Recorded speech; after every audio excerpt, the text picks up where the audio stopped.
Chapter 1. Eli. Today's going to be my last day. Eli Sinclair stared at his live-in nanny.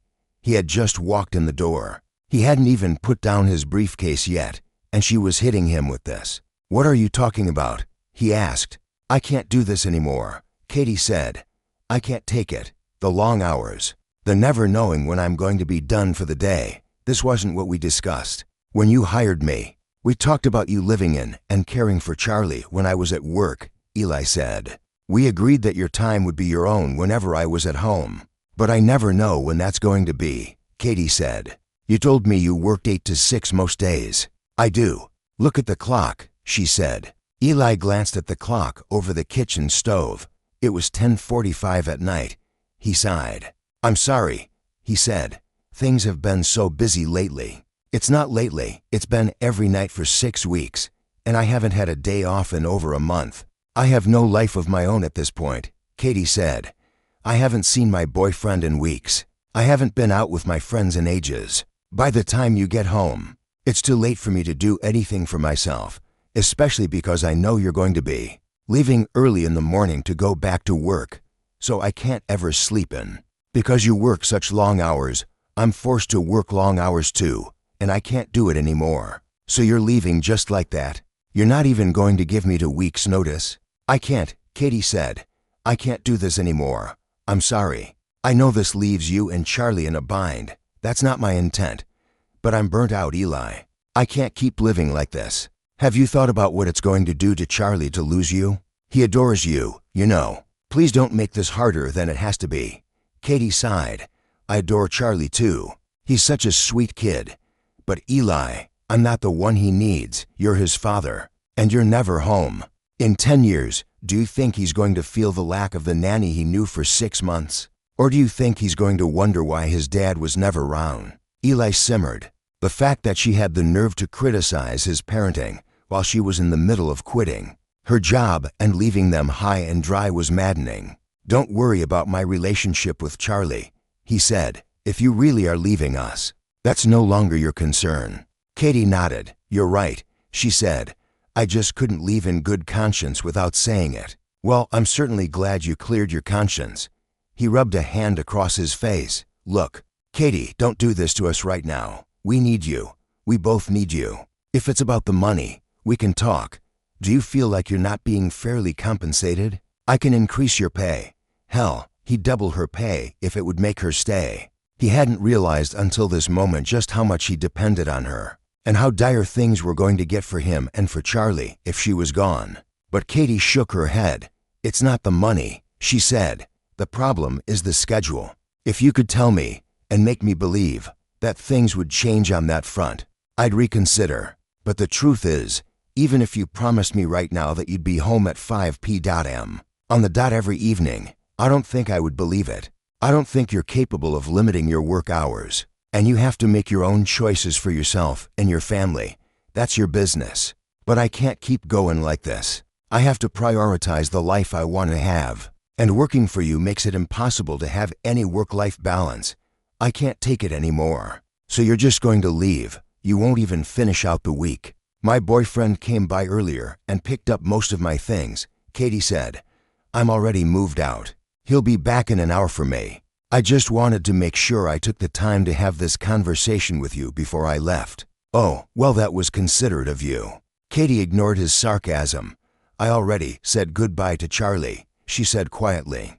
"You told him before you told me?" "I had to," she said. "He was going to bed. It was either say goodbye to him tonight or sneak out in the night and never tell him anything at all, and I couldn't do that to him." "You wouldn't have wanted me to do that to him." "No, he wouldn't have."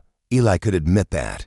But even so, it was hard to accept that all this had been happening behind his back, that it had all been decided before he had so much as walked in the door. "How long have you been planning this?" he asked. "If I had been planning it, I would have told you," Katie said.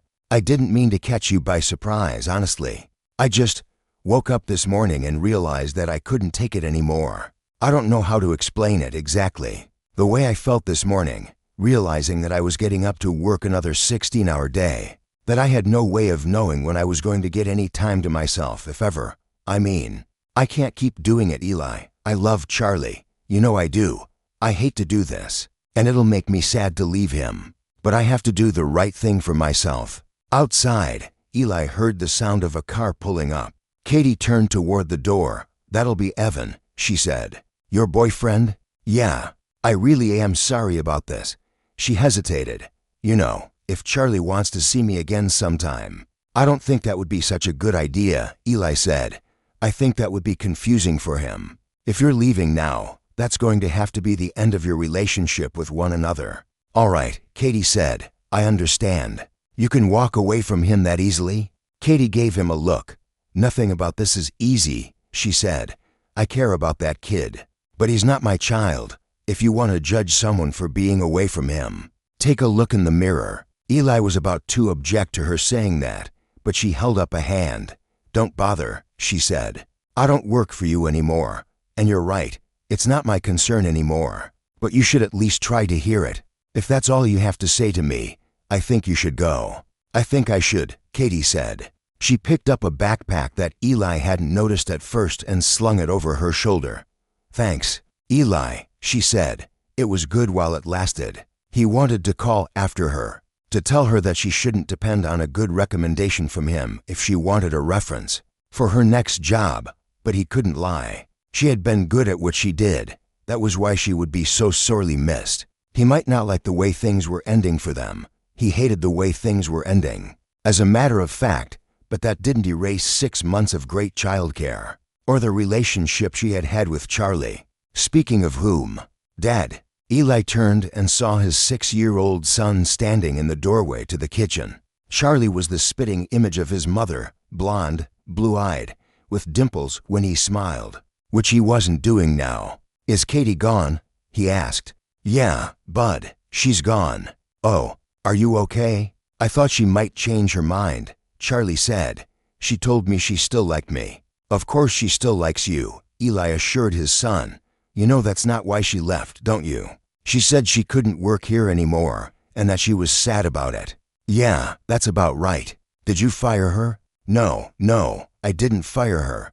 Eli went to the fridge and pulled out a bottle of orange juice. He poured 2 glasses and put one of them on the table. Charlie climbed up into his usual chair and took a sip. "Can I have cookies too?" "It's a little late for cookies." "I know, but please." "Okay, just this once." Eli went to the cupboard, only realizing once he was halfway there that he didn't actually know whether they had cookies. Ordering groceries had been one of Katie's responsibilities, and she had always done a good job. But he left the weekly treats up to her discretion. He didn't know what they might have. He was in luck, though. An unopened bag of chocolate chip cookies was at the front of the cupboard. Eli pulled it down, took out 2 cookies, thought for a moment, and then added a third. Charlie brightened up at the sight of them. "Katie only ever lets me have 2, he said. "Well, we could each use a treat tonight, I think." Eli kind of wished his treat could have taken the form of a splash of vodka in his orange juice. But he never drank while he was in charge of Charlie. Now that there was no nanny on duty, he knew the time wasn't right for a drink. He grabbed himself a couple of cookies instead. "If you didn't fire Katie, then why did she have to go?" Charlie asked. "She wanted to live with her boyfriend." It was the simplest explanation Eli could come up with for what had happened. "Oh," Charlie said.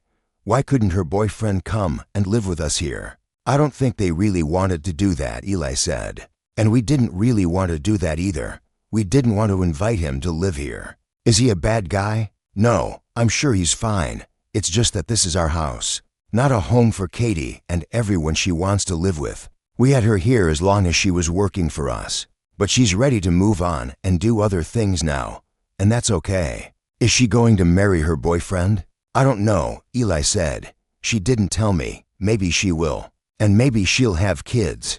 I guess she didn't tell me that either. I hope she does. Maybe I could be friends with her kids someday." "Maybe," Eli agreed, knowing full well that Charlie would forget all about that idea in a matter of weeks. There was no need to argue with him about it right now. "Well," Charlie said, "I guess that's all right, then." "Yeah, that's okay with you?" "Yeah, I want Katie to get married if that's what she wants," Charlie said. "I hope we get to go to the wedding." Eli hummed noncommittally. "Dad." "Yeah. Do you think you'll ever get married?" It wasn't the first time Charlie had asked that question. He was aware that his parents hadn't been married, even though he didn't have any real memories of his mother. Fiona had died in an accident when Charlie was only 2 years old. "I don't know, kid," Eli said. "Seems to me our family is pretty good as it is, don't you think?" "I mean, yeah," Charlie agreed. "It's good. So why would I want to get married?" Charlie shrugged his shoulders and set about breaking his cookie into quarters, a habit he had to make his snacks seem to last longer. Eli watched his son and pondered the question Charlie had asked him. Would he ever get married? Honestly, he couldn't imagine it happening. He was barely able to keep his head above water as it was, and that was going to get even more difficult now that Katie had left. The responsibilities of his job kept him so busy that he barely had time to be a father to his son. Kate had been right about that, though he didn't like to admit it. He felt a lot of guilt over the fact that he had to spend so much of his time at work and that he wasn't able to be with Charlie. But he was all his son had. Fiona's death meant that Charlie was alone in the world apart from him. Eli and Fiona had never had a romantic relationship, but they had been wonderful co-parents, and Eli missed having her around. He knew he would never marry, though, as much as he had enjoyed co-parenting. He just couldn't see how he would ever balance all the different sides of his life. With a romantic relationship, when would he find the time to go on dates? It couldn't be done. "You'd better get back to bed, kid," he told Charlie. "You're up way past your bedtime." "Yeah, okay." Charlie had always been good about observing bedtime. It was one struggle, at least, that they didn't have. But as he watched his son disappear up the stairs to the bedroom, Eli wondered what he was going to do.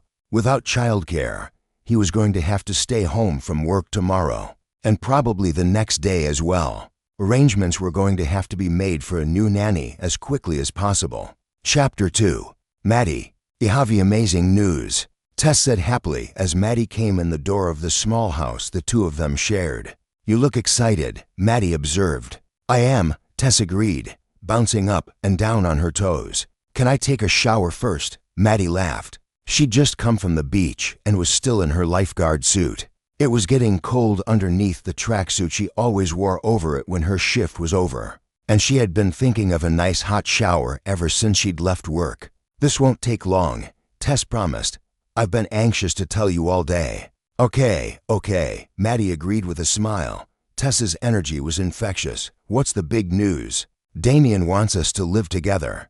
"Oh wow," Maddie's eyes widened. "That's big." "I know, right? I had no idea it was coming so soon." To tell the truth, Maddie hadn't expected it either. Tess and Damien had only been dating for 6 months, and while they made a fairly cute couple, the move seemed rushed to Maddie. She didn't want to rain on her friend's parade, but she couldn't help wondering whether Tess had really thought this through. Between the two of them, Tess had always been the flighty, impulsive one, and sometimes that was great. It had been Tess's idea for the two of them to move to San Diego after college. It had been Tess who had suggested renting this house. They hadn't even looked at any other places. They had been out for a walk one day and had seen the place with a for rent sign, and Tess had been immediately in love. She'd insisted on walking in for a look, and they had submitted their application later that day. Maddie wasn't like that. Her approach to life was much more cautious. Maybe that was why she hadn't been on a date in over a year. She'd been asked, but it had always seemed like such a big step to take with someone she didn't even know. It was an idea that Tess laughed at, reminding her that going out on one date was no commitment at all, and that she might as well give it a try. But the longer Maddie went without dating, the more difficult a hurdle it began to feel like. "So when are you going to move in with him?" she asked. "As soon as possible," Tess said. "Now that we've decided to do it, neither one of us wants to wait." Maddie had to smile.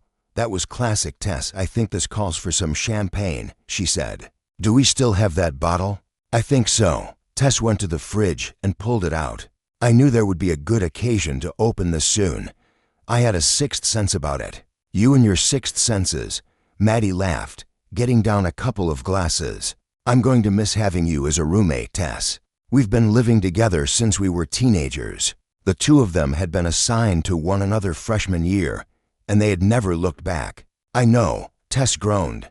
"You're like one of my sisters at this point, We've lived together so long. Whose clothes am I going to borrow? Not Damien's. You may have to start doing laundry more regularly. Gross. Maybe I can get Damien to do that for me. You probably can. He adores you. Well, it's not as if it's going to be right away, Tess said, sipping her champagne. Us being separated, I mean. What are you talking about? You just said you and Damien wanted to move in together as soon as possible. I assumed you were talking about doing it this week or something. That sounds like you. Oh, yeah, I mean he's going to start moving his things in tomorrow, Tess said. But we already talked about it, and we don't want to kick you out right away or anything. You can take as much time as you need to find a new place. Maddie set her glass down slowly. Oh, she said, realizing that she had misunderstood. You're talking about him moving in here. Well, yeah, Tess said. Then she seemed to catch up to Maddie's train of thought. Oh, no, she said. You thought I meant I was moving out. I'm sorry. I shouldn't have assumed. I just figured the two of you would want a place of your own. No, I should have said that right from the start, Tess said. I'm sorry, Maddie. I didn't mean to be misleading. It's just, you know how much I love this place. I always have. I know, Maddie said. You were the one who fell in love with this house back when we first found it. It never meant as much to me as it did to you. What neither of them was saying was that Tess paid the lion's share of the rent on the house. It had been part of their agreement when they had decided to rent the place, because they had both been aware of the fact that Maddie simply couldn't afford a place like this, and still continue to contribute to her savings account. The thought that Tess was leaving had definitely been financially scary, and Maddie had known in the back of her mind that she would have to consider leaving. But she hadn't started to thinking about that yet. She was thinking about it now, though. It was so like Tess to get so excited about her big news that she'd forget the fact that it wouldn't be exciting news for Maddie. Tess wasn't unkind, but she could be a little thoughtless sometimes. Maddie wasn't angry, of course. She understood. Tess was just excited about what lay ahead for her, and Maddie felt excited on her behalf. But that didn't change the fact that this was going to be difficult for her to cope with. Where was she going to go now? What was she going to do? Tess was watching her. I'm sorry, she said again. I wasn't thinking. There really is no hurry for you to move out. Take as long as you'd like to figure it out. It's not as if Damien is going to need your room. In fact, if you just want to go on living with us for a while, that would probably be okay. I can talk to him. We could all be roommates. Don't be silly. Maddie gave her friend a warm smile. I appreciate you letting me stay until I get it figured out, Tess, but we aren't kids anymore. We'll be 30 in a few years. You and Damien are taking a big step, and I want you to be able to do that without your college roommate living in the next room. It is a big step, isn't it? Tess giggled, her good humor restored. So big, Maddie assured her. You're going to be taking your relationship to a whole new level. I'm really happy for you.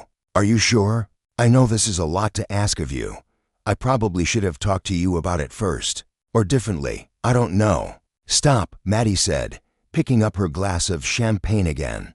We're celebrating, okay? We always knew that you and I weren't going to live together for the rest of our lives. This will be a good opportunity for me to strike out on my own and try to figure out what I'm doing next. It was about time for me to do that anyway. I just feel bad, Tess said. I mean, this is a big deal for me, but I feel bad that you have to change your life because of it. Just promise me that I can be maid of honor in your wedding, Maddie teased. Tess laughed. Nobody is getting married yet. What do you think comes next after you move in together? Do you think we're rushing things? We've only been dating for 6 months, after all. I definitely think you're rushing things, but you wouldn't be you if you didn't. Maddie told her friend. You're not one to wait when you've seen something you want. You never have been. I'm happy for you, Tess, really. This is going to be great. I'll help you look for a new place, Tess said. Don't worry about that right now. I'm sure something will present itself. I have a way of landing on my feet. That much, at least, was the truth when the hits had come Maddie's way. And there had been plenty of hits over the years. She had always found a way to rise to the occasion. Her biggest supporter in life had been her father. He'd been there for her every day when she was younger, and chasing the dream of becoming a professional dancer. He had been the one to drive her to all her dance lessons, and he had been in the front row at every recital. He had filmed her performances and watched them with her afterward, discussing the performances, telling her which parts he liked the best, and listening as she critiqued her own performances. His death, caused by a sudden heart attack, had been the most difficult trial of Maddie's young life. She had been 14 years old at the time, and it had rocked her whole world. But she had recovered, promising herself that she would do what he would want to see her do with her life. He had always stressed the importance of a good education, so she had applied herself and had gotten into a good college, and he had supported her dream of dancing, so she had continued to pursue that as well. And then Maddie had faced the second ordeal of her life. At the age of 21, she had suffered a torn Achilles tendon. It had meant the end of her career, although the injury was long since healed. Her strength and mobility would never be what they had been before the injury. She could dance for fun now, and she did, but she would never be a professional ballerina, as she had once hoped. She had grieved the loss, and then she had adjusted her dream. Now her hope was to open up a dance school of her own, to bring the joy of dance to the next generation. But as of now, there was no hope of that happening. She didn't have anywhere near the kind of money it would take to make something like that happen. And the fact that she was going to have to find a new place to live, somewhere she would have to pay the rent on all by herself, was going to put her dream that much further out of reach. But she'd meant what she had said to Tess. She would get through this and find a way to land on her feet. "I'll start looking for a new apartment tomorrow," she told her friend, with an unpleasant twinge of realization. This house had been Tess's fantasy, not hers, but Maddie had definitely gotten used to it. It was small, but it was modern and had been recently renovated, and it was only a few blocks from the beach, which meant that Maddie could walk to work. She'd have to find a place that was similarly close to the beach, since her car was an old clunker, and she didn't want to have to worry about buying a new one. She couldn't afford to depend on it too heavily. "You don't have to start looking right away," Tess assured her. "There's plenty of time for that." "No, it's all right."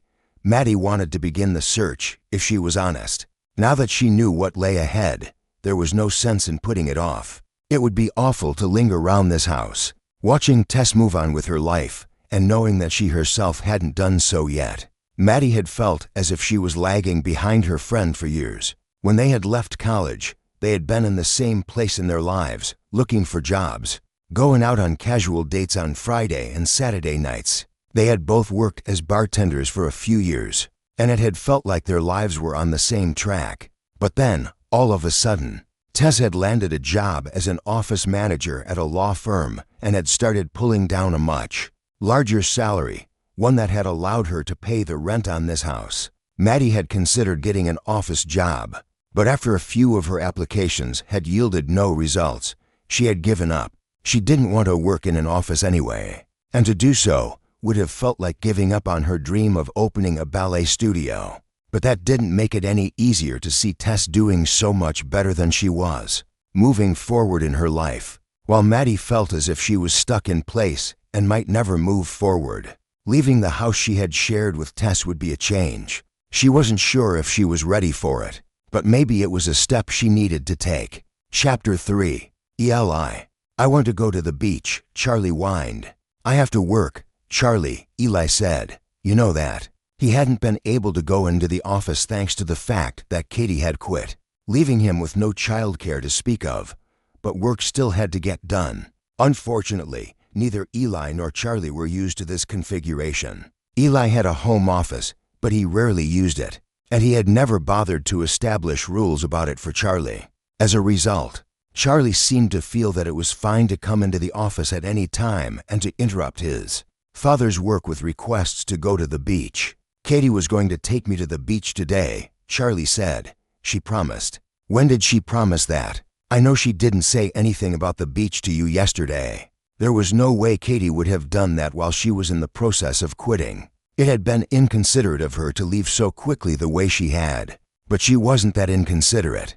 She wouldn't have made Charlie a promise she couldn't keep. "She said we could always go on Saturdays," Charlie explained, "and we always did. Today was supposed to be beach day.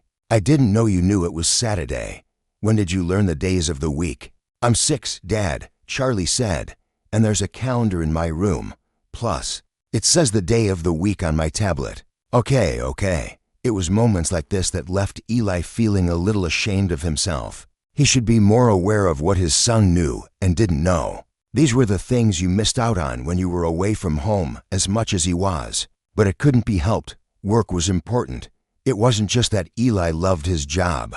He did love it, of course. He took pride in the tech security software he had developed and knew that it was the best on the market. He also knew that having the job he did meant that his son would never want for anything in his life. Charlie had lost his mother at such a young age that Eli wanted to make sure he had everything else he could possibly want or need. The trouble was, right now what Charlie wanted was to spend the day at the beach. It was a perfectly reasonable thing for a child to want, and Eli knew it. Of course, Charlie didn't want to sit around the house in front of the TV while his father worked all day. Of course, he wanted to do something fun. It wouldn't be able to be like this every day, but maybe Eli could take him to the beach for a few hours. It wasn't as if he would have to unplug completely to do it. He could bring his phone along with him and try to get some emails answered. "All right," he said, "go change into your swimsuit, and I'll meet you in the kitchen." "Aren't you going to change?" Charlie pressed. "Yeah, I am." Eli was wearing nice pants and a collared shirt. And even though he had no intention of going in the water, that was no attire for the beach. He went up to his room and changed into track shorts and a tank top. By the time he came downstairs, Charlie was ready to go and had been trying to spray himself with sunscreen. It was clear that he had missed his skin more often than he'd hit it. There was going to be a cleanup job to do later. The house cleaners only came every other day, and someone would slip on that sunscreen if it was allowed to sit there. But right now, Charlie was bouncing on his toes and was clearly beyond eager to get going. Eli grabbed a couple of towels from the linen closet and tossed one to his son. "All right," he said. "Just a few hours, okay? And when I say it's time to come back, no arguing. It's time to come back." "Okay, Dad." The public beach was only a few blocks away, so they were able to walk there. Eli didn't enjoy the walk. He was deeply conscious of his phone in his pocket and the amount of time he had spent without looking at it. So many emails might have come in during that time, and what if one of them had been urgent? What if he had a client waiting to talk to him, wondering why they couldn't get hold of him? Eli prided himself on his ability to respond quickly to his clients, and he knew they valued the fact that he didn't keep them waiting when they needed something. If he had to go through very many days like today, that reputation might be damaged or even lost. By the time they reached the beach, he felt like he was coming out of his skin. "I'm going to check a few emails," he told Charlie. "You're not going to play with me." "I will, but give me a few minutes to get caught up here." "I want to go in the water," Charlie said. "That's fine, but stay right on the edge," Eli said. "Stay where you can sit down and it doesn't go over your head, okay? And right in front of me, so I'll be able to see you." "I want to go out deeper than that, Dad." "No. Absolutely not. If you go past where I'm telling you, we're going to turn around and go back home." Charlie scowled. "Katie would have gone into the water with me." "Katie isn't here. Look, just stay on the shore. It's not safe for you to go into the water by yourself." Charlie scowled, turned, and stormed off down the beach. Eli sighed.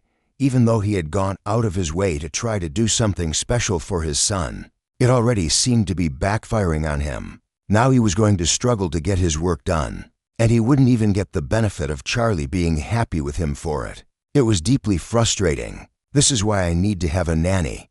He was going to have to hire someone as soon as possible, and he knew it.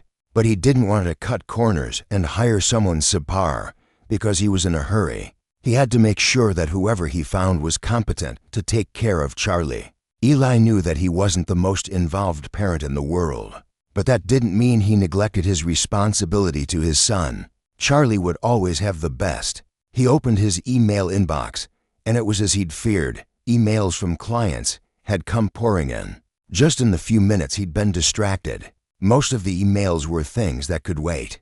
But one of his clients was angry that her copy of the software wasn't working properly and was threatening to cancel and demanding refunds. Eli wished he was in the office so that he could have called the client from a nice, quiet environment.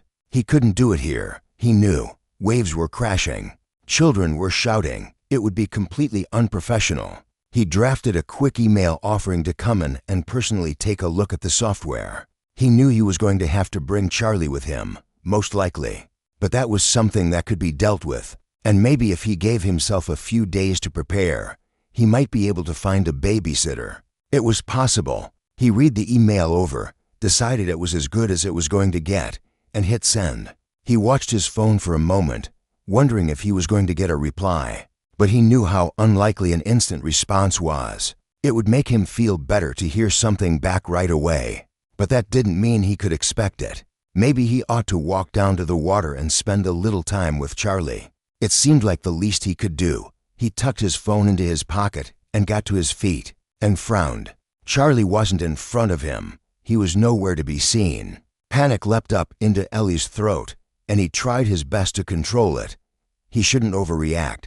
Charlie was around here somewhere. He wouldn't have gone far. He knew better than to go out into the water.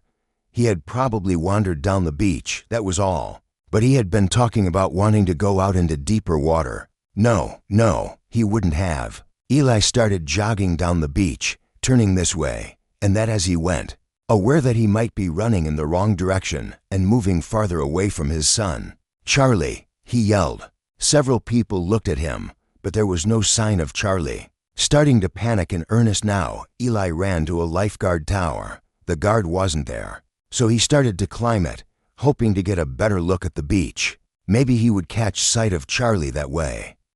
Excuse me," a voice called. "You can't be up there." He looked down, prepared to shout at whoever was daring to interrupt his search for his son, and his knees went weak with relief. The voice belonged to a sun-bronzed lifeguard with strawberry blonde hair that fell in waves down her back. She was looking up at him with a stern expression on her face, but he couldn't focus on that, because she was also holding Charlie by the hand. Eli jumped down at once and fell to his knees in the sand.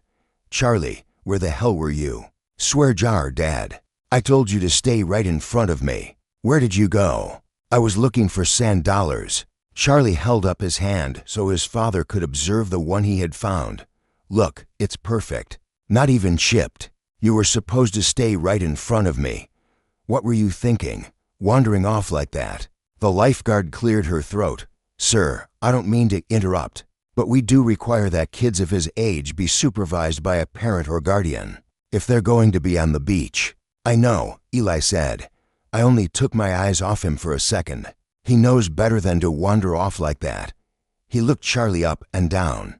"Did you go in the water?" "No. Obviously my swimsuit isn't wet. Don't catch an attitude with me. You broke the rules. I told you we would be going home if this happened."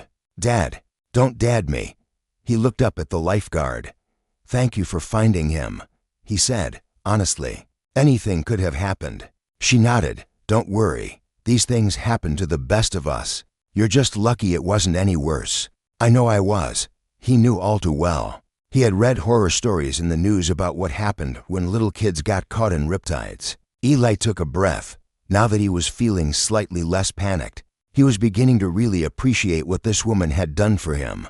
"I owe you one." He told her, "You might have saved my son's life today." "I wasn't drowning, Dad. I was digging up a sand dollar." Eli wasn't about to alarm his son with stories of freak waves or kidnappers. He kept his attention on the pretty lifeguard instead. There were definitely worse things to be looking at. The wind had caught her hair, making it blow around her face. She didn't seem at all self-conscious about the fact that she was standing in front of him, in nothing but a one-piece swimsuit while he was fully dressed. Of course, she was probably used to standing in front of people in her swimsuit since it was a part of her job. And Eli was used to pretty girls in their suits at the beach. Usually they were even less covered up than she was, in string bikinis instead of one-piece lifeguard suits. But that didn't seem to make a difference. The fact of the matter was that she had his attention in a way no woman had in a very long time. He and Fiona had not been in a relationship. Charlie had been the result of a one-night stand, a pregnancy they had mutually decided to keep because they had both wanted a child, and had liked each other as friends enough to give co-parenting a try. Eli had continued to date after his son's birth, but he hadn't dated since Fiona's death. It had changed everything for him. There had been no more nights when Charlie was with his mother, so bringing girls home had become completely impractical, as had staying at their places for the night. He had resigned himself to the idea that he would have to take a few years off from dating, and with that idea in his mind, he realized now he had stopped noticing women, but he was definitely noticing the one standing in front of him now. She made his heart beat faster and his blood rush. He had forgotten what those sensations felt like. "I'm sorry," he said. "I don't even know your name." "Maddie," she said. "Maddie Foster." "Maddie, I'm Eli Sinclair. Nice to meet you. Listen, would you like to come out for ice cream with me and Charlie?" The idea came to him on a whim, by way of saying thank you for this. "Oh, you don't have to do that," she said quickly. "I was only doing my job. It really would be my pleasure, and our treat." "Come with," Charlie urged. "I want ice cream." Maddie chuckled. "That's hard to say no to. Are you off work soon?" "No, actually. I was about to go punch out for the day. Let us get you some ice cream. There's a great place around the corner from here. Sprinkle time." "I know it. What do you say?" "Okay," Maddie agreed. "You've convinced me. Let me go punch my time card and I'll meet you back here, and then we can go." Chapter 4. Maddie. Maddie had to wonder, as she rinsed off in the guard showers and pulled her track pants on over her suit, if she was losing her mind. Going out with a strange man? That wasn't the kind of thing she would ordinarily have agreed to. What had come over her? Maybe it was just the fact that the little boy, Charlie, had seemed so eager to spend time with her. She had to admit she'd found him charming, and she was excited to spend a little more time with him as well. She had been worried when she'd first found him wandering alone on the beach, wondering why he didn't have an adult with him, but after meeting Eli, she'd relaxed a bit. She'd been doing this job long enough to tell the difference between a negligent parent and one who had just looked away for a moment, and it was obvious that Eli was the latter sort. There was no excuse for taking your eyes off your kid at the beach, of course, but maybe this would be a learning experience for him and he wouldn't make the same mistake again. It was also possible that Maddie had agreed to go out for ice cream because of everything that had been going on with herself and Tess. The fact that she had to move out of her house and find somewhere else to live, and more importantly, the fact that Tess was making such progress in her life while Maddie felt stagnant, had her wanting to try new things. She wanted to come home tonight with a story to tell her friend about something wild and exciting that had happened today, even if it was nothing more significant than ice cream with a cute guy she'd met on the beach. He really was cute, with his dark hair and dark eyes, with his shorts that showed off the lean muscles of his thighs. She had wondered for a moment, upon first seeing him, whether he was a movie star, but she couldn't think of any movie stars named Eli, so she had to concede that he probably wasn't. Still, he was handsome enough that she would have believed it if someone had told her he was in movies. She would definitely be including that in the story she told Tess when she got home tonight. She toweled off, hating the fact that she never got fully dry after work. She knew she ought to start packing a change of clothes, but she so rarely went out after work without coming home first that it had never seemed necessary, and she didn't like changing in the staff room. Now she wished she had brought something along so she could have worn a cute sundress instead of her track pants and guard suit. It couldn't be helped though. She went back out and found them waiting for her beside her lifeguard chair. Charlie was hopping around in the sand, still clutching his sand dollar. Eli smiled when he saw her coming, and Maddie felt slightly weak. He was even better looking when he smiled. She hadn't had the wind knocked out of her by a guy in a very long time. "Ready to go?" he asked her. "Ready," she said. "Ready," Charlie chimed in. They started up the beach toward the boardwalk that would lead them to the ice cream shop. "Listen," Eli said as they walked. Maddie looked at him. "You must think I'm a terrible father," he said. "I wasn't thinking that. I don't even know you. I just want you to know, I wouldn't usually take my eyes off of him at the beach." "I'd hope not." She had no problem giving him this warning. Even though they didn't know one another, Charlie seems like a bright kid. But you never know what might happen to kids on the beach. It's a dangerous place. It's not a good idea to take risks. "I know. I didn't mean to. Well, I had an important email from work." His cheeks colored slightly. "I know that's not an excuse." If you can't give Charlie your full attention, maybe you shouldn't bring him to the beach. She said it as gently as she could. Yeah, maybe not. He really wanted to come. Ordinarily his nanny would be the one to take him so that I could focus on work. It's her day off or something. No, she quit on us unexpectedly. His jaw tightened. She left yesterday with no warning. Moved all her stuff out. She was living. Yeah, which means I have a huge gap to fill for Charlie, obviously. I can't stop working. But I don't want his whole life to be derailed either. He's used to getting to do fun things like having beach days. I was trying to give him everything, and I overestimated my ability to do that. Maddie felt a little more sympathetic, hearing their story, than she had at first. That does sound hard, she said. They'd reached the ice cream shop, and they went inside. Charlie began to puzzle over which flavor he might like. You should taste them, Maddie advised him. Taste them. He looked up at her, obviously mystified. You've never done that. I've tasted ice cream before. Nah, that's not what I mean. She turned to the ice cream scooper. Can we taste a couple? Which ones? The teenage girl behind the counter pulled out a handful of wooden tasting spoons. Maddie turned to Charlie. What do you want to try? Everything. Nah, not everything. Pick 3. But I still get a whole ice cream, right? Yes. This is to help you decide which kind you want. Charlie began to discuss his options with the ice cream scooper, and Maddie fell back a few paces to talk to Eli. I can't believe he's never tasted ice cream before. He's tasted ice cream before. You know what I mean. He's never sampled it like this. I didn't realize he hadn't, to be honest with you, Eli said. I've brought him here myself a few times, but he usually just orders something quickly. Usually, his nanny would be the one to bring him. I've never seen him take his time like this. Maddie hesitated, unsure whether she should say what was on her mind. What? Eli asked. You look like you're thinking something. Well, it's just that.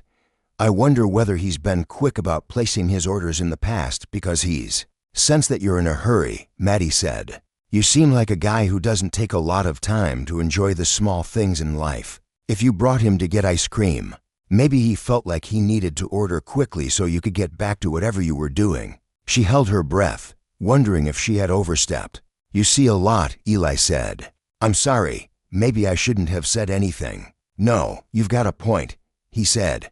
I don't take my time with him when we go out together. It's the same as what happened on the beach. I split my focus with him. I try to be a good father, but my job just keeps me so busy. This is why I need to have a nanny. An idea had been playing at the back of Maddie's mind. It felt a little crazy. She couldn't believe she was even thinking it. But at the same time, she saw potential in it, and it had been a long time since she had felt on the verge of anything new in her life. She swallowed. Listen, you're looking for a new nanny. I'm looking for a new job. You are. What about the lifeguard job? I'm only a beach guard during the summer, she said. It was ending in a month anyway. Usually I work at the country club pool during the rest of the year, but I'm not attached to doing that. And you said it was a live-in job. I'm looking for something like that. You are. Why? Maddie didn't want to get into her whole situation, so she gave him the short version. I'm about to have to move out of my house, she said. My circumstances have changed. Money problems? Nothing like that. She was surprised he had been so forward with his question, but maybe it made sense. If he was honestly thinking about hiring her, he'd want to know that she was responsible. And this spoke to that. It's just that my roommate is moving in with her boyfriend, so I need to find a new place to live. I see. I was going to rent a place, but, well, Charlie seems like such a cool kid, and I wouldn't mind doing something different for a little while. Do you have experience with children? He was actually considering it. I teach swim lessons at the country club during the school year. She said, I've done that for several years now, and my long-term goal is to open up a ballet school. I have a passion for working with children. He does seem to like you, Eli said. Does he? I got that feeling, but of course, as his father, you know him best. I like him a lot. When could you start work? In a week. I've got to give them enough time to replace me at the beach if I'm leaving a little early. But there are always people applying for guard jobs. They'll be able to replace me easily. Is a week soon enough? It means I won't have to spend time on hiring. So yeah, I can make that work, Eli said. This is really something you want to do. I'd love to. I'm just surprised you're willing to take me on. I thought I might have to push a little harder than that to convince you. I really need a nanny, and you seem to be good with Charlie, Eli said. We can give it a try. If things aren't working out after a couple of weeks, we'll make a change. But I'm definitely willing to give you a chance here. Maddie's heart leapt in anticipation. She told herself that her excitement was only for the fact that she was starting something new. It was the first time in a long time that she had had a sense of forward motion in her life, and that felt like a big deal to her. And she really did like Charlie and was looking forward to spending more time with him and getting to know him better. There was no doubt that this was going to be a positive step, but she had to wonder if she would have done something quite so impetuous if the man in question hadn't been so handsome. Already, she felt affected by him, as if she was in the early days of having a crush, which she wasn't, of course. She couldn't be. This wasn't a crush. She couldn't feel that way for someone she wanted to have a professional relationship with. It was the kind of thing you learn fast working as a lifeguard and running around all day with attractive, athletic people in swimsuits. The ones who couldn't manage to keep their hands to themselves were the ones who didn't last. They either ended up getting fired for unprofessionalism or they quit voluntarily because of the drama they had created for themselves. Maddie had always prided herself on being above that sort of thing, but looking at Eli Sinclair, she found herself feeling less secure in her usual determination. Surely it wouldn't hurt to allow herself a bit of fantasizing about Eli, even if he was going to be her new boss. It wasn't as though anything was ever going to come of it. Can you come meet with me for a cup of coffee tomorrow? Eli asked her. We can sign papers and make it all official. I can do that. Tomorrow is my day off anyway. Maddie was already looking forward to tomorrow, knowing that she would be seeing him again. She needed to be careful with this. It was a promising situation, and she was excited about it. But she couldn't afford to let herself get carried away here. After all, she wouldn't be any good at the job she was being hired for if she couldn't keep her eyes off the boss, and then she would find herself right back where she had started. Chapter 5. Maddie checked the address that Eli had texted to her, and then looked back up at the house in front of her.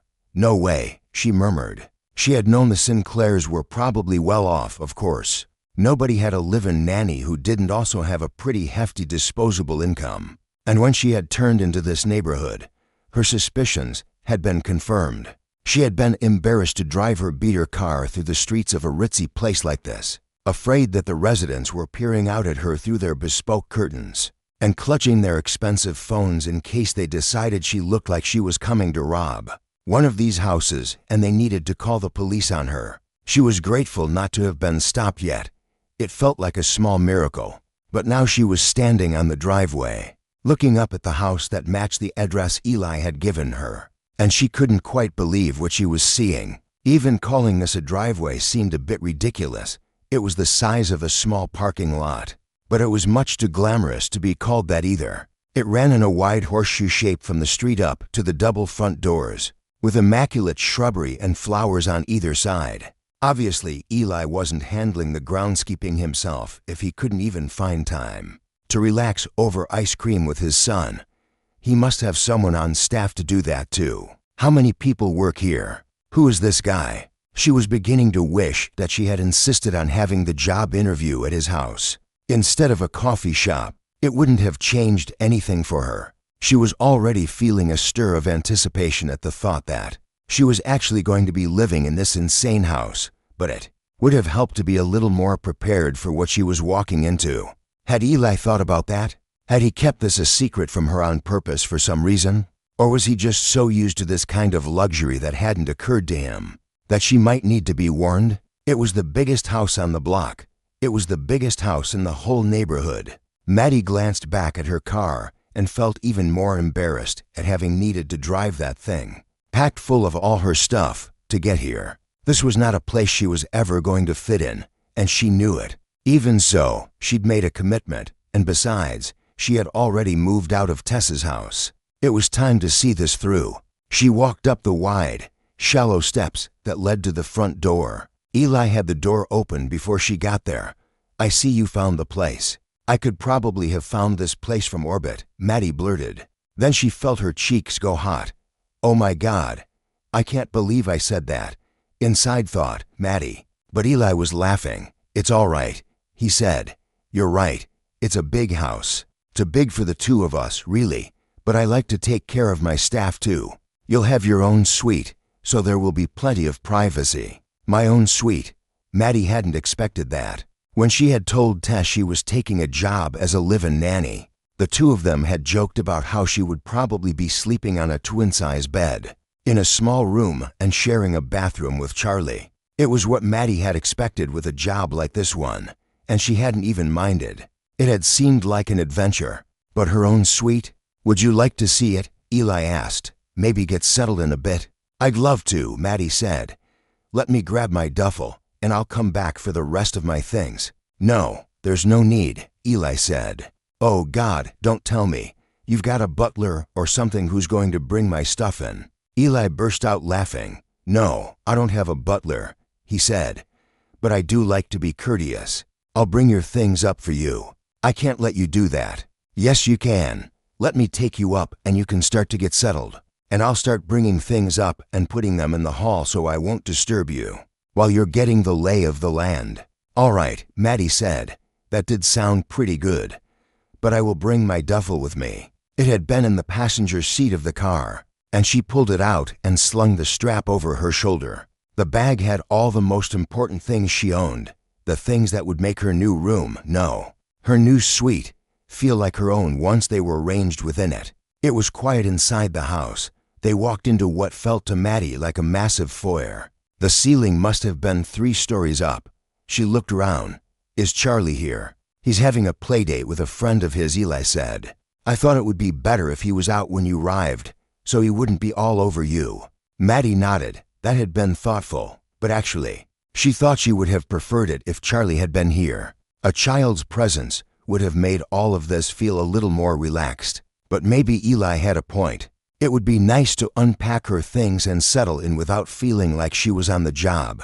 And she couldn't deny that Charlie's presence would have made her feel like she needed to engage with him and entertain him. This way, she could have a few hours that were just about her and her new life. He led her up the stairs to the 2nd floor and down the hall. Your room is in the same part of the house as Charlie's, but not too close, Eli said. I want you to be able to get to him easily in the night if he needs you.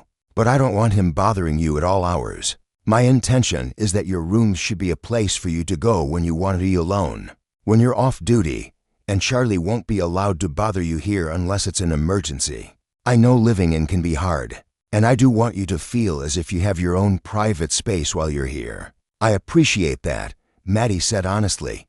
She had wondered what to expect in that regard, whether she would be expected to always be on call and to tend to Charlie's needs day and night. Tess had been shocked to learn that she hadn't cleared that up in the interview, and had warned Maddie that she was going to be taken advantage of by her new employer. And Maddie had been at a bit of a loss to explain why that was a risk she was willing to take. The truth was that there was something so exciting about this new opportunity, and about Eli, who she couldn't seem to take her eyes off of, that she would have accepted almost any working conditions in the short term. At least it meant that her life was moving forward. Eli stopped outside a large wooden door.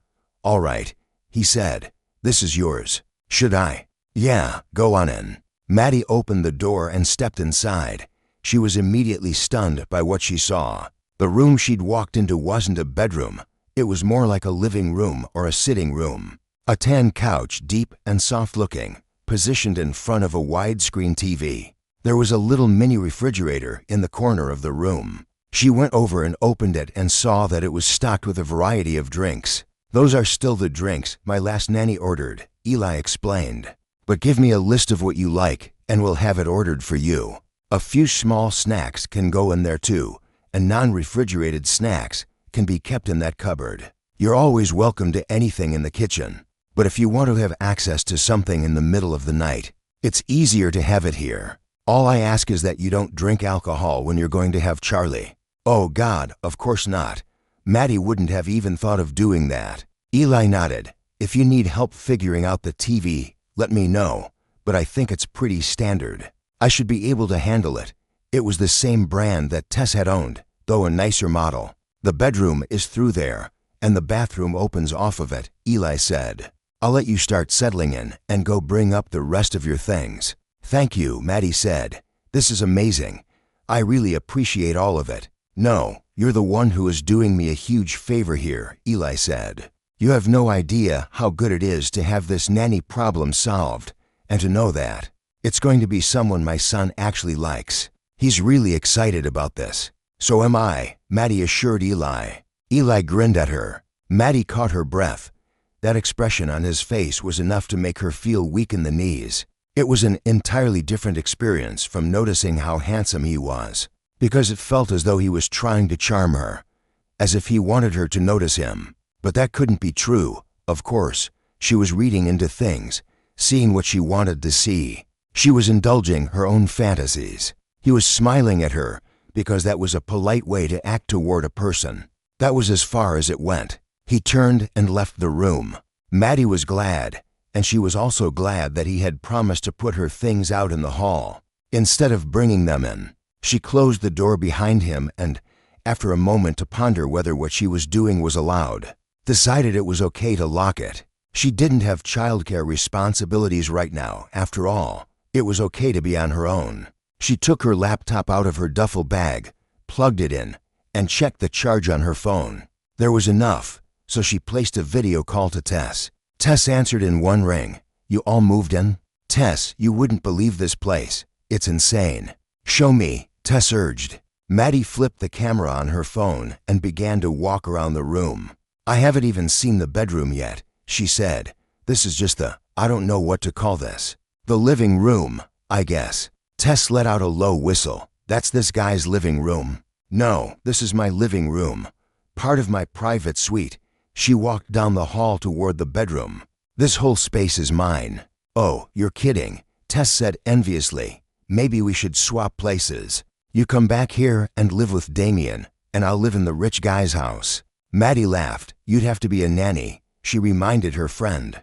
"I don't think you'd like that part very much." "No, you're right, I wouldn't. But, wow, is there a bathroom? I haven't looked at it yet. I bet this is it." Maddie opened a door off of her bedroom. "Oh no, this is a walk-in closet." "A walk-in? What else do you have? A butler?" "No butler. I already asked about that, actually. But he is downstairs bringing my boxes up for me." You mean the guy you're working for? He's bringing up your stuff for you?" "Yeah, sounds like he's the one working for you. He's just being nice." Maddie sat down on the bed and immediately felt herself sink into the mattress. This was going to be so comfortable to sleep on. He's a really nice guy. "Yeah, seems like it," Tess said dubiously. "What's that all about? You said he was cute." "He is cute. I'll take a picture for you." "You're going to send me a picture of your cute boss?" "When I do, you'll have to agree that he's the cutest guy ever. Only don't let Damien see it." Maddie warned. "He'll probably be jealous." "He's not going to be jealous because I looked at a picture of your boss. How cute can this guy possibly be?" Heart-stoppingly, Tess grew serious. "You need to be careful, Maddie," she said. "You know that, don't you? I mean, you know you can't get involved with your boss." "Of course I do," Maddie said quickly. "Do you really think I would do something like that?" "Generally, no. But I also didn't think you'd quit your job lifeguarding and become a live-in nanny for a guy. You just met. You're surprising me quite a lot lately, and I just want you to be careful. You cannot get involved with this man, no matter how cute he is. There's no way that would end well." "I know," Maddie agreed, half grateful for her friend's advice and half annoyed that Tess felt the need to give it. Nothing is going to happen. But as they ended their call, Maddie had to admit that she wasn't completely confident in her ability to stay away from Eli Sinclair. "I can do it," she told herself firmly. "It's just a crush, and this is just a job. I can look, but I won't touch. It's as simple as that." Chapter 6. Maddie. Charlie, breakfast time. Charlie, who was clearly a morning person, opened the door to his bedroom. He had already dressed for the day, Maddie saw. It was no surprise to her that a 6-year-old could dress himself, of course, but she did find it a pleasant surprise how much joy he seemed to take in the task. She had also been happy to see that he had some of the options an ordinary boy of his age would have had. She'd wondered whether his father would always dress him in clothes with designer labels. But today he was wearing a t-shirt with a superhero on it. "What's for breakfast?" he asked her. "What do you want?" "I don't know," he admitted. "Do you know how to cook?" "I'm all right at it. Let me know what you want and I can give it a try." "French toast. I think I can manage." Charlie grinned and joined her in the hallway. The two of them made their way down the stairs to the kitchen. As it turned out, the staff was nowhere near as large as Maddie had imagined it might be when she had first moved in. There was a groundskeeper, as she'd thought, but she rarely saw him. There were cleaners, but they were hired to come intermittently. Eli did have a cook, but the cook's job was to make dinner, not breakfast. Breakfast had turned out to be one of Maddie's duties. Eli had said she was welcome to just pour Charlie a bowl of cereal each day, but she'd gotten into the habit of making him something a little nicer, and she could tell that it meant a great deal to him. Something occurred to her as they reached the kitchen. "It's Sunday," she said. "I know," Charlie said. "I have a calendar in my room. Isn't your dad at home?" "Probably not," Charlie said. "Probably he's at the office." "On Sunday?" "Yeah. Why not?" "Well, most people don't go to the office on Sundays," Maddie said. "Oh, they don't?"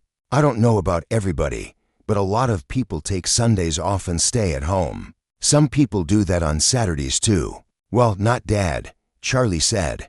"He works every day." "Hey, can I have strawberries on my French toast?" "Sure you can." "And powdered sugar?" "No problem." If Maddie could find powdered sugar, that was. She went to the refrigerator to look for the strawberries. "Your dad is a hard worker, isn't he?" she asked Charlie, knowing that she needed to approach this subject with care. She didn't want it getting back to Eli that she had talked to Charlie about him.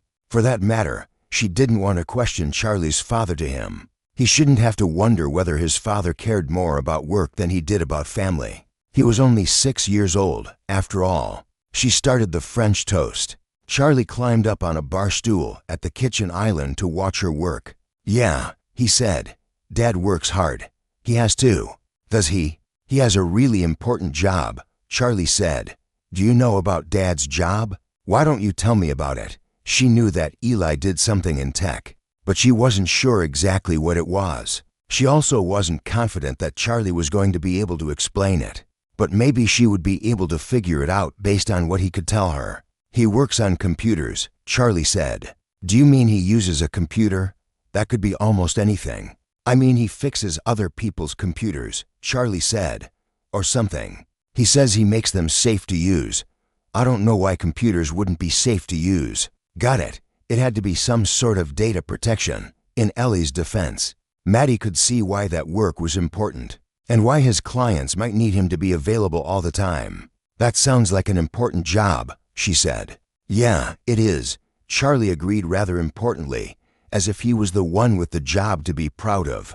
It made Maddie smile. It was nice that he took such pride in his father and his work. "Is that what you want to do when you grow up?"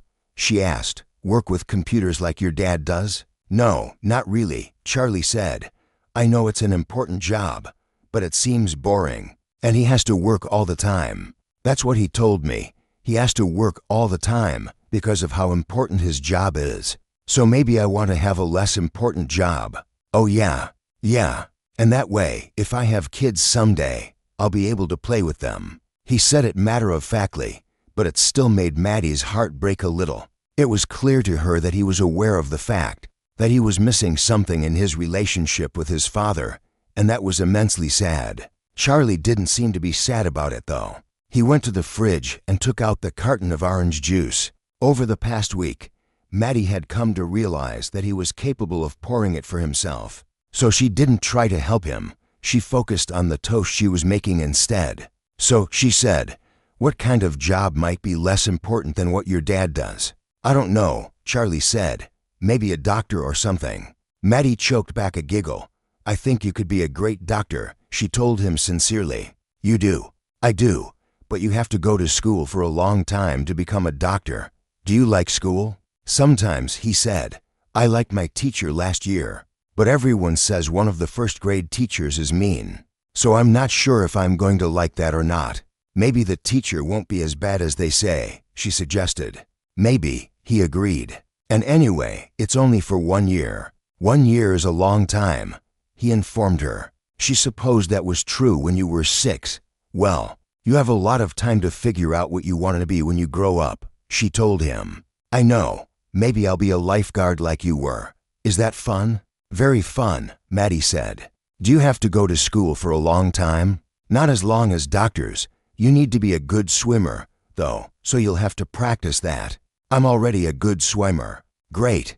Maybe we can go out to the pool and you can show me. She had noticed the pool in the backyard on her first day here, and she had been itching to get out and try it. She suspected that Eli would tell her it was fine to go during her downtime. But the fact of the matter was that she hadn't really had any downtime yet. That was why she was asking Charlie about Ellie's schedule. It wasn't only about today. She had gathered that he was a bit of a workaholic, of course, but she hadn't expected that he would be at the office every morning when she woke up, and that he would return home well after Charlie had gone to bed for the night. She was excited to be Charlie's nanny, but she had also been eager to enjoy the suite of rooms she'd been given, and she had had hardly any time to do that. What was more, she felt sad for Charlie. It wasn't as if he was neglected. His father clearly cared for him, but not to have an active parent in his life. That was a very sad thing. It made her want to intervene somehow, to talk to Eli about the fact that he was working too much, but she was sure he wouldn't want to listen to her about that. And besides, it wasn't any of her business, and she knew it. She should stay out of it. She put the French toast on the table and Charlie started to dig in. This is great, he said. Usually it's just cold cereal for breakfast.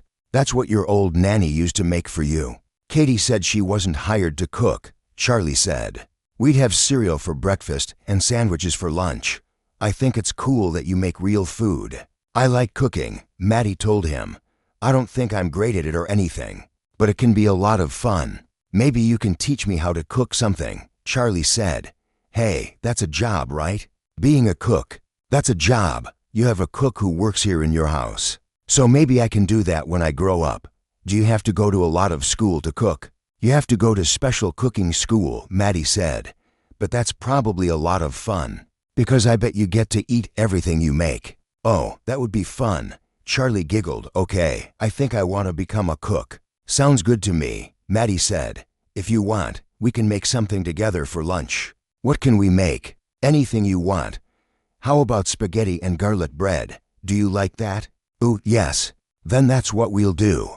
Can we still go swimming first? Sounds like a plan to me. Maddie smiled. I haven't gotten to try the pool yet. I haven't been in it since Katie left. You haven't? I'm not allowed without a grown-up, and Dad never has time to take me. Somehow, that didn't surprise Maddie in the least. The two of them changed into swimsuits. It was a treat to Maddie to wear a casual suit instead of her usual guard suit, and though she still opted for a one-piece, it seemed a little inappropriate to choose a bikini. While she was working, she picked a blue and white halter that showed off her tan, and felt a little more fun. She met Charlie outside, and he cannonballed right into the water while Maddie laid her towel on one of the pool chairs and settled in to sunbathe and supervise. It was a warm and relaxing day, and she kept one eye on Charlie as she started to relax, but she wasn't paying attention to what was going on behind her, so she was surprised by the sound of a voice. That's a nice swimsuit. Maddie sat bolt upright and turned. Eli was standing there. It was strange. He'd seen her in a swimsuit before, of course, and this one was far from indecent. Yet for some reason she was more conscious of the fact that she wasn't wearing much than she had. When they had met on the beach, instinctively, she grabbed her towel. I thought you were at work, she managed. I came home to pick up some documents, he said. My office looks out on the pool, and I saw the two of you out here and thought I would come say hello. Dad, Charlie came splashing over to the side of the pool and climbed out. Getting water everywhere. Are you home from work? Can you come swimming with me? The excitement on his face nearly broke Maddie's heart, especially when Eli shook his head. I have to go back to work, he said. But it looks like you and Maddie are having a good time, huh? Charlie looked disappointed, but not crestfallen, and Maddie could only assume it was because he was used to this from his father. Yeah, he said. We're going to make spaghetti for lunch. Maybe you'll save me some. We will. Okay. "You to have a fun day swimming," Eli said. "I'll see you tonight." Maddie doubted it. Eli was never home at a reasonable hour. But she didn't want to say anything about that in front of Charlie, so she kept quiet. Eli looked over at her once more. He seemed to really take her in, looking her up and down as if he was seeing her for the first time. And Maddie was aware once more of the fact that she was wearing nothing but a swimsuit. Eli seemed to be noticing that too. She wondered how it could feel like such a big deal, given the way they had met, but maybe it was because her guard suit was just a work uniform. This suit was one she had specifically bought with the intention of looking and feeling cute, though she hadn't thought she would ever wear it in front of someone she was working for. She wondered if she would have chosen it if she had known that Eli would be stopping at home. Maybe she would have put on a cover-up. That was silly. It was just a swimsuit. They were swimming. What else was she supposed to wear? But even so, she found herself unable to fully relax until Eli had walked away and she and Charlie were on their own once more. Chapter 7. Eli. Eli spent the rest of the day thinking about Maddie laying out by the pool and cursing the fact that he couldn't seem to get her off his mind. He'd found her attractive in her lifeguard suit, but there was a part of him that had long been conditioned not to stare at hot women who were just trying to work. He knew better than that. He had noticed her, but he hadn't let it linger in his mind. Of course, it was difficult to justify the fact that he was noticing her again now in light of that fact. She wasn't just working, she was working for him. He was her employer, and he had been checking her out as if she was a hottie on the beach. It embarrassed him to think about the way he had stared at her earlier. He knew that she had noticed it, because he had seen her eyes widen as she had taken it in. He'd seen the way she had reached for her towel, as if she was embarrassed to be seen by him. And there was no reason she should have been. He'd given a lot of thought to it, trying to decide whether her swimwear had been inappropriate for Nanny, but it hadn't been. Of course, it was a pretty swimsuit, but she had been perfectly covered up. Nothing he wouldn't have expected to see on any young mother at a pool with her children. No, he had been the indecent one, looking at her like that, thinking about her like that now. He was the one who was behaving inappropriately. Even now, thinking about her made his head spin.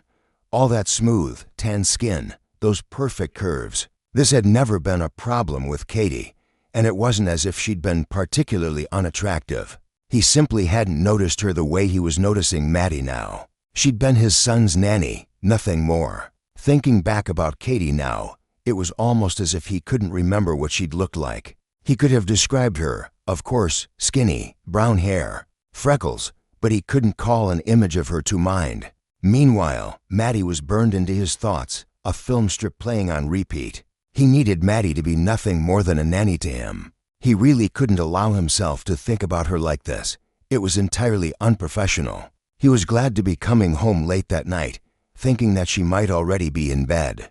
He'd even planned it. He could have gotten away a few hours ago.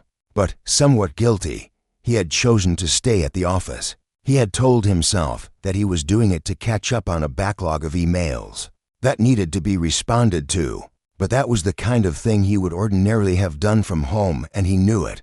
He had stayed away because he wasn't ready to face her again, so he was a little surprised to hear the sound of music as he walked through his front door. It was soft enough that he knew Charlie's sleep wouldn't be disturbed by it, and it was pretty and melodic, instrumental stuff, but it was coming from the living room. What was Maddie doing in there? He went in and stopped in the doorway, taking in the scene. She had pushed all the furniture back against the walls to create a vast, open space at the center of the room. She was on her toes, and she was dancing, bending and flexing gracefully to the music. She had her back to him, and he watched quietly, not wanting to disturb her. It was a pleasure to watch this. Eli recognized ballet. He'd been to a few performances in his life, and though he didn't know much about the art, he could tell that she was good at it. The point in her toes never went away. Her fingers were fully extended. It was clear that she knew, at every moment, what every part of her body was doing, and that every move she made was intentional. She turned toward him and stopped in her tracks. Oh. Her face went bright red with embarrassment at having been walked in on. "It's all right," he told her. "You don't need to stop." He leaned against the doorframe casually. hoping that she would go on. He had been enjoying the show. And the best part was, there was nothing unprofessional or inappropriate about watching her while she was dancing. It was completely understandable that he should be drawn to that. He didn't have to pretend he hadn't noticed her, at least not right now. "I shouldn't have moved the furniture," she said. "I meant to have it all put back before you got home." "Don't worry about it. We'll get it all put back where it was," he assured her. "There's no hurry. I hope I didn't damage anything." "I'm sure you didn't, unless you picked up the armchair and threw it over there." "I pushed it, so it's fine," he said, offering a smile in hopes of relaxing her a bit. "I'm guessing your room wasn't big enough for this. I know I'm supposed to stick to my room after hours. I'm sorry." "No, hey, that wasn't what I was saying," he said. "I just wondered why you chose to dance out here. And I could only guess that there wasn't enough space for you upstairs." "Not really," she confessed. "I tried dancing in the suite, but that couch is so big that I wasn't able to move it. Not that I'm complaining." She added quickly, "It's a great couch. I love it. But I did need more space." "Well, it isn't a problem. The suite is your private space. But of course you're welcome to the rest of the house as well. You're acting as if you'd done something wrong. But I don't have a problem with you being in here at all." "Thanks," Maddie said, smiling at him. Some of the pink had left her cheeks now, and she looked a bit more relaxed. It only led Eli to notice how sweet her smile was, though. He was sure that smile bewitched everyone who saw it. Oh, this wasn't going to be easy. Now he was thinking about her in that swimsuit again, which was the very thing he had wanted to avoid tonight. He cleared his throat. "I hadn't realized you were a dancer." "Oh, I'm not," she said. She actually looked surprised, which made him feel surprised in turn. "Of course you are," he protested. "No one dances like that without proper training." "You know about ballet, then?" "I know about recognizing quality when I see it." "You knew what you were doing." "Okay, that's true," she agreed. "I knew it. So how long have you been a dancer?" "I'm really not a dancer," she said. "I used to be, but I'm not anymore." "You quit." "You shouldn't have. You're so good at it." She looked down at her feet. "I'm sorry," he said. "Was that not okay to say?" "I wasn't trying to tell you what to do with your life." Maybe he had come across as bossy, but he hadn't meant it that way. "All I was trying to say was that you're really good at this. You're a beautiful dancer." Oh, now he was talking too much. She was going to think he was ridiculous. And why did he suddenly care so much what she thought anyway?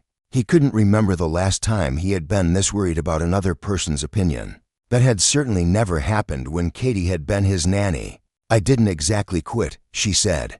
"I was injured, and I had to stop." "Oh." He was quiet for a moment as he understood the depth of what she was telling him. He had never been a serious athlete, but he knew how devastating a sports injury could be. No wonder she had been reluctant to talk about her dancing. "I'm sorry to hear that." "Thanks. It was a while ago," she said. "It's really okay now. You must miss it." He felt silly having said that. Obviously she missed it. Why else would she be dancing around his living room? Maddie smiled. "Dance will always be a part of my life," she said. "I may not be able to be a professional dancer the way I used to dream about, but I still have my love of dancing." "That's a great outlook," Eli said, "and I can see that you have that. I mean, it's obvious from the way you dance. You looked really lost in the moment." "Yeah, that has a tendency to happen." She smiled a little sheepishly. "When I'm dancing, it's like I forget about everything else. I feel like I'm in my own little world." "I could tell. You must have been amazing to watch when you were a dancer." "I'll put everything back," Maddie said. She went over to her phone and picked it up, presumably ready to turn off the music. "No, don't," Eli said hurriedly. She looked up at him. "Why? Do you like the room better this way or something?" Eli chuckled. "It's not that," he said. "I just want you to finish what you were doing." "Oh." Her cheeks colored. I'm not used to having an audience. I mean, not anymore." "No, sorry, I didn't mean that I was going to stand here and watch you," he said quickly. "I'm sorry, you're right. That would be incredibly awkward. I just meant that I wanted you to take the time to finish up what you were doing. Enjoy your time dancing. You work all day, and I know you must be glad to get some time to yourself. I'll get out of your way." "I feel like I shouldn't be doing this here," she confessed. "It was different when you weren't home." Now I feel like I'm driving you out of your own living room."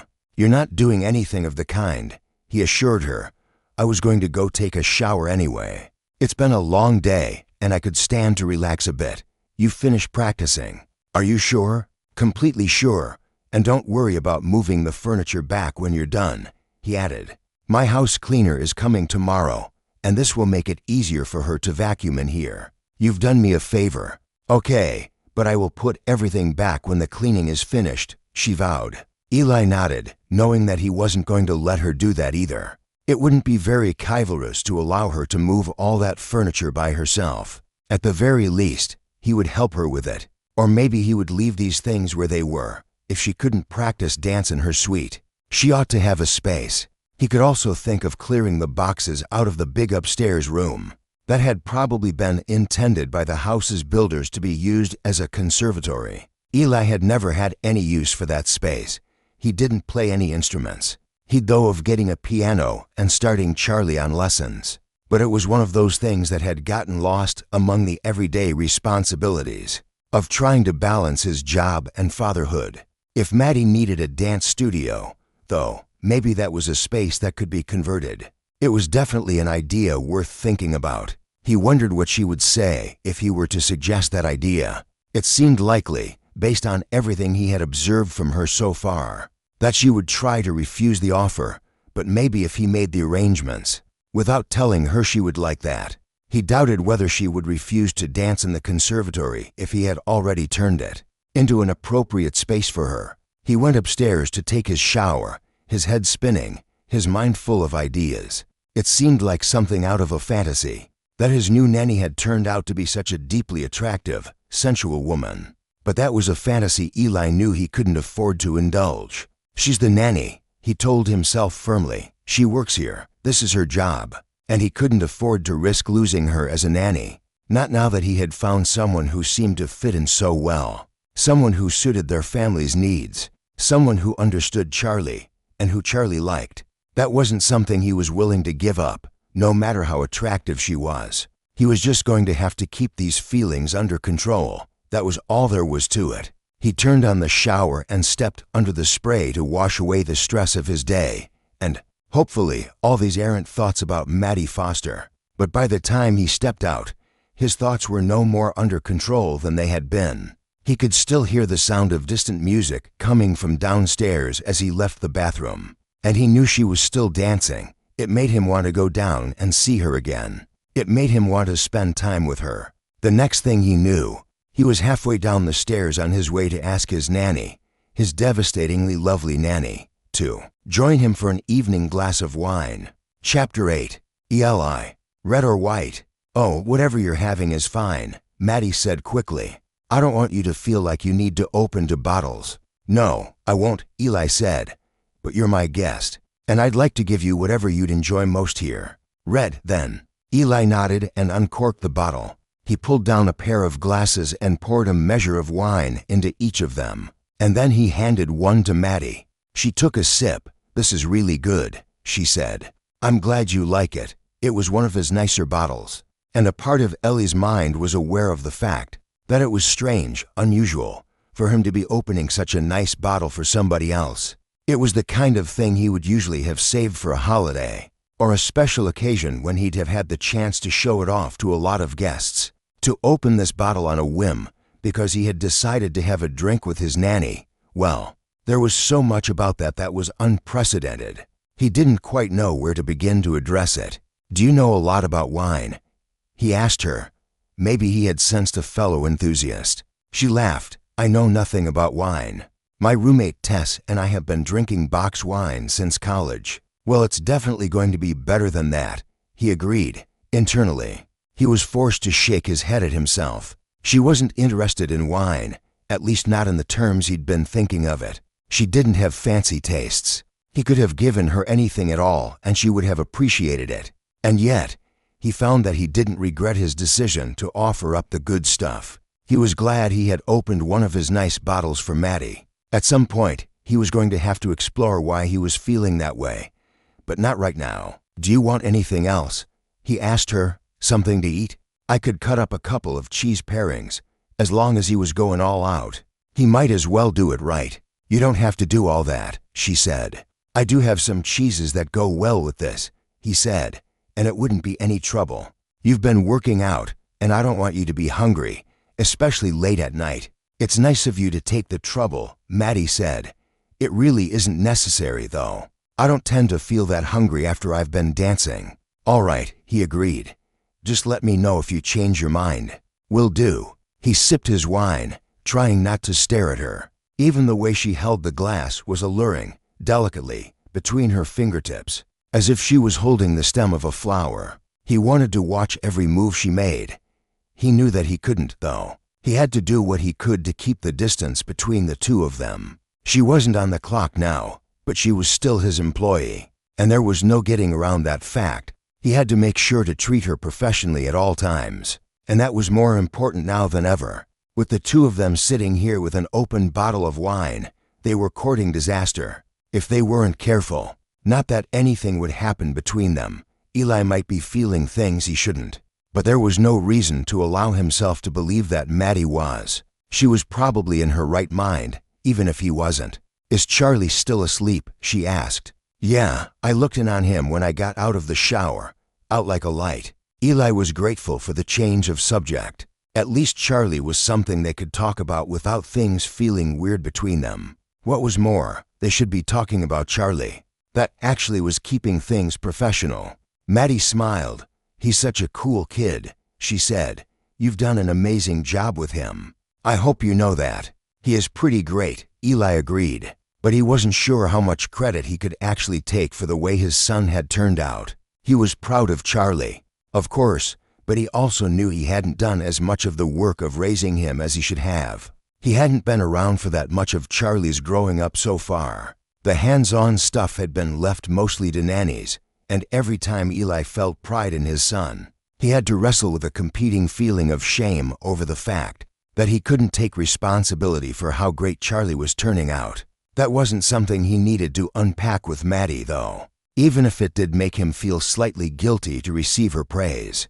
I've been so happy with everything he's done so far, he said instead. He's incredibly smart. I can tell. He's a great reader. I feel like that's always the best way to tell with a kid his age. Not even how much skill they have at reading, but how much enthusiasm they have for it. I've seen him sit with a book for a solid hour. The first time I saw it, I thought he might be looking at the pictures. Oh no, he reads them, Eli said. He's really into that series about the dragons. I've noticed that. You know, kids who like that series usually like the Magic in the Woods series. Have you heard of it? I haven't. It's age appropriate. Would you mind if I picked up the first one for him to see if he's interested? Or do you like to read books yourself before giving them to him? Was that something Eli was supposed to be doing? He'd never done that before, and he felt another pang of guilt. I trust your judgment, he said. I'll give you some money for it, and if he likes it, we can get the rest of the series. That's great, Maddie said. They're some of my favorite children's books, really great. To be honest, you should check them out yourself in your free time. Maybe I will, he wouldn't. What free time was she talking about? If he had free time, he would be spending it at home with Charlie, not reading books. So you and Charlie have been bonding well? He asked. Oh, yeah, we had a great time today. Yeah. Why do you sound surprised? You know what a great kid he is. Yeah, I do. I just don't always get to hear it from other people, Eli said. I don't know if I can express how nice it is to hear that someone likes your kid.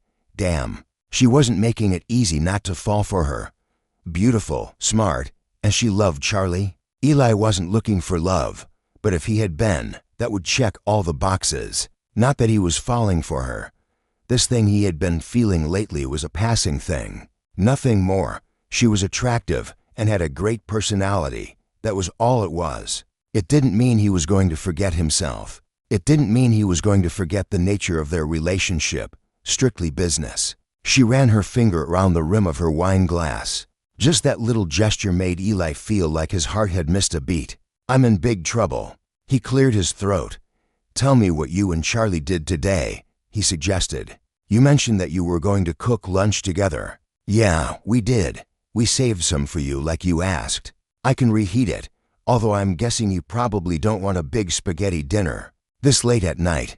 Maybe I'll take it to work with me tomorrow, he suggested. I appreciate you setting some aside. She bit her lip and hesitated. If you do take it, I think you should let Charlie know what you think of it once you've eaten it, she said. I know he was so excited for that. He'd be thrilled to hear that you enjoyed it.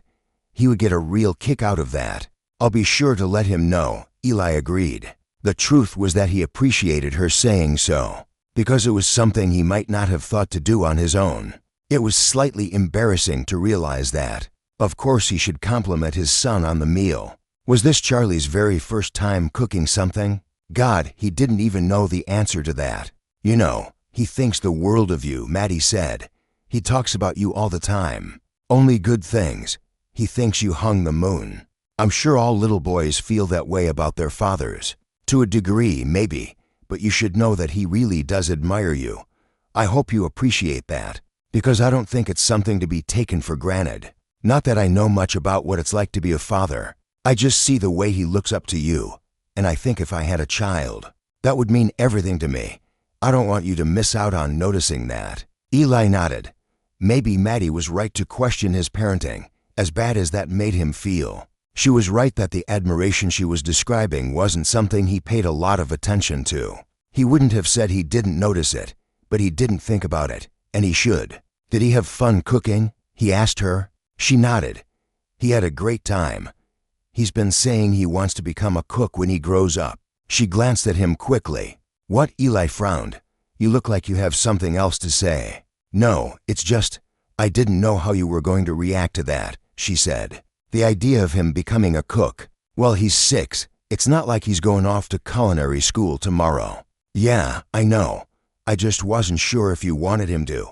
I don't know. Follow in your footsteps. Take over the family business. Oh, I didn't mean to encourage him onto a different path, if that's not something you wanted. I should have thought about that, or maybe asked you first. It's all right, Eli assured her. I'm not expecting him to go into tech. I don't even know if I would want him to.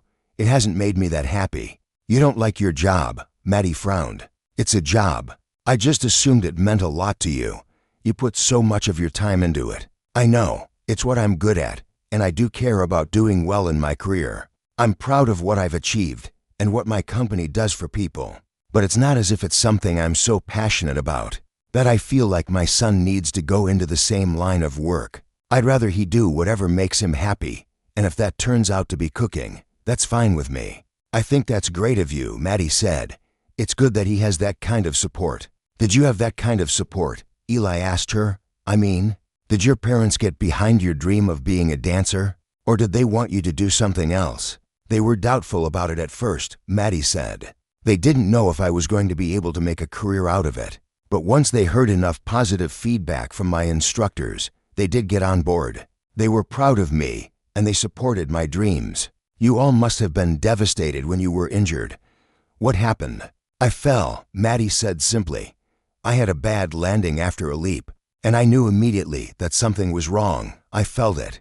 That sounds awful. There are some things you just can't recover from and go on dancing at that level, Maddie said. I'll always be able to dance for fun, but I had my sights set on being a professional ballerina, and I'm just not anywhere near that level now.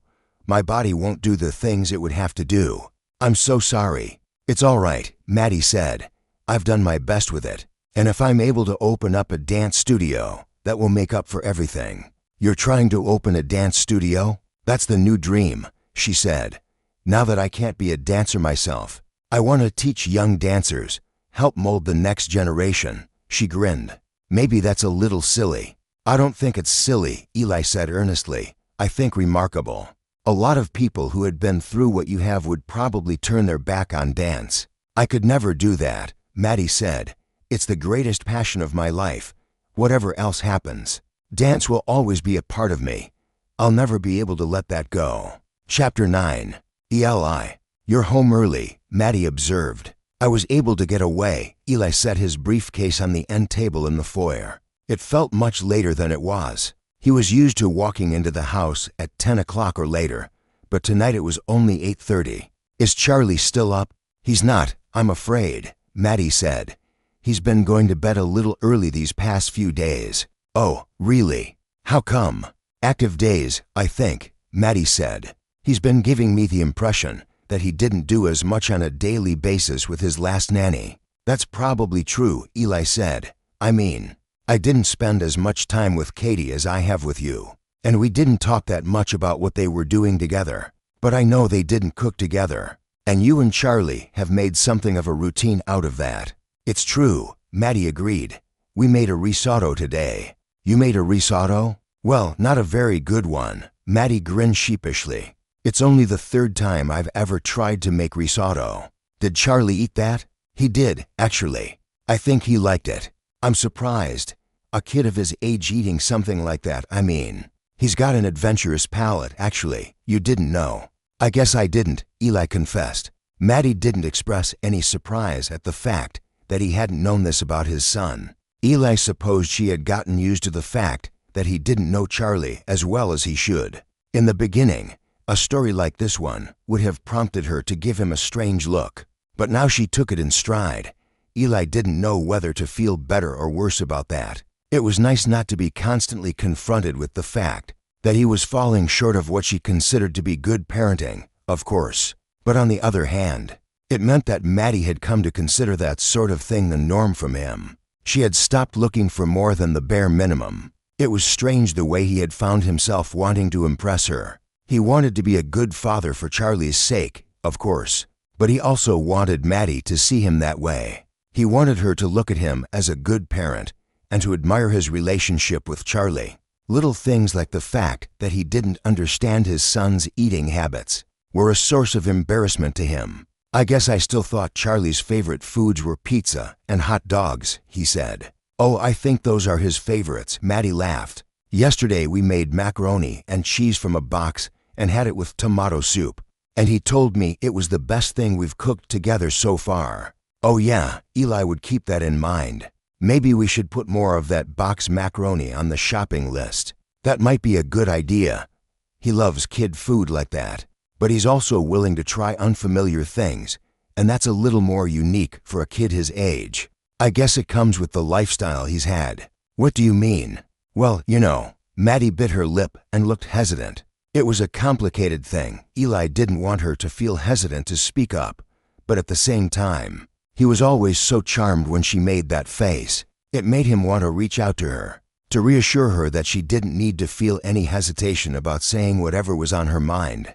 He wanted her to be comfortable talking to him about anything at all. He waited, hoping that she would get over whatever was giving her pause, trusting that she would. Maddie was confident and outspoken, and she always seemed to find the strength to say what needed to be said. And this time, apparently, was no exception. I just mean that Charlie is a kid who's been raised with a lot of resources, she explained. A lot of opportunity. He's been exposed to things most kids his age haven't. Oh, I see. She was talking about the fact that he had money. No wonder it had made her feel a bit awkward. I'm not sure how aware you are about it, Maddie said. I'm sure it was the same for you growing up as it is for Charlie now. So you wouldn't have the context of what a more typical childhood is like. I'm sure you grew up with the same kind of exposure to nice things as Charlie has had. And that's a good thing, she added quickly. This isn't criticism of your upbringing or of his. It wasn't like that for me at all, actually, Eli said. What do you mean?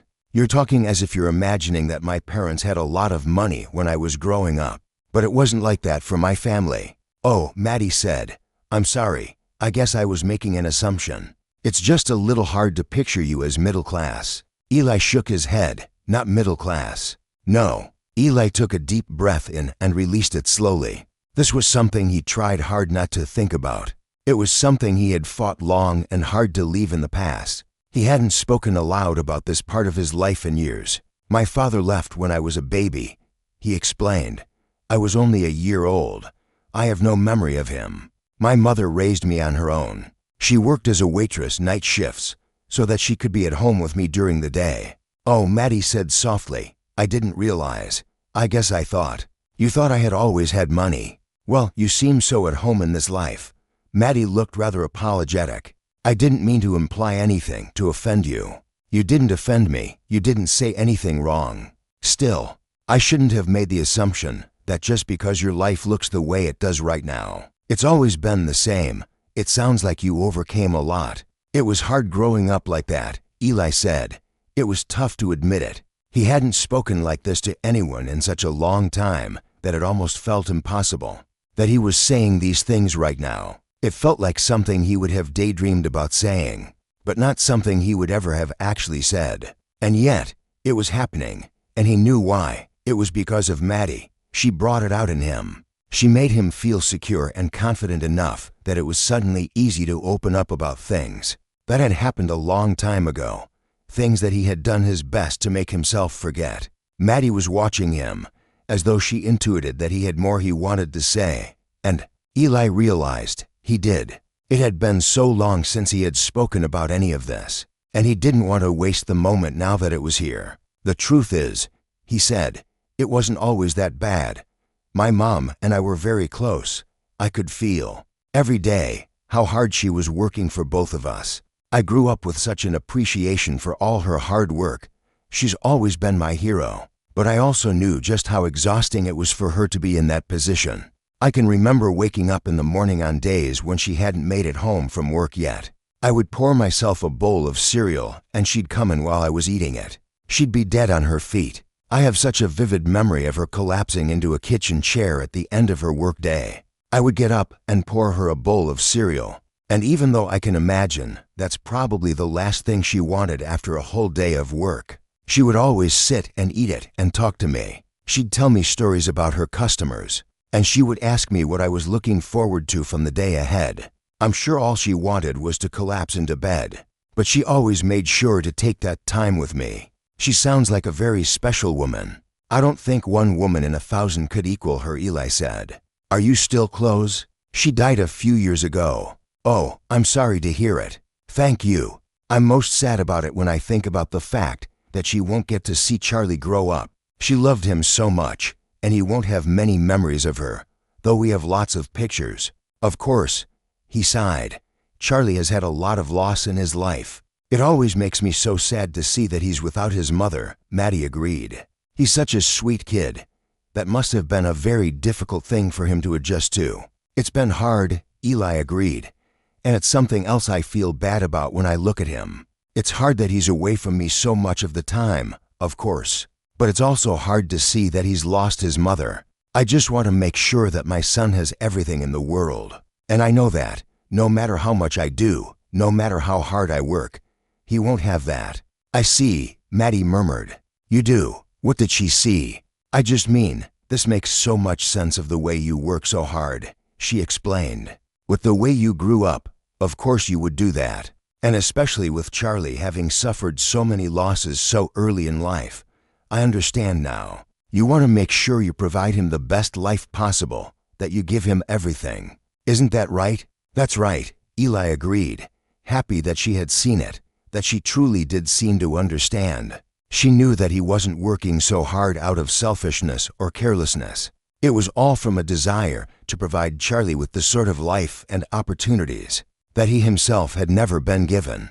He would always remember what it had been like to go to bed hungry, when his mother's tips at the restaurant hadn't been good. He would always remember the duty he had felt to pretend he didn't need anything to eat, so that his mother wouldn't feel too bad about the fact that she hadn't been able to buy groceries. He'd had friends at school who had felt bad about the meager lunches he used to bring, and had given him an apple or a bag of chips from their own lunchbox. He had never wanted to allow his mother to know that was happening, because he had known how sad and ashamed she would feel about it, and he hated to think of the look that would appear on her face if she heard. And when he had gotten older, he had vowed to himself that his own family would never go through the things he had. It was the reason he'd worked so hard. He'd put in effort all through high school to make sure he would have the kind of grades that would enable him to earn a scholarship to a good college, knowing that his mother would never be able to afford to send him. He had spent months applying for scholarships and financial aid,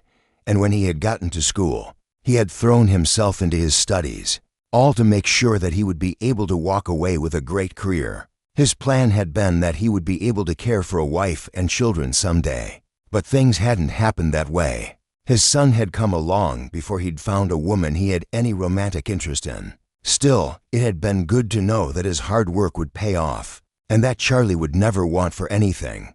I can hardly blame you, Maddie said. You thought it was something other than that, Eli deduced. Well, yes, if you want to know. I sort of thought you were just a workaholic, or in love with your job or something. I thought you cared more about your job than you do about Charlie. But I get it now. You work as hard as you do because you care about Charlie. I don't want him to go through the things I went through, Eli said. I wouldn't want it for anyone, but especially not my kid.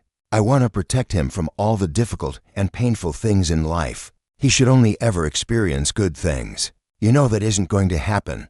Bad things happen to everyone. Charlie isn't going to be exempt from that. I know that, Eli said. I know I can't protect him from everything, but I'm his father. It's my job to protect him from as many things as I possibly can. And if that means I'm going to have to work all day every day for the rest of my life, well, I guess that's just what I'm going to have to do. I care about Charlie more than anything in the world, and I'll do whatever I need to do to make sure he has the best life possible. Chapter 10. Maddie. By the time Maddie's first month working for Eli had ended, things had begun to change around the house. She had gotten used to Ellie's new pattern of coming home earlier in the evening. Some nights, though not every night, he was home early enough to put Charlie to bed, a surprise that always left Charlie ecstatic. When it happened, Maddie did her best to get out of the way so that the two of them could make the most of their time together. She had come to a new appreciation of how much Eli really did care for his son. She could see it in everything he did now, in ways she genuinely hadn't been able to before.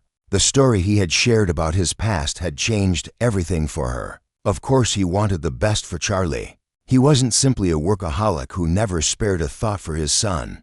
It was so much more complicated than that. Eli wanted everything for Charlie, and the best way he knew how to provide that was by making sure there was always enough money. And to be fair to him, Maddie knew that was important because of Ellie's success in his career. Charlie would never be hungry. He would always have the best education, and his future would be whatever he wanted it to be. If he didn't get to spend so much time with his father, well, to Eli, that probably seemed like an acceptable price to pay. Maybe it was an acceptable price to pay. What did Maddie know about it? She wasn't a parent. It was Tuesday evening, and she found herself alone in the kitchen cleaning up. Eli wasn't home from work yet, and Charlie had gone to bed disappointed at not being able to see him. Maddie had considered asking Eli to try to schedule the specific days he would be able to come home early in order to make things easier for his son. That way, Charlie wouldn't have to deal with getting his hopes up only to be let down. She hadn't been able to find a way to ask Eli that, though. It wasn't as if she couldn't see that he was trying, and she very much did not want to call him out when he was starting to change his habits and make a real effort to be there for his son. That was something that ought to be rewarded, not nitpicked. Eli came into the kitchen, startling her, and she whirled to face him. "I didn't hear you come in," she said. "I came in quietly," he admitted. "I know I'm a little later than usual tonight, and I thought Charlie might be sleeping." "Yeah, he is," he cursed softly. "I thought he might be, but I still hoped." Allowing herself a slight risk, Maddie said, "I know he was hoping for that too. He wanted to see you. I'll try to get home earlier tomorrow. Did you guys cook something today?" "No, we painted, actually. You didn't tell me he had an art studio." "It's hardly a studio. Just a few supplies in the corner of his playroom." "Nice supplies," Maddie said. "Acrylic paints, quality brushes, an easel, stretched canvases, and everything untouched. I'm surprised you bought all that when he didn't have a passion for painting before today. I read a parenting book that gave a list of ideas for things you should buy for your kid at each age, and art supplies were on the list." Eli shrugged. "I just got everything the clerk at the store said I should get." "When did this happen?" "When he turned 5, and he's never touched any of it in all that time," Maddie marveled. "I figured he would get to it when he was ready for it. I think he hardly knew it was there, to tell you the truth. That playroom is so full of toys and games that he's not sure what he has. I was the one who set out the art supplies, and once he saw them, he got interested." Maddie shrugged. "Anyway, he wants to show you what he painted. He's been talking about it all day." "What did he paint?" "He won't tell me. I mean, I've seen it, but when I asked him to talk to me about it, He got all quiet and mysterious and said he was only going to tell you about it, Maddie said. He's saving it for you. That's sweet of him. Yeah, so I would just make sure he gets the chance to show it to you sometime soon. I will. He offered her a small smile, and Maddie felt relieved. When she had first come to work here, saying something like that to her boss would have felt as if she was stepping out of line, telling him how he should care for his son. It didn't feel like that anymore, though. Now she knew that he welcomed her input.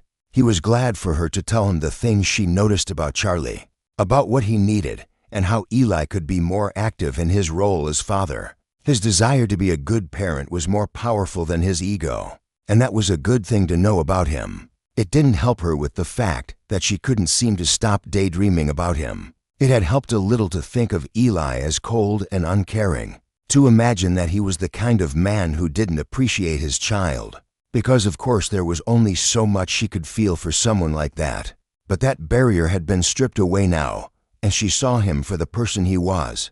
He was someone who wanted, more than anything, to care for Charlie, and that made her admire him so much more than she might have done otherwise. She turned away to finish washing the dishes. "Leave that," Eli said. "I'll do it. This is my job," she pointed out. It was true. Taking care of minor household chores was included in her job description. "You've worked all day," Eli said. "I can do the dishes.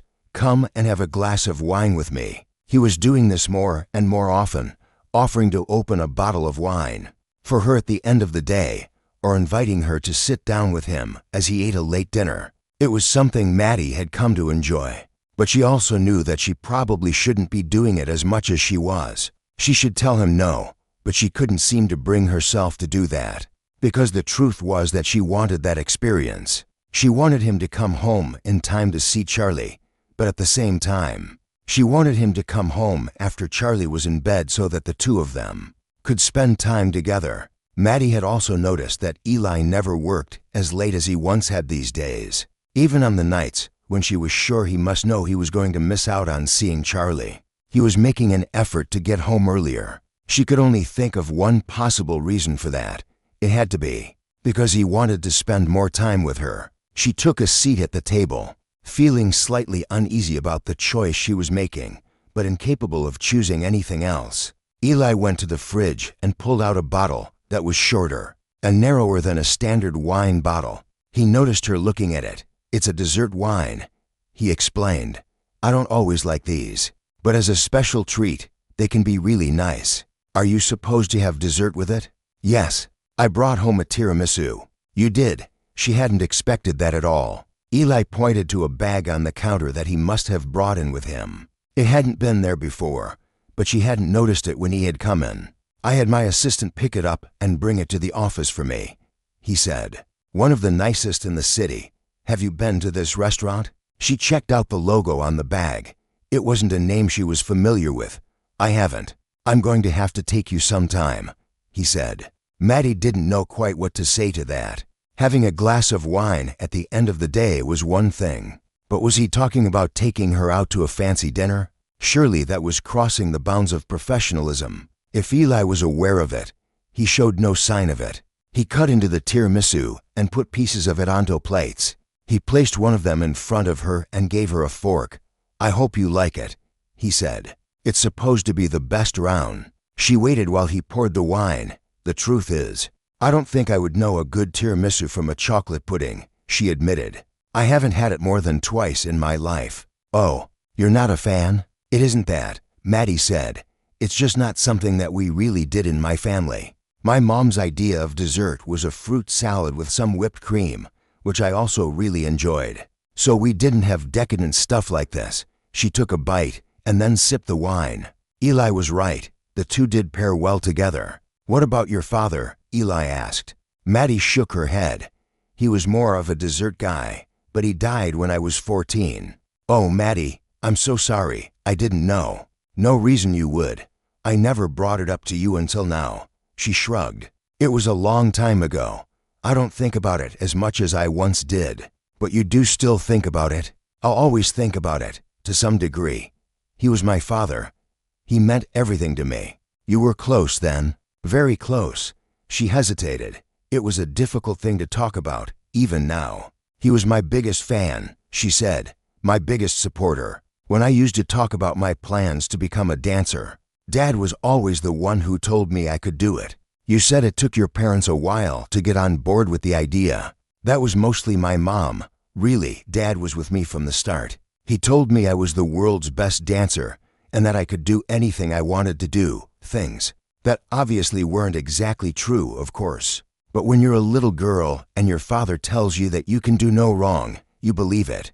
I'd imagine, Eli said quietly. I couldn't be more grateful for everything he gave me, Maddie said. If not for my dad and his influence in my life, I don't think I would have been brave enough to pursue a career in dance in the first place. And even though I wasn't able to make that dream come true, the amount of time I spent trying is something I'm not ever going to forget. The training I got from it has been invaluable. And then there's just the relationship I had with my dad. That's been one of the most important experiences of my life. I don't know what I would have done without him. Eli was quiet, staring into his wine glass. It was only then that Maddie realized the weight behind what she had said. The thing he might have heard. He might think that she had been implying, yet again, that there was something wrong with the way he was raising Charlie. He might think she was drawing comparisons between himself and her own father. She put her wine glass down and leaned in, anxious to correct any misunderstanding. I don't mean to say that. Well, I wasn't trying to say anything, really, she said. Eli raised his eyebrows, looking faintly amused. What is it you weren't trying to say? Oh, hell, I just mean that. We were talking about you and Charlie. And then we were talking about me and my father. And I didn't mean to suggest that the situations were the same. No, it sounds as if they could hardly be more different. According to you. That's not what I meant. But he was smiling. Don't worry. He said, I'm not angry. You make a good point. I think so much about the things I want to provide for my son. But I sometimes forget that the most important thing I can give him is the memory of a childhood, full of happiness. I want him to know that he was loved. It sounds like you never doubted that. I never did, Maddie agreed quietly. Thank you. Ellie's tone was sincere. Truly. I appreciate you sharing that. He reached out and rested his hand on top of hers for a moment. Maddie breathed in sharply. What did this mean? She should pull away from him. She should hurry up to her room. And never mind the wine and tiramisu. She didn't want to go. She waited for him to break the contact between the two of them, but he wasn't breaking it. It was almost as if he wasn't even aware that this new line had been crossed. What am I doing? For God's sake. I could lose my livelihood over this. I could lose my place to live. What would I do then? That realization broke through the cloud that had surrounded her thoughts. She removed her hand from his and got to her feet. I ought to go to bed, she murmured. This was, but she couldn't think what to say. How could she describe it? What had it been? Maddie turned and hurried away, but the feeling of palpable tension followed her. Chapter 11. Eli. You really don't have to work all day, Charlie asked, unable to disguise the excitement in his tone. I really don't. Eli could hardly believe it himself. It felt like he was forgetting something vital, walking away from work for the day like this. And yet it had been surprisingly easy to do. He had put his mailbox on Do Not Disturb and arranged for his messages to be forwarded to his secretary and one of his associates. Between the two of them, they would be able to handle anything that came through, and he should be fine to take the day off. A real day off. When was the last time he'd had one? He wasn't sure, but he was looking forward to it. Can we spend the whole day here? Charlie asked. Maybe not the whole day, Eli laughed. But you don't have to get back home for work. That's true, but I think you'd get tired if you were on the beach all day long. I would not, Charlie insisted. I want to stay all day. We'll see, Eli said. We'll see how you feel in a few hours. Charlie turned to face Maddie instead. Maddie, can we stay all day? Maddie laughed. Your dad is in charge, you know, Charlie. I thought you were both in charge. Well, I happen to agree with him anyway. Let's see how we all feel after a few hours. I'm not sure any of us are up to a whole day here. She glanced at Eli. He looked away quickly, knowing what she must be thinking. When he had told her that he'd made arrangements to have the day off, she had raised her eyebrows and said nothing, and he'd gotten the feeling that she didn't quite believe it. If he was honest with himself, he knew he couldn't blame her for doubting. He hadn't shown himself to be reliable about this. Today was different. Today he really would be spending the whole day with Charlie. What she'd said about her own father the other night, about losing him so young and the memories that had stayed with her, that had really affected him. He had always thought of his relationship with Charlie as something he had forever to get right. But they didn't, of course. Even if they were lucky and nothing tragic interceded, as it had with Maddie and her own father. Charlie was getting older every day. One day, the mere fact of time passing would take the two of them away from one another, and Eli would never get these years back. He was determined to make the most of them. "I'm going to get some shells so that we can decorate a sandcastle," Charlie announced. "Don't go any farther than Eli at the beach. See that striped umbrella down there?" Yeah, no farther than that. They had come to a fairly secluded beach today. It wasn't the one where Charlie had first met Maddie. Eli still felt spooked from having temporarily misplaced his son that day, and knew that it would be easier to relax on a beach with fewer people. Here, at least, he wouldn't have to fear that anyone had snatched Charlie up. The striped umbrella, several yards off, was the closest person in either direction. "And no going in the water," he added severely. "Don't even get your feet wet. I mean it. Aw, Dad, I'm not joking. If you want to go into the water, you come back here and Maddie, or I will take you. You can go down the beach a ways to collect shells, but you stay out of the water. Am I understood?" Yeah. Okay, then, have a good time." Charlie trotted off down the beach. Eli watched him go, without taking his eyes off of him. He asked, "Do you think I'm making a mistake?" "A mistake? What mistake?" Maddie was setting out beach chairs, letting him go off on his own. "That's what I did last time, and it didn't turn out so well." "Well, things are different this time," Maddie said. "We're on a private beach for one thing. I can't understand why you brought him to the public beach in the first place. To tell you the truth, it's not as if you can't afford the membership fee to this place. It's where his old nanny took him," Eli explained. "I never bothered with membership fees to exclusive beaches, because it wasn't something I thought about, and because I wasn't usually the one going. So I didn't care. But that experience got you to change your mind? Something like that. That and the fact that I just don't want to spend my day on a packed beach like the one where you used to work. Well, I have to admit, this is a lot nicer than what I used to deal with every day," Maddie said. "And it makes it easier to keep an eye on Charlie." She glanced at Eli. "I guess it probably makes it a little easier for you to focus on checking your emails, too." "No," he said, eyebrows lifting. "I told you that I'm not working today, remember?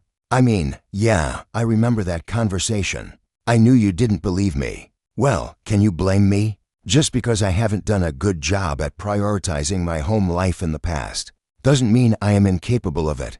"That isn't what I meant," Maddie said. "It's not that I thought you couldn't step away from work if you wanted to, but you didn't think I wanted to." Eli felt frustrated. Maddie bit her lip. That captivating affectation that always made Eli forget exactly what he had been talking about.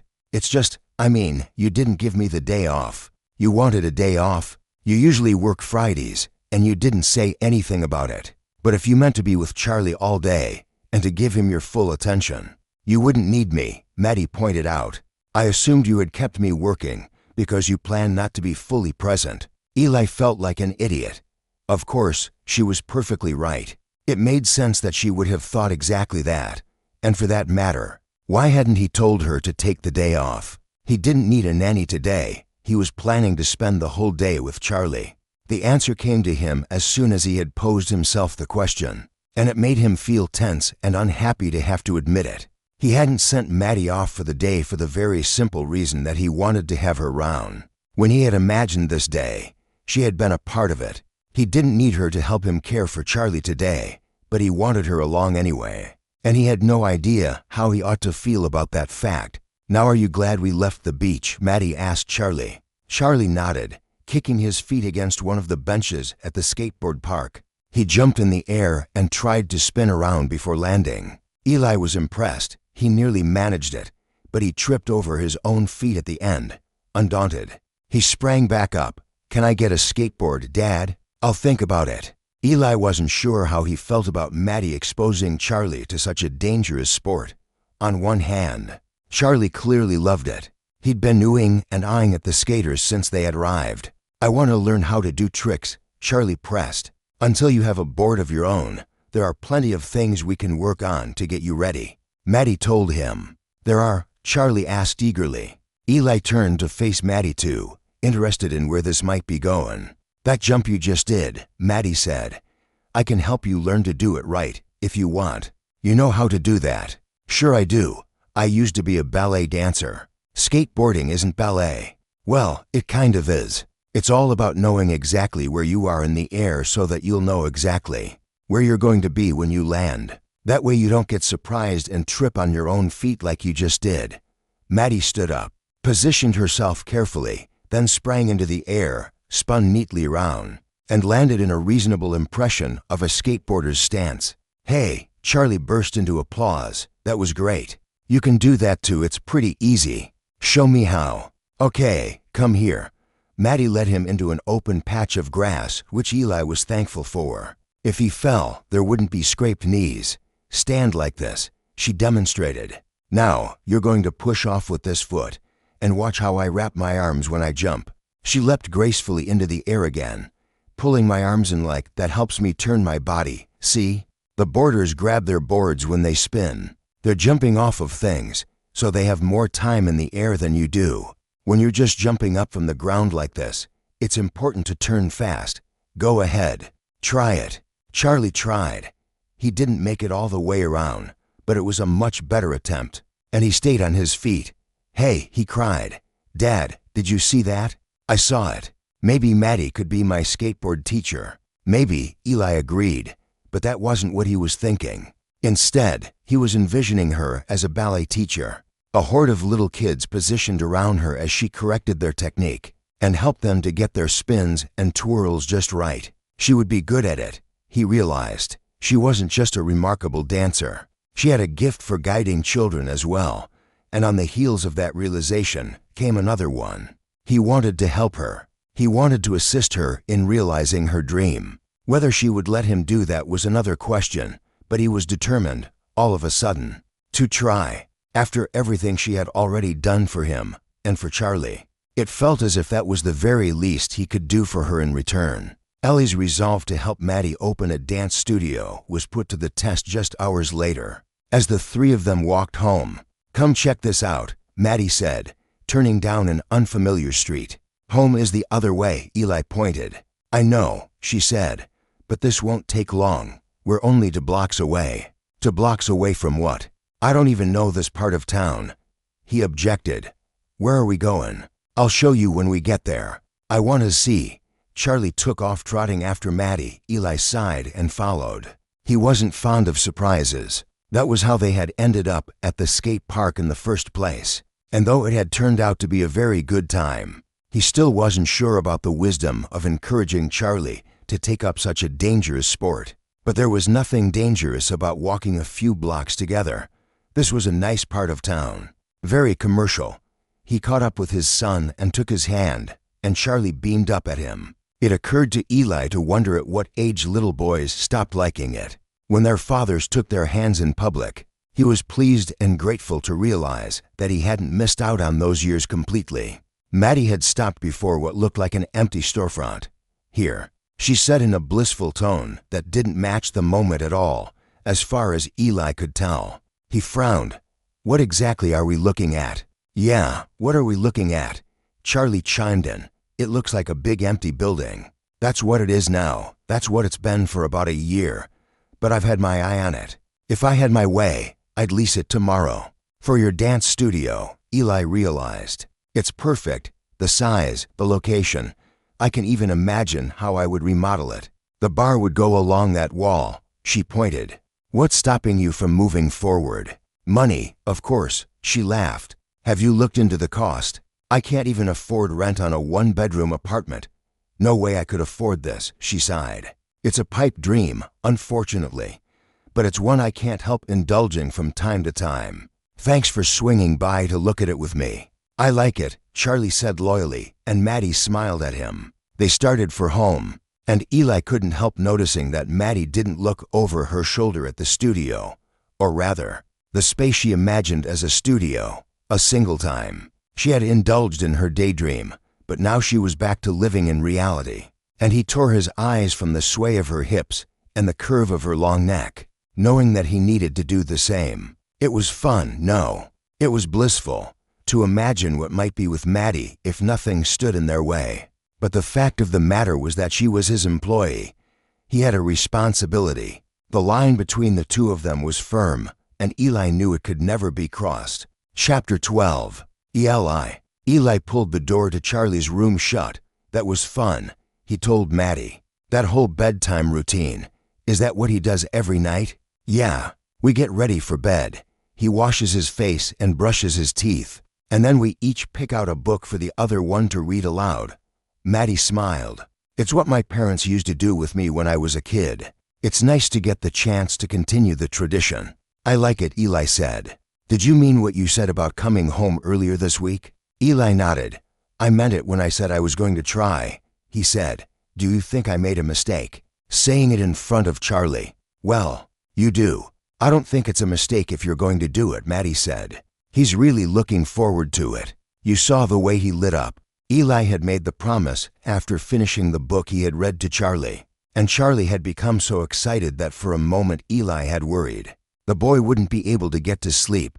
If you really are planning on coming home for dinner tomorrow, like you said, then it's nice that he has that to think about.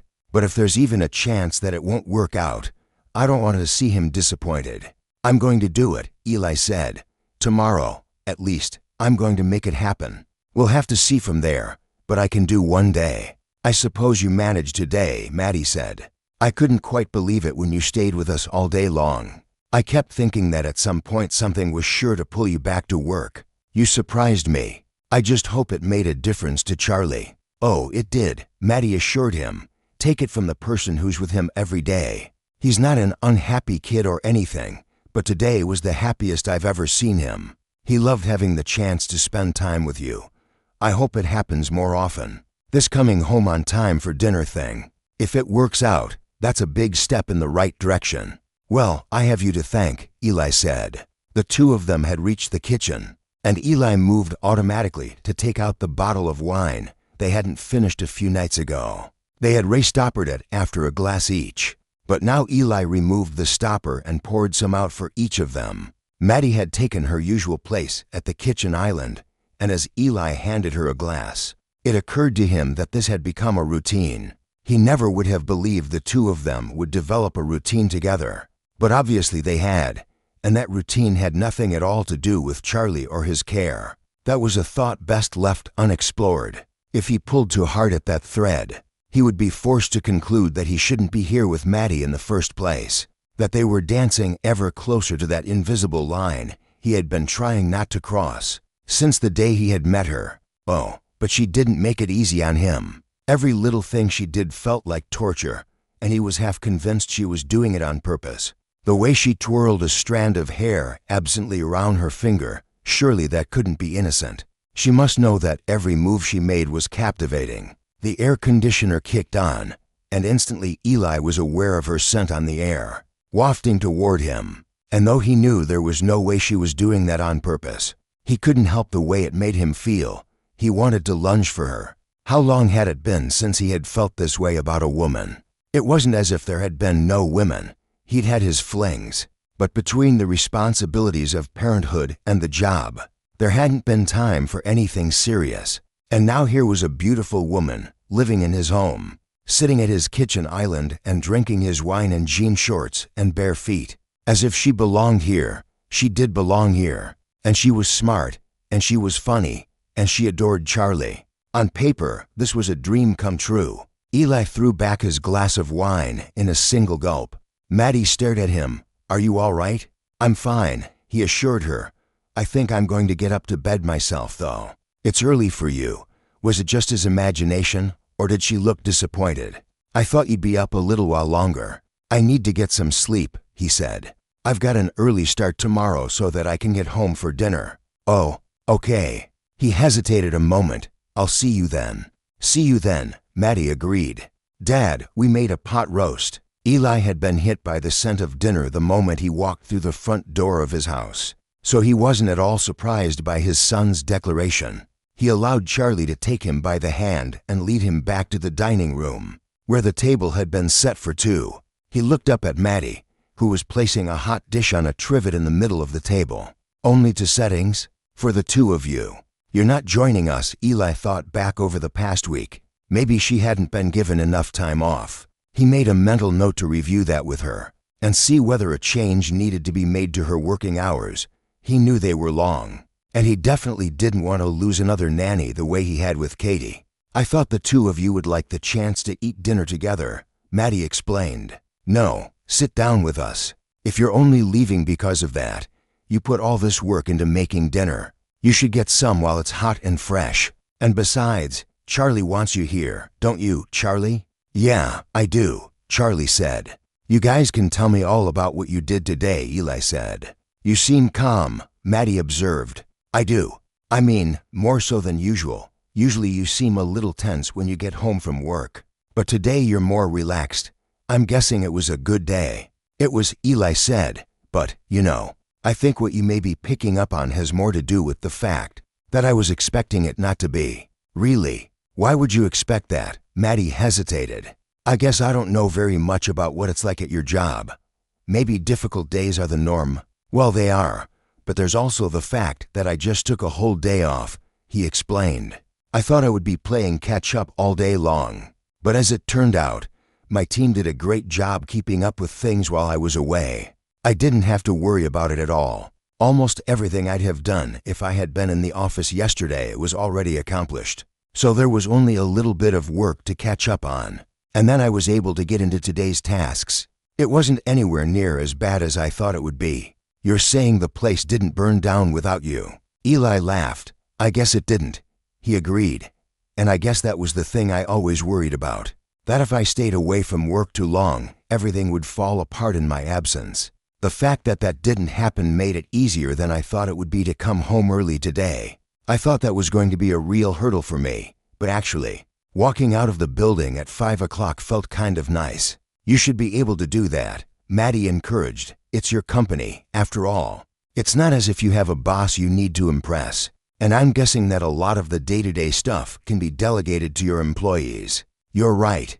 I think I need to work on trusting them more, but they really proved themselves over the past couple of days, so that's going to get easier for me now." "Does that mean you'll be coming to dinner more often?" Charlie chimed in. "Because I'm afraid Maddie and I might run out of recipes, Dad." "I'm not coming for the recipes," Eli said. We do still have Hank. He always cooked for us before. I'm sure he's enjoyed the downtime while you and Maddie have been doing the cooking. But that isn't really part of Maddie's job. Actually, Hank has still been doing plenty of cooking," Maddie said. "Charlie and I seasoned this roast, but Hank did most of the rest of it while we played in the pool. So we can only take partial credit today." "Well, whatever share of the credit you take, you did a great job," Eli told her. "And I'm glad you got some playtime in." In fact, he wished he could have been there for it. Although opportunities to see Maddie in a swimsuit had been a surprisingly common feature of their lives together since they'd met, it wasn't the kind of thing he could imagine himself ever willingly passing up. Dinner was all well and good, but another day like the one they had spent on the beach was what he really could have used. And yet, Eli was mindful of the fact that he couldn't propose that sort of thing too often. If he did, it would start to be obvious that he was just coming up with excuses to get a glimpse, and he shouldn't even be hopping on those opportunities with as much enthusiasm as he had so far. He also couldn't ignore the fact that he did want to be with her in this setting. Seeing Maddie's body was great, it was true, but there was something special about these nights, too. As he watched, she put some roast on Charlie's plate. "Napkin in your lap," she reminded him, and Charlie beamed up at her as he obeyed. God, what a miracle it was to see him looking up to a woman like that, and how special to see a woman who really seemed to love his son.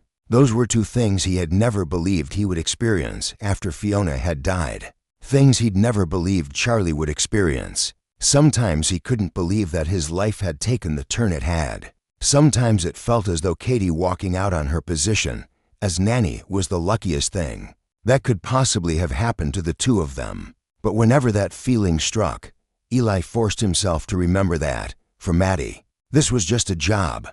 Nothing more. She might care about Charlie. In fact, Eli was sure that she did. But that didn't mean she was a mother figure or anything close to it. And he could never allow himself to forget it. Forgetting that she didn't have feelings for him was foolish. But if he ever let himself think that she might truly love Charlie, beyond the terms of her job, that would be irresponsible. And he would risk letting his son's heart be broken. That was the one thing Eli could never do.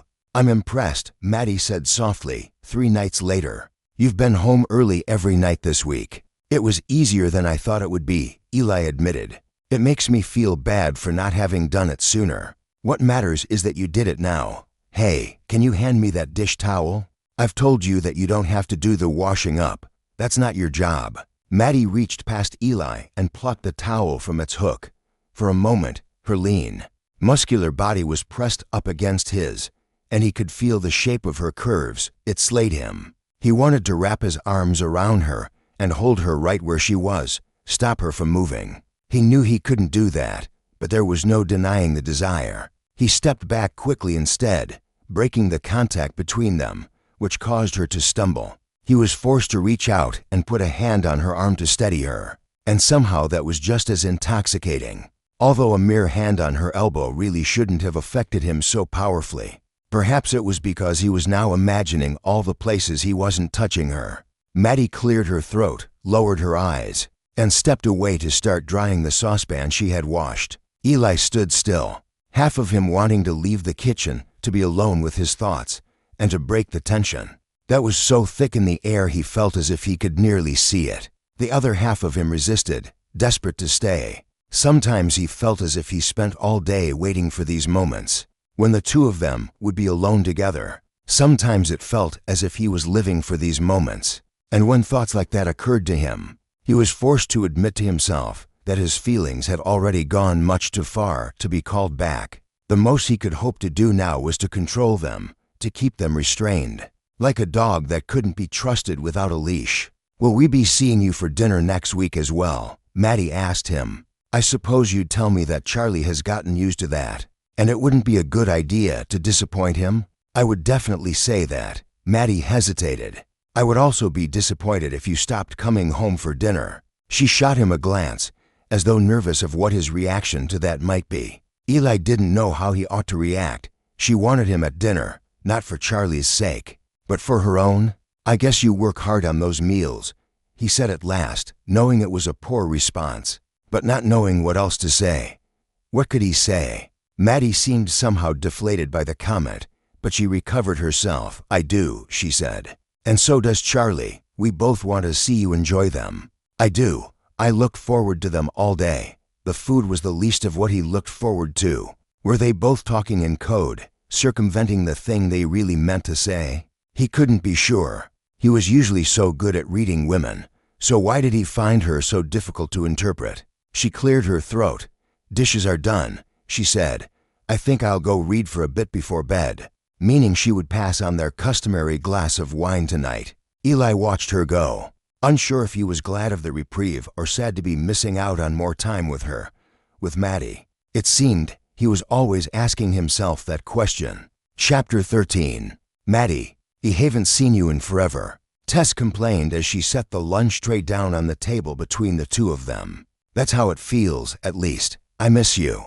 "I know," Maddie said sympathetically. She reached out to take her soup and sandwich from the tray and arranged them in front of her, consciously aware of the fact that she hadn't said she had missed Tess too.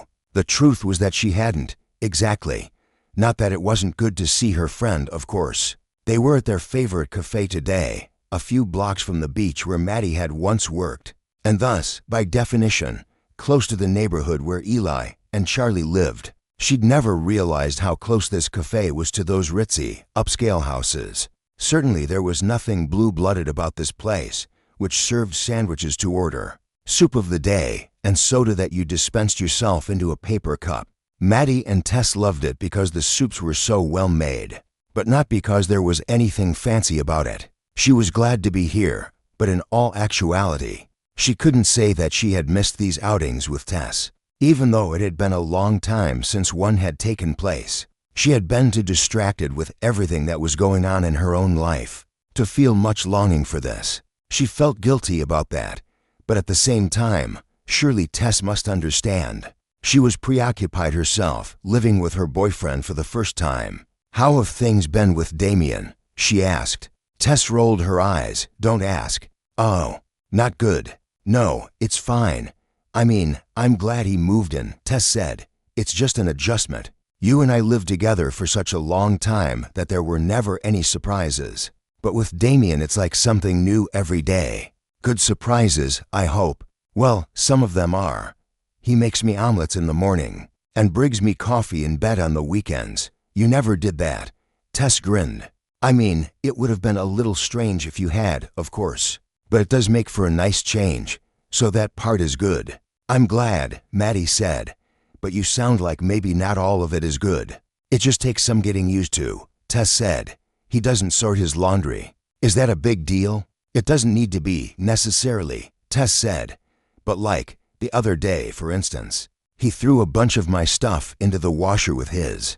He said he was trying to help me out, and I'm sure that's the truth. But it meant all my delicates went through in the same load as his blue jeans. Are they all right? I mean, probably. I might be imagining it, but my bras don't feel as soft anymore. And you know how expensive they are to replace." "I do know. It's probably not such a big deal for you, living in that big fancy house now." Maddie laughed. "Just because I live in Ellie's house doesn't mean he buys my undergarments." She said, "I still get paid for the job of being a nanny, and that's not exactly a six-figure income. More than you were getting lifeguarding, though." "More than that, yes." "Well, that's good. At any rate," Tess said, "the man should pay you well. You know he's one of the wealthiest tech tycoons in America, right?" "Don't call him a tycoon. He isn't like that. I'm serious, though. Have you looked him up online at all?" "No. He's on all kinds of lists." "What do you mean?" "What kinds of lists?" "Lists of the most successful businessmen in America. I can't believe you haven't looked him up. Maddie, don't you want to know everything you can about the person you're working for?" "I sure would if it was me." "I guess I'm learning about him the old-fashioned way," Maddie said. "Well, you can't be learning much. All the articles I've read on the subject seem to say the same thing. He's a total workaholic. They say he's constantly in his office. They make it sound like a good thing, that he's so devoted to his job. But all I could think when I read it was, of course this man needs to have a nanny. He must have no time at all to spend with his son if he spends that much of his time at work." "He's not that bad," Maddie protested. "And actually, he's been a lot better lately." "What do you mean, he's been better?" "He was worse when I first moved in, staying at the office until all hours, hardly seeing his son at all. Now, though, he usually makes it home for dinner. It's a big improvement." Tess frowned. "He's changed his work habits to come home and have dinner with you." "Not with me, with Charlie. It doesn't have anything to do with me." "Are you sure about that?" "Why on earth would it? He wants to see his son. He doesn't care about spending time with me." "Okay, why do you say that as if it disappoints you, though?" "What? You're reading into things," Maddie said. "Or you're imagining something in my tone that isn't there. I don't have any reason to be disappointed that Eli isn't interested in spending spare time with me." "You call him Eli? It's the 21st century. Who doesn't call their boss by their first name?" "I don't know. I don't know what's standard for household staff," Tess admitted. "I guess I thought there would be more." "More what?" "Distance. He comes home to dinner with his son, but you said you eat with them." "I have to eat somewhere." "I mean, do his other employees also eat with you?" "Well, no," now that she thought about it. It would have been odd for the cook or the groundskeeper to join them at the dinner table. And yet, it had become such a habit, such a common thing, for the three of them to dine together. Maddie couldn't even imagine going back and telling Eli that. She would take her meals up to her suite from now on. He would assume that it meant something was wrong. To be honest, he wouldn't even be wrong to think so. It was nothing she would ever choose on her own, unprompted by anyone else. And of course Eli would realize that. He would think he'd done something to make her want to pull away. Worse yet, Charlie might think he had done something to make her pull away. Thinking about it in those terms made Maddie fully realize the seriousness of what she might have done. Of course it would have been a mistake to get too close to Eli if she had. But the bigger mistake would be crossing professional lines and allowing it to affect Charlie. He had started to trust her and to rely on her presence in his life. Maddie couldn't let anything get in the way of that. "What are you thinking?" Tess asked. "I was just thinking about dinner tonight." It was close enough to the truth. Tess stared. "You're not eating dinner with them tonight, surely?" "Why wouldn't I be?" "Maddie, today is your day off, I thought." "What are you doing?" "You're going to go back to work." "It's not really work, it's only dinner. And you're telling me that's what you choose to do with your downtime. You get one day off a week and you're going to have dinner with your boss and his kid. It's not like that." "No, I'm getting that," Tess said slowly. "I warned you when you took this job that you needed to be careful. I warned you not to get yourself into deep with this guy. And I told you that you didn't have anything to worry about." Maddie protested. "But you're wrong. You're either lying to me or you're lying to yourself. Anybody can see that you're into him, Maddie, having dinner with him every night, even on your night off. Why else would you do something like that? You have feelings for him. Even if I do." "I knew it. I said if, Tess. And what you didn't let me say was that even if you're right, it doesn't matter. It's not as if he has feelings for me. So what harm could a little crush really do?" Maddie felt better as soon as she had said the words, but she also felt worse. Better because it meant there was a limit to the damage she could have done with her errant feelings, but worse because it hurt to acknowledge out loud that, whatever it was she was feeling, Eli would never feel it in return. He couldn't. She took a deep breath and recentered herself. "Look, I appreciate you checking in about this, but it's not something either one of us needs to worry about. I don't think you should go back and eat dinner with him tonight." "Yeah, well, I kind of have to. I promised Charlie," Maddie said. "You wouldn't seriously expect me to let down a little kid." "Well, no, of course I wouldn't. I just don't think you're being mindful about where all this is heading." "I told you nowhere. Eli has no interest in me like that." "Maybe he doesn't. You would know better than I would about that," Tess conceded. "But what I do know is that this is heading somewhere. You're in your feelings about this guy. Maddie, I've seen you get this way about enough men that I recognize the signs, and you can't let it happen. This one is your boss." Maddie sighed, abandoning the pretense. "He's so attractive." "I know. I've seen the pictures." Maddie had forgotten that Tess had been running internet searches. She vowed later to do some searches of her own and find out what her friend might have seen. But for now, it didn't much matter. No picture could do him justice, she told Tess, thinking of the softness in Ellie's eyes when he spoke about Charlie, and the way his whole face seemed to light up in those unguarded moments when they made him laugh. He was attractive when he was serious, but when the facade cracked, there was simply nobody like him in the world. "You should let me meet him," Tess suggested. Maddie couldn't help laughing at that. "You want me to keep my distance from him and also bring my best friend home to meet him? I guess you're right. That would be difficult to pull off. Try impossible." But even as she said it, Maddie found herself wishing that it wasn't impossible. It would be wonderful if she was able to combine these two parts of her life somehow. Introduce her best friend to the man who had captured so much of her attention and interest. She and Tess had always talked about their romantic prospects, and it felt odd to have feelings for a man she couldn't introduce to her friend. But that's for the best, because nothing is going to come of these feelings. There isn't any reason for him to get to know Tess.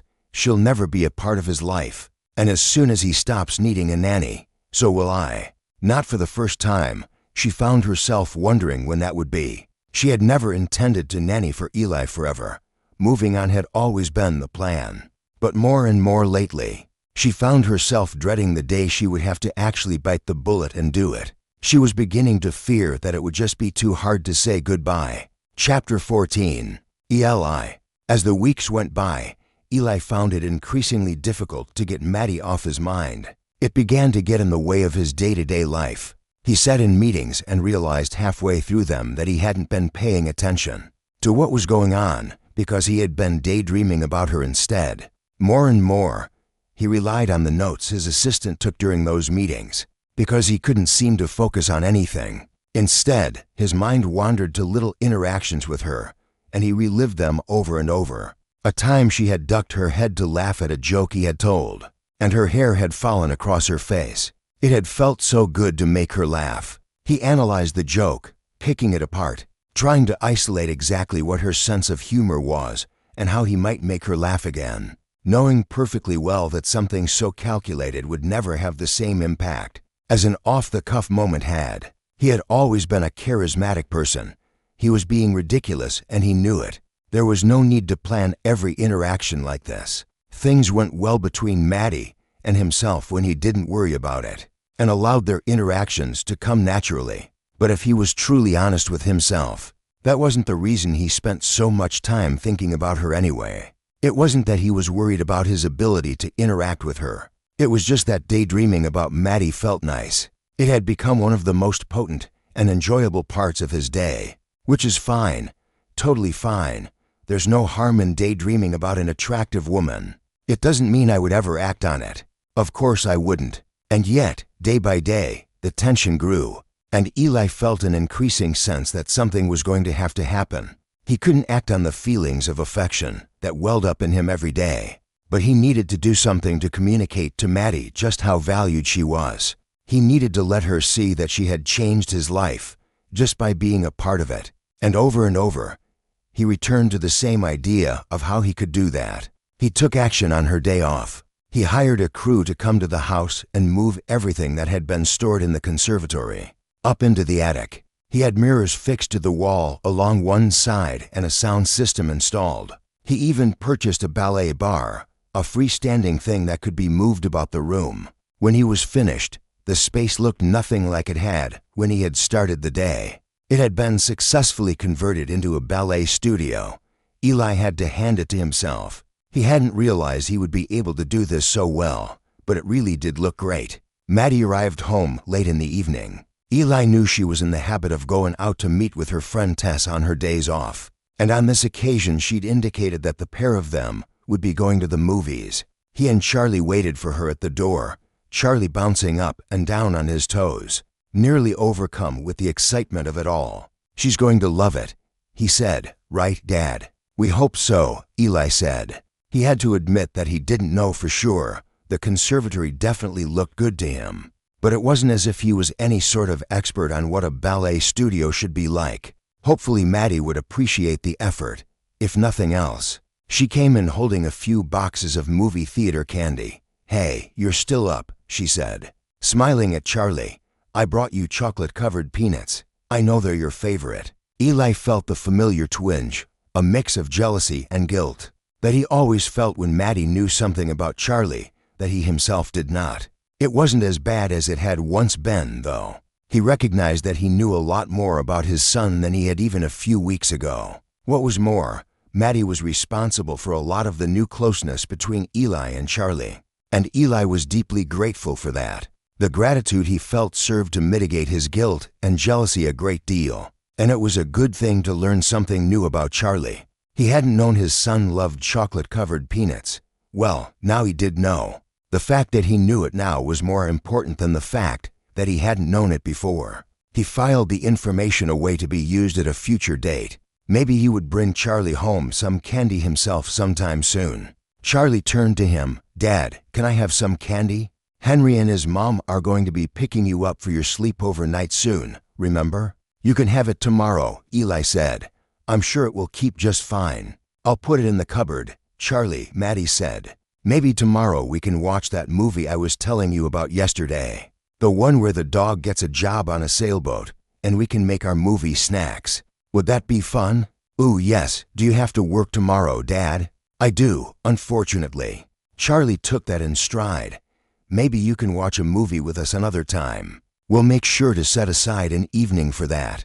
The remarkable thing was that Eli could make a promise like that to his son and know that it was the truth. He could trust in his own ability to carve out time away from work to devote to family. That had never been true before, and in spite of the fact that his burgeoning feelings for Maddie complicated the issue, he knew that he did owe her a debt of gratitude for making that possible. "Do you want to show Maddie our surprise?" "Oh yeah." Charlie forgot all about the candy. His eyes lit up with excitement. "Maddie, Dad and I have a surprise for you. Do you? Come upstairs." Charlie led the way up to the conservatory, running the whole way. They had to walk quickly to keep up with him. He paused outside the door. "Ready?" Maddie frowned. I've never even been into this room before. We were using it as storage, Eli explained.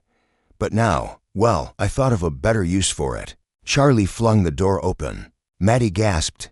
Eli could see at once, by the look on her face, that he had gotten it right.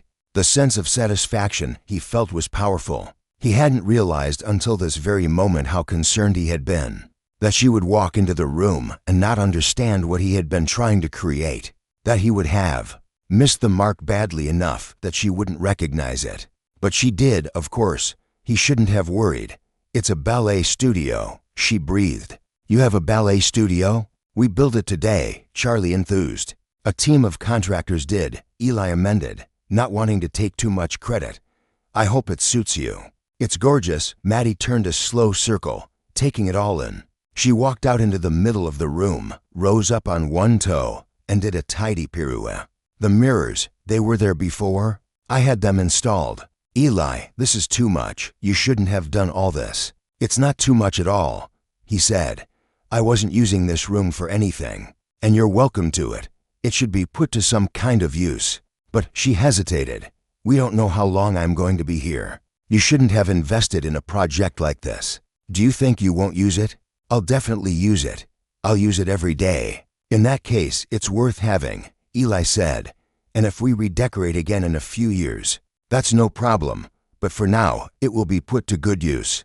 Much better use than this room was being put to, I'd say. They were interrupted by the sound of the doorbell ringing. That's Henry, Charlie said. They're here to pick me up for the sleepover. I'll take you down. Eli turned to Maddie. Wait for me here. She nodded wordlessly. Eli took Charlie down to the front door and handed him off to Henry's mother, giving him a quick hug goodbye and promising that he would be home the following day. When Charlie returned, the whole time, his thoughts remained upstairs with Maddie. When he returned to her, she was at the bar, going through a series of exercises.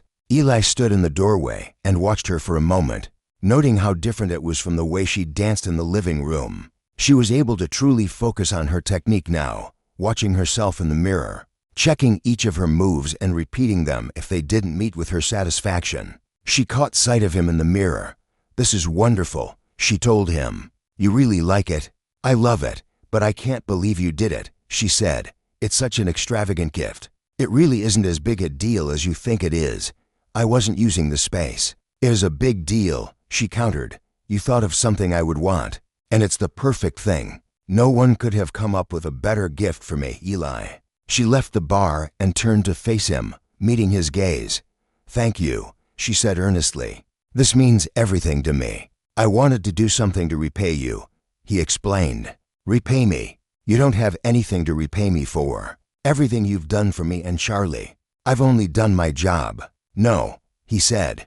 You've done far more than that. I know how challenging it must be to speak up to me the way you have. I have hundreds of people who work for me, and they never seem to manage it. But you did, and I know why you did. It was because you saw that Charlie's life could be better, and you were willing to take a risk to help my son. I couldn't ask anything more from anybody. I care about him, Maddie said quietly. I know you do. I'm grateful for that. I can't tell you. He trailed off. These were dangerous waters, and yet he wanted to say what was on his mind. Did he dare? What can't you tell me? She pressed. He shook his head. Maybe I should leave you alone. No. To his surprise, she stepped closer to him. Her fingertips brushed his. Ellie's whole body felt electrified, and he sensed the precipice they were quickly approaching. If this didn't stop now, he wouldn't be able to stop it at all. He didn't want to stop it. I can't tell you how much of a difference you've made to my life, he said softly. You'll always be so important to me. It's because of you that I've been able to fix my relationship with my son. There's nothing on earth that would be too much for me to give to you as thanks for that. Eli, she breathed in, and he was deeply aware of every movement of her body. This is just the kindest thing anyone has ever done for me. He curled his fingers around hers without thinking about it, without taking the time to process what he was doing. He couldn't hold back anymore and was tired of trying. And when he pulled her close, she didn't try to resist. The moment before he finally kissed her seemed to stretch out forever. Eli had time to wonder whether he was going to go through with it, and to question how he had ended up here. He had time to ponder whether this had always been his intention in creating a ballet studio for her. But he didn't have the strength to stop himself. The sensation of release the moment their lips met was so powerful that Eli knew he was lost. There was no coming back from it. He wrapped his arms around her and held her close, feeling nothing but gratitude that the wall between them had finally come down. Regret might come later, and in some small part of his mind, he was aware of it. But right now, all that mattered was that the two of them were finally together. She broke the kiss and looked up at him, her eyes full of desire. "Bedroom," he whispered, and when she nodded, Eli felt as if an explosion of pleasure had been set off inside his chest. He took her by the hand and led her out of the conservatory without looking back. Chapter 15. Eli. "How do you feel?" Eli whispered. The sun was beginning to come up. The two of them had been up all night. Eli had believed, at first, that they were only going to satisfy their desire for one another quickly, and that they would move on, like finally scratching an itch after resisting for a long time. But it had turned into a very long night, a night during which neither of them had slept a wink. Eli already knew that he was going to have to reach out to his office and let them know not to expect him in today. Thank goodness he had begun to set the expectation that such a thing would happen from time to time. Even a few weeks ago, he knew he wouldn't have been able to manage it. "I feel amazing," Maddie said. She was lying on her back and staring at the ceiling, where the fan spun in lazy circles.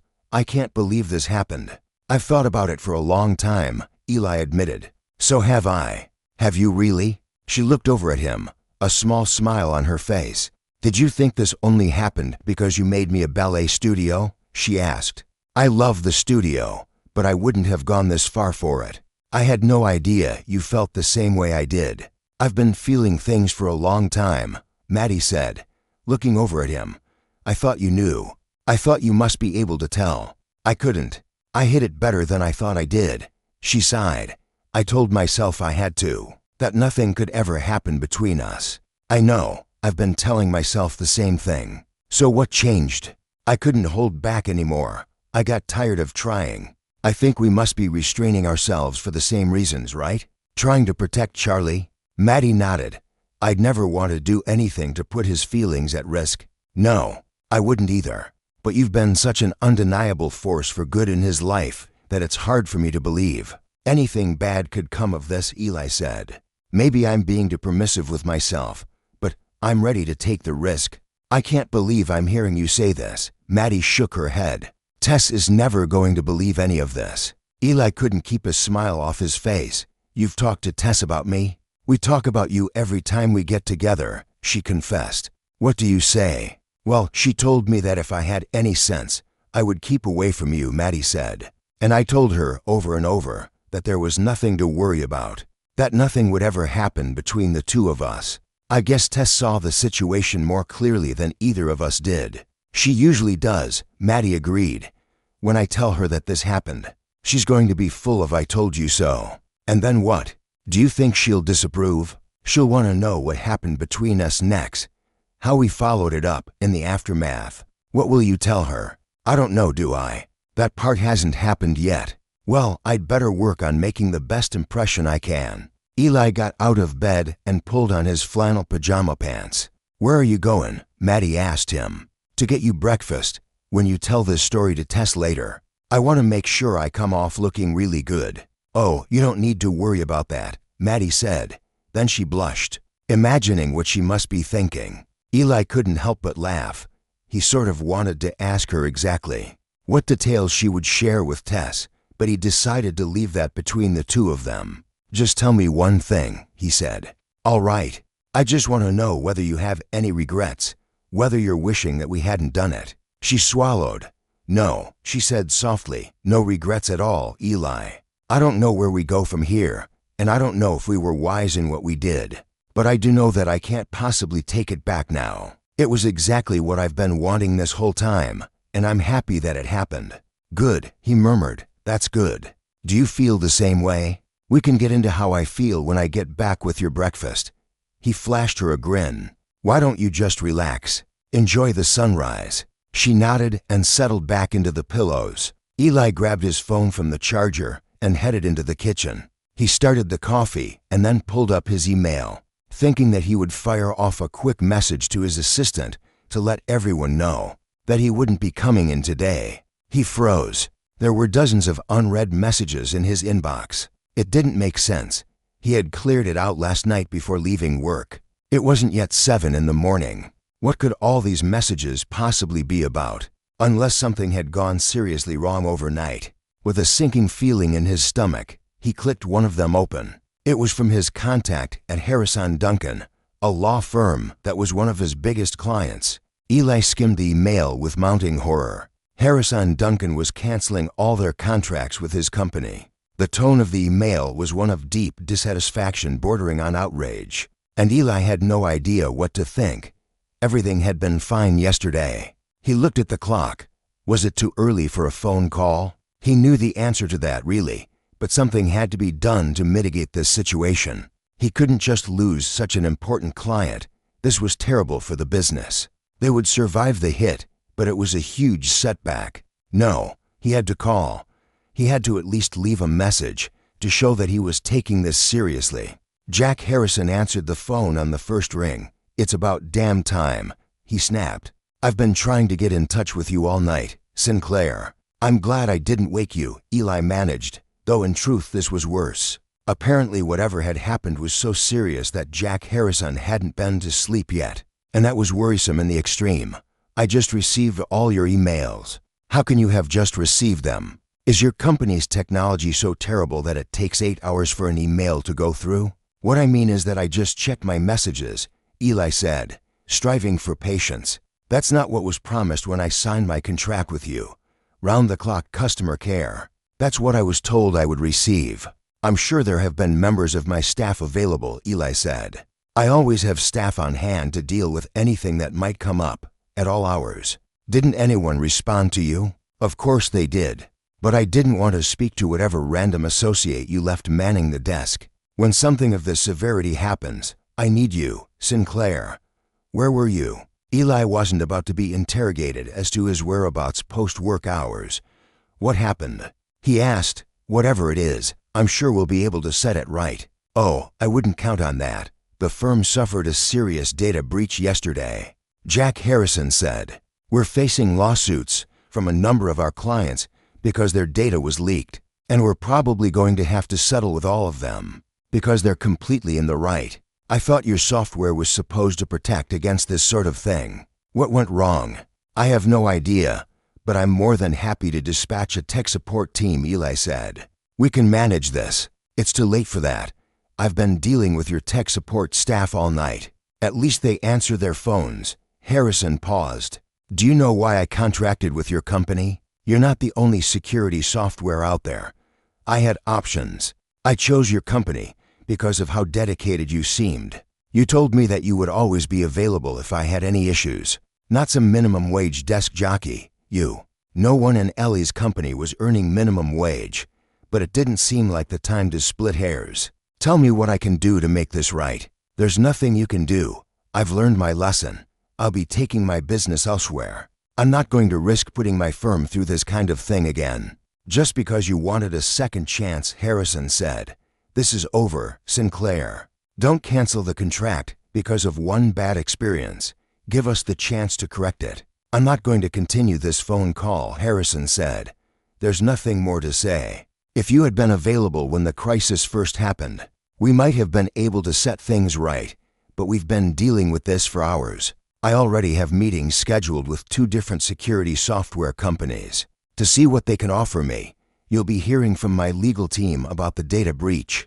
Have a good day." The line went dead.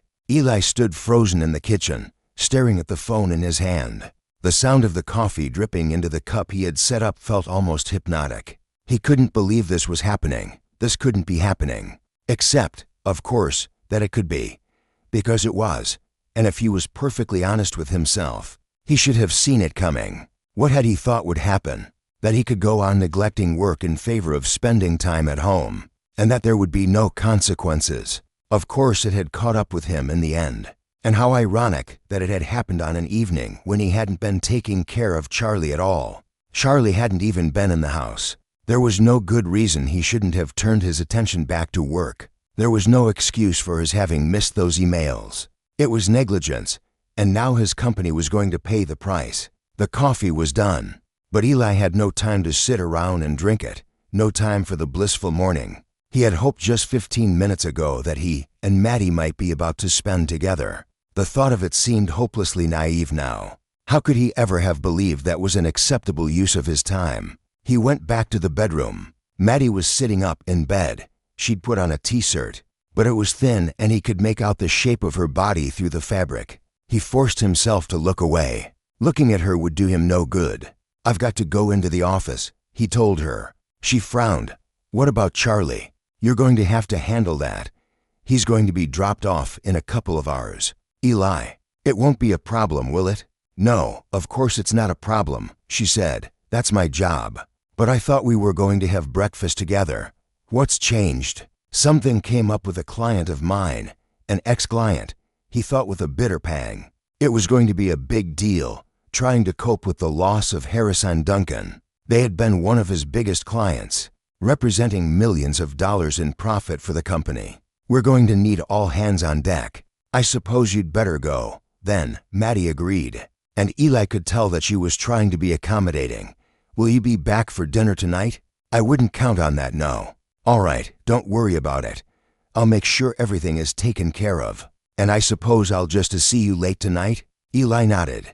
It killed him not to be able to offer her anything more than that, especially after the night the two of them had just spent together. She deserved something more. But he had always known that to get too deeply involved here would be a mistake. He'd allowed himself to forget that to his own cost. Until he was able to right the ship professionally, he was going to have to pull way back on the indulging he had been doing in his personal life. Whatever this thing was with Maddie, whatever potential it might have had, it was just going to have to end now. There was nothing more to be said about it. He dressed quickly and left the room, his thoughts already returning to Harrison Duncan, trying to figure out if there was anything he could do to save the contract. Jack Harrison had seemed determined to go. If he really was going to lose them, he would have to think of some way to recoup the losses. The one thing he knew he couldn't do was to allow the people who worked for him to suffer financially because he had taken his eye off the ball. That was the reason all of this was happening, after all. If he hadn't let his head be turned by Maddie Foster, everything would still be fine. Chapter 16. "Maddie, is Dad coming home for dinner tonight?" Charlie asked. He posed the question without much hope in his voice, and Maddie couldn't fault him for that. It had been a week since Eli had eaten dinner with them, and more to the point, in her mind, almost a week since the night the two of them had slept together. Since then, Eli had been staying at the office late every single night. It was as if he had forgotten everything he'd said to Maddie on the day he'd presented her with the ballet studio, as if he had forgotten the gratitude he supposedly felt toward her for showing him how important it was to be around for Charlie's childhood. "I don't think we'd better wait for him," she told Charlie. "I think we should go ahead and have our dinner without him." "Are you sure?" "Because if he's coming, I don't want him to be sad that we ate without him. I don't mind waiting." Maddie wished she could make a recording of that and play it for Eli. Let him see what his actions were doing. "I think he would have told us if we could expect him," she said. "He doesn't really come to dinner very much anymore. Maybe he got tired of it." "I don't think that's it," Maddie said gently, even though in fact she thought Charlie was probably right. "He has a hard job. We know that. I think he just needs to focus on his work. We should give him the space to do that. And I'm sure he'll come back and eat with us again eventually. He had to do that eventually, didn't he?" "I was hoping we could do another beach day this weekend," Charlie said. "But I guess he's probably going to be working, huh?" "Yeah, I think he probably will be," Maddie agreed. "You know he does all that for your sake." "Charlie, don't you?" "What do you mean?" "I don't want you to think your dad is always at the office, because he doesn't like being at home with you. That isn't what it is. He loves being with you, but he wants you to have everything you want in life. He wants to send you to great schools, and he always wants to be able to buy you everything you want. That's why he works so hard, to get the money it takes to give you what you need." "Maybe," Charlie said. "You don't think that's right." "I think he probably thinks that's right, But what if what I want is to go to the beach with my dad? We can't do that if he's at work all the time. And that doesn't cost money. He could work less and we could still have a good time. If it was about what would make me happy, that is what we would do. You should tell him that, Maddie said. Charlie shook his head. It wouldn't matter. The tragic thing was that he was probably right. It wasn't as if Eli didn't realize how much it meant to Charlie to be able to spend time with him. He knew, anybody could see it, and Eli was no fool. He had chosen to prioritize something else, that was all. Charlie probably didn't want to talk to his father about it, because he feared the idea of rejection. Maddie couldn't blame him for that either. The truth was, she was living in fear herself these days. The thing she hadn't yet reckoned with was that this change in Ellie's behavior had happened right after they had slept together. In fact, it had happened the moment he had left the bed. He had stepped out of the room for a moment and had come back transformed. She had believed him that day, when he had told her that he had a work emergency that had required his presence in the office. But now she was starting to wonder, had that been the truth? Or was it possible that he had been making an excuse to get away from her? That he had found himself regretting what had happened between them as soon as he'd left her side, and had needed to get some space? Maybe that was why he was at work all the time. Maybe it was because of her. And if that was true, she didn't think she could stand it. The one thing she had wanted in all of this was for her feelings about Eli not to affect Charlie. But if Eli was returning to his old habit of working long hours and ignoring his son, if he was doing that as part of an attempt to avoid Maddie, then she had been a negative force in Charlie's life, and she ought to leave this family alone before she did them any further harm. It was a terrible thought. She'd come to care so much about both of them. Could leaving really be the thing she had to do to make all this right? She waited for Eli in the foyer that night, sitting on the bottom step. It was after midnight when he came home. He startled a little when he saw her. "I didn't think you'd still be up. Sorry to disappoint you. That's not what I meant. I know you stay out all day and night because you're avoiding me, Eli. I'm at work, Maddie. I have a job to do. It isn't because of you." He shook his head. "Not everything is about you, you know. Don't you do that. I'm not making this about me when I shouldn't," she said. "I know not everything is about me, but I think this is. And if you tell me I've got it wrong, I'll honestly be more relieved than I can tell you. You've got it wrong." He started past her. "Don't walk off. There's nothing to talk about here." "No," she got to her feet. "Because you were staying at home so much more. You know that, don't you? You recognize that everything changed, and then changed again?" He sighed. "It's late. Do we need to do this right now? When do you want to do it? I'd happily talk to you at a more reasonable hour if you were ever round, but you're not. I have to take what I can get when I can get it." "Fine," he said. "Say what you have to say, then. I want a shower and get to bed. You've been treating me like an employee." She blushed, knowing how foolish she sounded. "You are my employee," he said quietly. "Damn it, Eli, you know what I'm saying. We should be more to each other than that.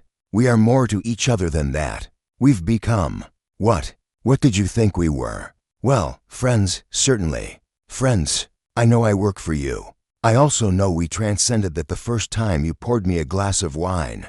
The first time I gave you advice about Charlie and you took it.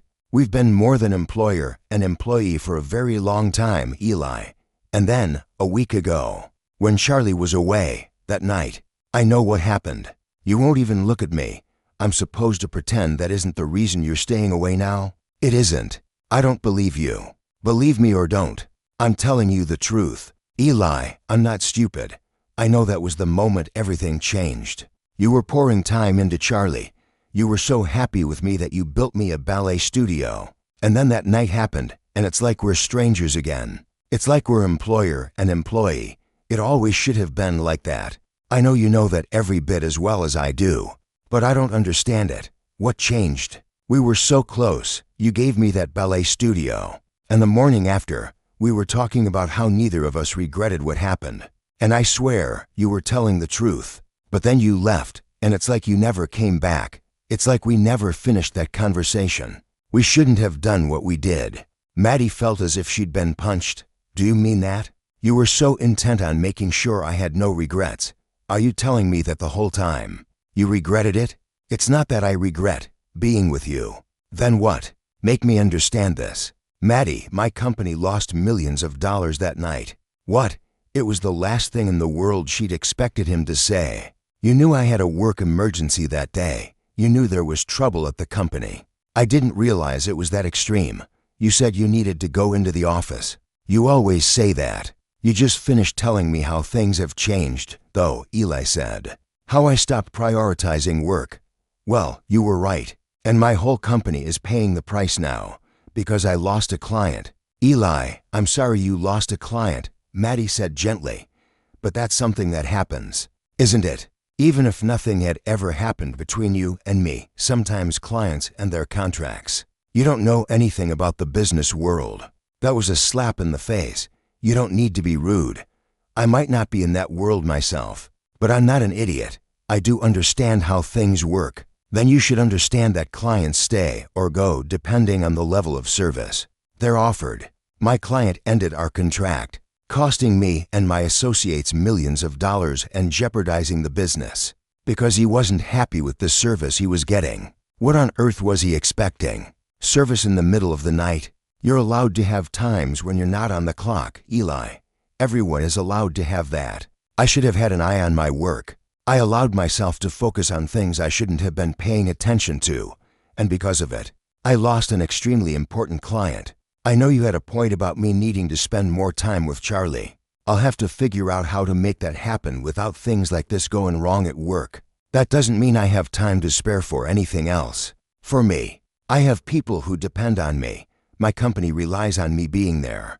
I need to keep my attention where it belongs, Maddie. Don't you see how backward all this is? Maddie demanded, okay. I get it. You work as hard as you do because you want to provide a good life for yourself and your son. But it's flipped around now. It's gone too far in the opposite direction. You're not working hard so that you can have the life you want. You're sacrificing the life you want for the sake of your job. This is something you wouldn't understand, Eli said firmly, and I don't expect you to.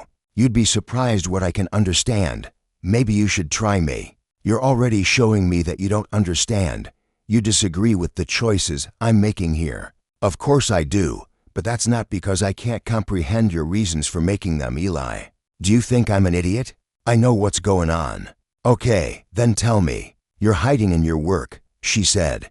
You feel like you have control at work, and you can't handle it when anything is out of your control, so you're hiding. You're using it as an excuse to pull away, to put up a wall between the two of us, when we just managed to break that wall down. Or maybe you should trust me that I know what I'm doing. I'm sorry things aren't going to work out between you and me, but that just can't be my top priority. You want me to trust you, she repeated. Trust you after everything. Trust you after I finally allowed myself to trust you only to have you pull away from me again. Is that so much to ask? That you put a little faith in the fact that I know what I'm doing, even if it isn't what you hoped I would do? Where has trusting you gotten me so far? For that matter, where has it gotten Charlie? I told you not to get him used to the idea of having you around if it wasn't something you would be able to keep up. He puts a brave face on it, but he's devastated, you know. He doesn't understand why you've stopped coming home early to be with him. Don't bring Charlie into this, Eli said harshly, clearly infuriated that she would even consider it. I've put up with a lot in terms of you telling me what to do with my son, but you need to remember that I'm his father. I was his father before you came into our lives, and I'll be his father when you're gone.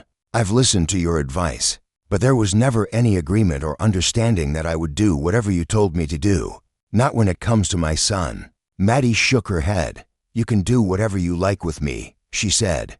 You're right. We should probably never have crossed that line. But for God's sake, treat Charlie with some more kindness. He's your son. He should be your #1 priority in all the world, miles above some stupid client. And I will never stop telling you that he deserves that. If you don't want to hear it, fire me right now. Eli stared at her for a long moment, and Maddie wondered whether he really would fire her. But he turned and walked away, leaving her alone in the foyer. Chapter 17. Maddie, can we make eggs for dinner tonight? Charlie asked. He was sitting at the kitchen island with a coloring book open in front of him, kicking his feet against the woodwork. Maddie thought about telling him to stop. She hadn't been feeling well all day. She was nauseous and had a bit of a headache. But Charlie wasn't doing anything wrong, so she forced herself to put up with the kicking sounds. "I didn't know you liked eggs," she told Charlie. "Dad likes them. You know he isn't coming home tonight, right? They went through this every day." And Maddie hated it. "I mean, I know he said he wasn't," Charlie said. "But in case he does, he likes eggs. He won't be here, Charlie. We can make eggs if that's what you want, but he isn't going to be here." Charlie made a sour face. "I know," he insisted. Maddie sighed. "All right, I'll look up some egg recipes. We'll come up with something cool." It felt as if the best thing she could do would be to get Charlie excited about the actual meal itself. Maybe then he would forget the daily disappointment of his father not showing up to eat with him. He wouldn't, though, of course. This was exactly what she had worried about, and exactly what she'd warned Eli about. It was good for him to change his ways, but only if he could commit to it. As it was, he had given Charlie a glimpse at a different kind of life, and then snatched it away. Of course Charlie was moody and unhappy now. He must feel as if his father had abandoned him, and Maddie needed to swallow down the feeling she had about that. The feeling that Eli had abandoned her, because the last thing she wanted was to make Charlie feel worse about his father. They were the two that needed to be united, even though it felt like she and Charlie were on the same side of an injustice. She couldn't let anything come between him and his father. Someday, she would be gone, and Charlie would need whatever could be salvaged of that bond. He had returned to his coloring, and it was clear that, even though he was disappointed about the idea of Eli not coming home in time to spend time with him tonight, he wasn't devastated. He seemed to be doing his best to take it in stride. To Maddie, that was as sad as anything else, that he could feel that disappointment and then process it so easily. He should expect better of his father, but it was clear that he didn't. She opened up an egg recipe on her phone, but the pictures made her feel queasy, and she clicked away from it. She was going to have to settle her stomach before the time to start cooking arrived. She went to the fridge and got out a ginger ale. "Want to watch a movie?" she asked Charlie, thinking longingly of the plush recliners and cool, comfortable room that had the big screen TV. "I thought we could go watch the skateboarders again," Charlie said. The thought of being out in the hot sun made Maddie's head pound. "Let's stay in today." Charlie frowned. "I don't want to stay in." He was usually such an agreeable kid, but Maddie got it. Of course, he was acting out because of what Eli was doing. "Just for today," she told him firmly. "We can talk about going to the skate park tomorrow, maybe. It's too hot out to fuss with that sort of thing today." Charlie sighed. "Fine," he said, "but I get to pick the movie." "That's fine." Maddie didn't care what they watched. She just wanted to be able to close her eyes and relax for a few hours. They went into the movie room. Maddie handed Charlie the remote controls, and he put on something animated with cats and dogs in it. It turned out to be a musical, and the tunes were pretty, and Maddie was able to spend the next few hours relaxing. But it didn't seem to help the unpleasant physical symptoms she was experiencing. "You don't seem like you've been yourself lately," Eli observed. He had walked into the movie room late at night, hours after Charlie had gone to bed. To tell the truth, Maddie hadn't heard him come in. She was watching an old black and white film with the volume on low, so she probably should have noticed, but Eli was right. She hadn't been herself. Still, she resented him saying so. "What is that supposed to mean?" she asked him. He shrugged. "I don't mean anything by it. You don't know what I'm like," she said. "Not really. You haven't known me that long. I only thought, usually you'd spend nights dancing. Are you unhappy with the studio? I can have a change made if it isn't meeting your expectations. The studio's great. Do I need to dance every night to show my gratitude?" "No, of course you don't. I just wondered if you were all right." Eli shook his head. "Obviously, I shouldn't have asked. Forget I said anything." Maddie wanted to say something to him, to let him know that he hadn't really done anything wrong. She didn't know if that was a true reflection of the way she felt or not, but she was so tired of the unpleasantness between the two of them that it was tempting to brush everything under the rug and simply allow that to be the truth. Force it to be the truth. If that was what had to happen, she wanted it to be the truth. It would have been easier and felt so much better to forgive him for everything, to allow herself to be empathetic instead of angry about the fact that he had returned to his old habit of pouring all of his attention into work. After all, what he'd said about all the money the company had lost did change things. She still thought he was making a mistake. She couldn't agree with the way he was prioritizing business over everything else in his life. But at the very least, she could understand what had happened. The trouble was that it didn't make it any easier to live with. She was the one who spent every day with Charlie. She was the one watching him long for his father, a longing that was beginning to seem as though it would never be properly satisfied. And she was left longing for Eli herself. She had truly believed for a moment there that things were about to change between the two of them for good. The night they had spent together had been magical, and the morning after. He had seemed eager to embark on something, even when he'd had to go into work. She had assumed it was only a postponement of the conversation they would inevitably have, and the plans they would inevitably make for their future. It had to be that, surely. But he had never come back to her, walking into the TV room late at night and acting as if he understood her well. Enough to worry about her. That was far too little and coming far too late. She didn't want to talk to him about herself or how she was doing. She certainly wasn't going to tell him she had been feeling unwell. What business was that of his? Eli had made it clear that he wanted to view her and treat her as an employee. So, fine. That was what they would do. That was what they would be to each other moving forward. And Maddie felt no urge to tell her employer that she hadn't been feeling well for the past few days. "It's your house," she told him. "I'm your nanny. You can ask me whatever you want. But I shouldn't expect an answer. Not if it's personal. We don't have a personal relationship," she said. "I don't owe you the answers to any personal questions." "Okay, got it. I just wanted to see whether you were all right. But I suppose that was nosy of me. I mean, I don't know why you're asking about me instead of Charlie," she said. "If I had just gotten home and hadn't seen my son all week, my first question would be about him. But people are different, I guess." He tensed. "I can get another nanny, if need be," he said. "If you and I can't be civil to each other, I don't think it's to anybody's benefit for you to go on working here." Maddie lowered her head, though she was still angry and didn't regret saying what she had. She couldn't afford to lose this job. Not now. And even though Eli might not see the benefit to Charlie in having her here, she was sure that Charlie needed consistency. And right now, she was the only person providing him with anything like it. "I'm sorry," she said, though there was no real regret in it. "You're right. I shouldn't have said that. Is there anything I need to know about Charlie? Did anything happen today?" "It was a normal day," she said. Of course, a normal day consisted of Charlie missing his father terribly. But she had already pushed his limits as far as she dared for one night. He left the room. Maddie tried her best to settle back into watching the movie, but she found she couldn't. The interaction weighed on her mind. He was right that he shouldn't have confronted her. It offended her that he would presume to think he knew anything at all about her. And it disturbed her to think that he might be right, because there was truth in something else he'd said. She wasn't herself lately. She would have been dancing on an ordinary night, and the only reason she wasn't doing that was due to the fact that she still wasn't feeling well.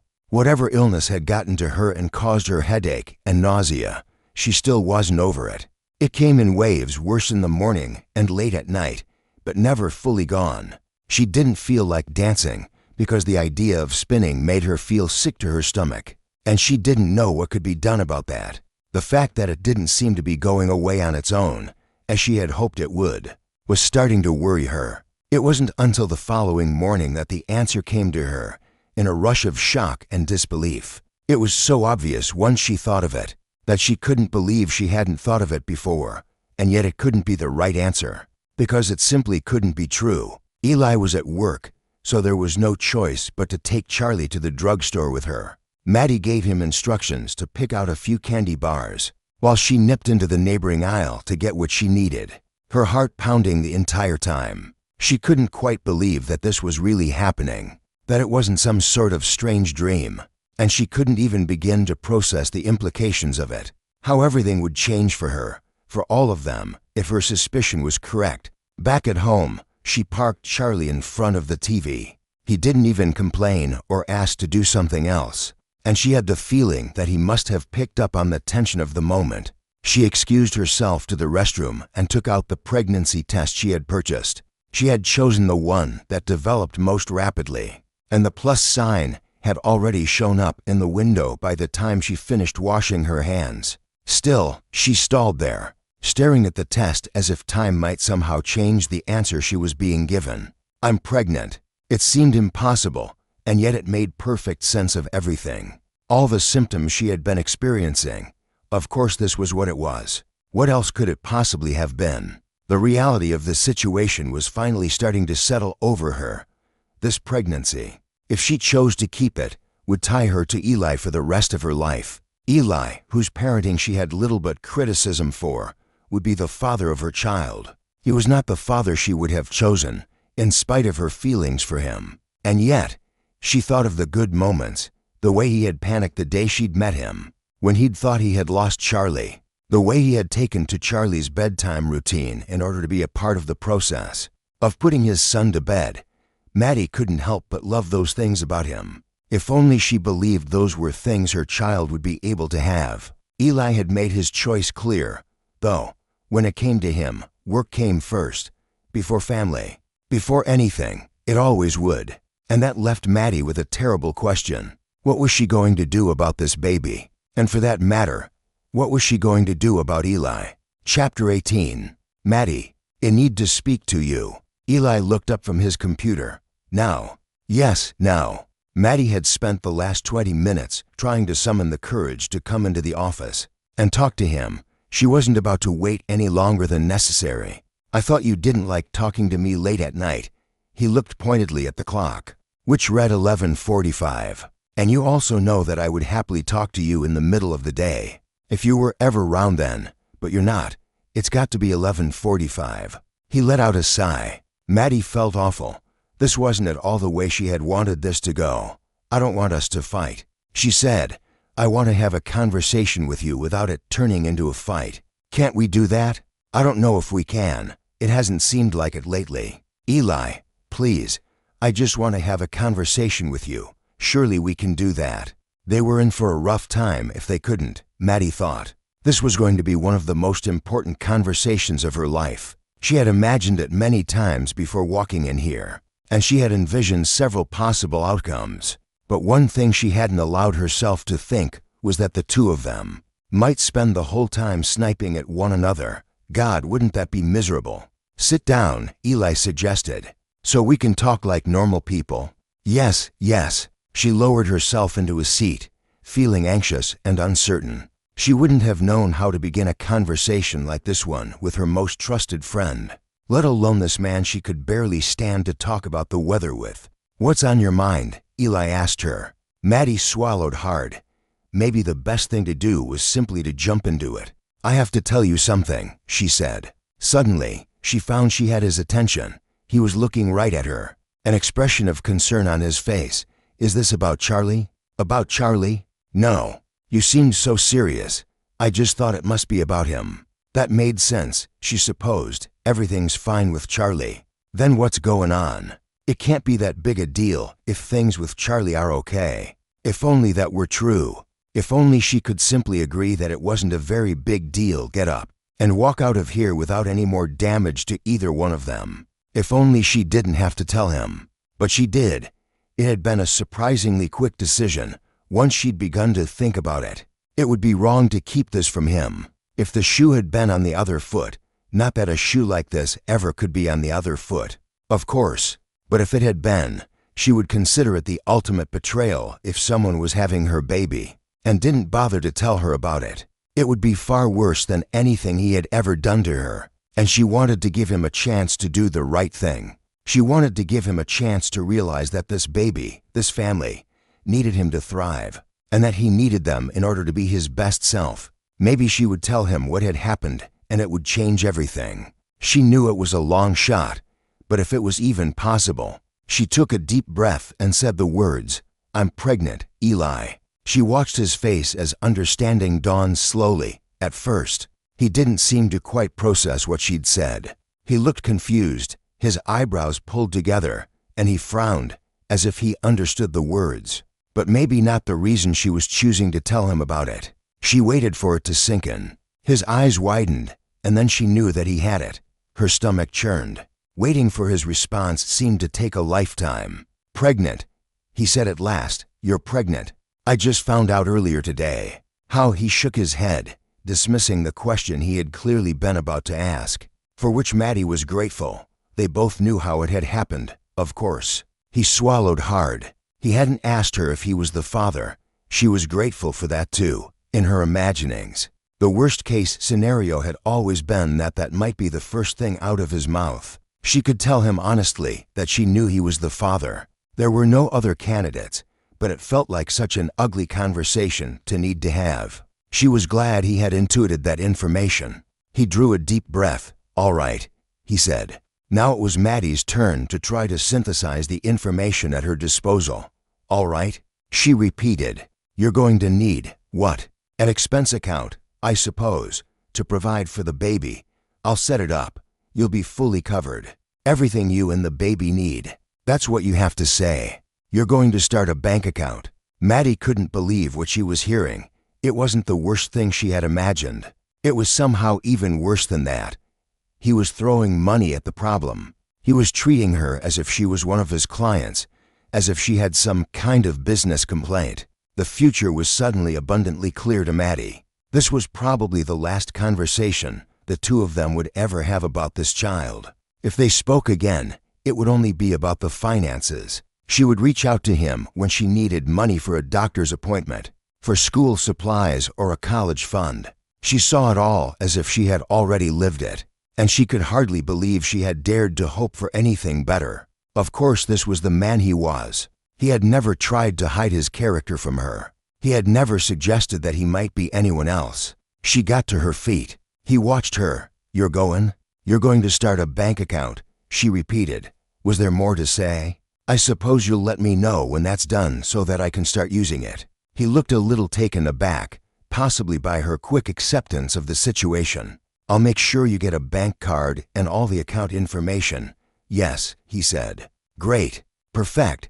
Then I don't think we have anything else to talk about here." Eli had the decency to look a little uncomfortable. "Maddie, maybe we should discuss this." For a moment she was tempted to sit back down, to give him a second chance, but she resisted the temptation. It wouldn't change anything. He would tell her again that he intended to provide for her. He would try to frame it in a way that made him feel as if he was doing the right thing. He wanted to keep talking for the sake of his own guilt about the situation. But that wasn't Maddie's job, and she didn't think she could stand to continue this conversation for another moment. No one had ever broken her heart quite like this. If Eli didn't want to be with her, that was fine. She could accept that. But how could the man reject his own child? She wanted nothing more to do with him. "I think it's best if I leave," she said. "All right," he agreed. "We can talk later." "No," Maddie said. I think it's best if I leave this house altogether. Stop working for you. This hasn't been a good situation for either one of us for a while now. And for me to carry this pregnancy in front of Charlie, that's not a good idea. I should go now." She held her breath, wondering how Eli would respond. Surely he would try to convince her to stay. But he didn't. He returned his eyes to the computer screen. "If that's what you think is best," he said, his voice devoid of emotion. The shock of realizing how little he cared, in the end, rocked Maddie to her core. She was stunned and frustrated, too, to realize that she cared deeply for him. It would hurt her badly to leave, but it was what needed to be done. "I just can't thank you enough for this," Maddie said, settling on the bed that had once been hers. Tess sat down beside her and handed her a cup of tea. "You're welcome to stay as long as you'd like," she said gently. "I appreciate you not saying I told you so." "Well, even I couldn't have predicted this." Tess put an arm around Maddie's shoulders. "How are you feeling?" "Oh, all kinds of ways," Maddie sighed. "I wish it was simple. I wish I could just be angry with him and resent everything that happened between us. But I can't. The truth is that a lot of it makes me really happy. I can't believe you're going to have a baby. Neither can I. I'm being completely irresponsible by going ahead with this. I don't even have a place to live. But you will," Tess assured her. "Once that bank account is ready to go, you'll be able to find a perfect home for yourself and the baby. Not that I want you to rush into moving out. You should make sure the place you choose is exactly what you want. We'll help you look, me and Damien. Thank you, Tess. I can't tell you how much that means to me. I don't know what I would do without the support of friends at a time like this. You're not going to have to find out. We've got your back. You'll let me throw you a baby shower, won't you? Oh God, do you think that's a good idea? Why wouldn't it be? I just feel like people might think this isn't something to celebrate. Accidentally getting knocked up by my boss. Maddie, you're going to be a mother, Tess said. You're taking the biggest step forward in life that I can possibly imagine. And I know it isn't happening in the most conventional way. And I understand that you have doubts about it because of that. But everyone is going to want to be by your side. All of our friends are going to be as excited as I am to support you in this. Trust me. I trust you. Maddie smiled. And you're right. This is a big deal, isn't it? You're having trouble feeling how special it is right now because of how that jackass reacted. When you told him, that's all. He's not a jackass. Of course he is. What kind of man hears that he's going to have a baby and says, okay, I'll set you up a bank account? What would you think if you heard that Damien had done that to me?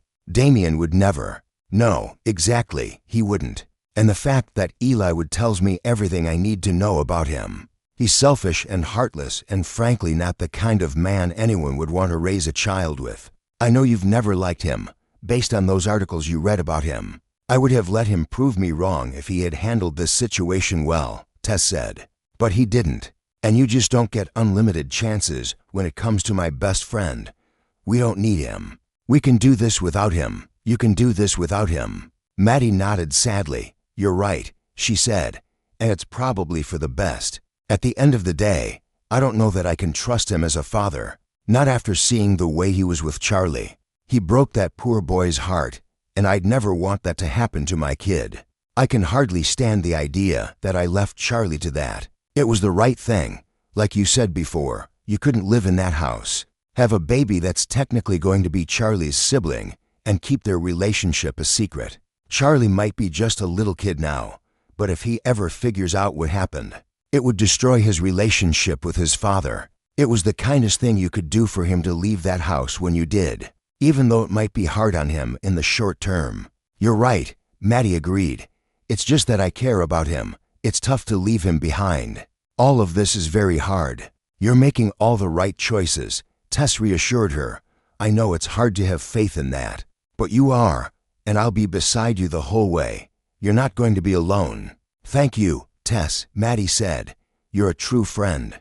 Make yourself at home, Tess told her. I want you to stay here until you have a plan that makes you happy for the future. And until that day comes, I'll be right with you every step of the way. Maddie nodded gratefully. She knew she was lucky to have people supporting her. Some expectant mothers didn't even have that. But she knew that she would never stop wishing Eli had been the one to stand up and do the right thing for her and for her baby. Her child would never have a father. She would be the best mother she knew how to be, of course. And she had faith that she would do well, but even so, she thought of the relationship she'd shared with her own father when he was alive, of all he had meant to her. It broke her heart that her baby wasn't going to have that. But Eli Sinclair simply wasn't that kind of man. He never had been. And she should never have expected him to be. Chapter 19. Eli. Work had always had the ability to occupy Eli's thoughts and to help him calm himself. But ever since Maddie's revelation and subsequent departure, it hadn't had the same effect on him. He still couldn't believe that she was gone.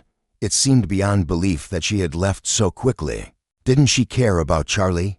Hadn't she thought about the situation this would put them in? She should have stayed, he thought irritably. She should have hung around until he had hired someone else. That would have been the very least she could do. When are we getting a new nanny? Charlie asked. He sounded exhausted and frustrated, which was just how Eli felt. Eli had been working from home since Maddie's departure, and Charlie had been forced to spend his days in the house, largely in front of the television. It was for his own safety, of course, but Eli also knew his son longed to go swimming or skateboard shopping, and there was a part of him that wanted to indulge those things. The problem was that every time he stepped away from work, he was overwhelmed by thoughts of Maddie, and every time he thought of her, he was forced to acknowledge to himself that he had treated her terribly. He couldn't think about it without feeling overwhelmed by shame. Maddie was pregnant. She was having his child. She had come to him to tell him about it, and he had handled it in what had to be the worst way imaginable. No wonder she had left. How could he have done that? And yet, could he have done anything else? Eli knew that he was not a good father. He hated the knowledge, but it had been Maddie herself who'd made that clear to him. He wasn't what his own son needed. If Fiona had still been alive, he might have been tempted to withdraw a bit from Charlie's life, as much as it would have broken his heart to do it, because he knew his inability to be a good father was making his son's life worse. This baby and Maddie had a chance for a life that wasn't tarnished by his presence, and they deserved that. He wasn't going to get in the way. Maddie had no doubt been hoping for more from him, but what Maddie wanted was to see him transform into someone new. He'd heard what she had said the day they had fought about how much time he spent at work. She believed that his priorities were out of order. She wanted to see him choose family over work. She didn't understand how bound up together those two things were. How the only reason he worked as hard as he did was to ensure that his son would have a good life. She didn't know what it was to be hungry and not to know where your next meal was coming from. At the end of the day, the most important thing he could provide for any child was financial security, and he was giving that to Charlie and to this new baby. Nothing else could possibly matter as much as that. In time, Maddie would come to see that, and she would be grateful to have it without having to attach herself to him personally. Maybe she would marry someone else, and the kid would have a good father, a father who could actually be involved. Eli was surprised by how much that idea pained him. "Dad," Charlie said. I asked when we're getting a new nanny." "I don't know, Charlie. As soon as we can, I guess. I don't really want one." "You're too young to be on your own all day," Eli told him. "I know, but I want you to be with me, not a nanny." Eli sighed. "Charlie, you know I can't do that. You know I have to work. You're the boss, aren't you? At your job?" "Yes. So why can't you make it so that you don't have to work?" "That's not the way it works," Eli told him. "My job is important. If I don't go to work, a lot of people might find themselves without jobs, and that's not a good thing. I have to make sure I'm there for them, to help them." But Charlie frowned. "Dad, I know your job is important, but you have a lot of people who work for you, like you said. Can't anybody else do your job?" Well, it was a fair enough point, of course. There were plenty of people capable of doing what Eli did on a day-to-day basis. "They can," he said eventually. "But if I'm there, I can make sure everything is done perfectly." "Yeah," Charlie said. "It's just other people can do your job.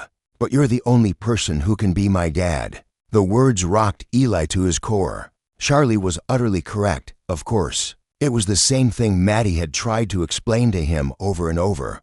By choosing work, he was choosing not to prioritize Charlie, and Charlie was his only son. Charlie should be the most important thing. He went to work to provide for Charlie, but both Charlie and Maddie were right. His constant presence was not required in order for the business to run. He didn't want anything to go wrong at work. That was why he was so determined to be present all the time. But while he was making sure things were running smoothly at the office, things could easily go wrong at home. And with a pang of horror, he realized that things had gone just about as wrong as they could go. Maddie was pregnant with his child, with Charlie's sibling, and he had let her get away. Worse, he had driven her away with his actions. He couldn't even blame her for having left. Of course she had. He was the only person who could be Charlie's dad, but he was the only person who could be that baby's father, too. He was so devoted to his work that he was letting his family slip through his fingers, and there would be no correcting these mistakes. He closed his eyes. How was he going to hire a new nanny after what had happened? How could he ever bring himself to do that? "Dad." "Yeah, Charlie. I think we should get Maddie back." Eli opened his eyes. "Is that what you think?" "It was good having her here," Charlie said. "I really liked her. I don't know why she left. Did she move in with her boyfriend, like Katie did?" "No, she didn't. She's living with her best friend Tess, remember? She told us when she left that that was where she would be." "Oh yeah," Charlie said. "But then that means she can come back. She doesn't need to live with that Tess person. They're not going to get married or anything." "No," Eli had to smile. "They're not. So get her to come back." "I don't know, Charlie," Eli said. "She decided that she was ready to go. We might need to respect that." It might be that she doesn't want to work here anymore, and if that's her choice, you and I need to respect it and move on. Charlie was quiet for a moment. Because she wants to be a dance teacher? Maybe that's part of it. But then, why can't she come back and live with us and just not work for us? Charlie asked. She doesn't have to be my nanny. She can just be our friend who lives here. And then she could be a dance teacher, and we could all still be together. That's what you'd want if you could have your way about it. Of course, Charlie said, as if it was the most obvious thing in the world, wouldn't you? I don't know, to be perfectly honest with you. And I don't know if she would either. I think we should ask her, Charlie said. We can ask her, right? We shouldn't have let her move out, Dad. She was special. She had been special. Eli was in full agreement with his son about that. But what could he do? After the way he had responded to the pregnancy news, how could he call Maddie and ask her to come back? Of course she wouldn't want to. She probably didn't want to see him ever again. And if he was honest, he couldn't blame her for that.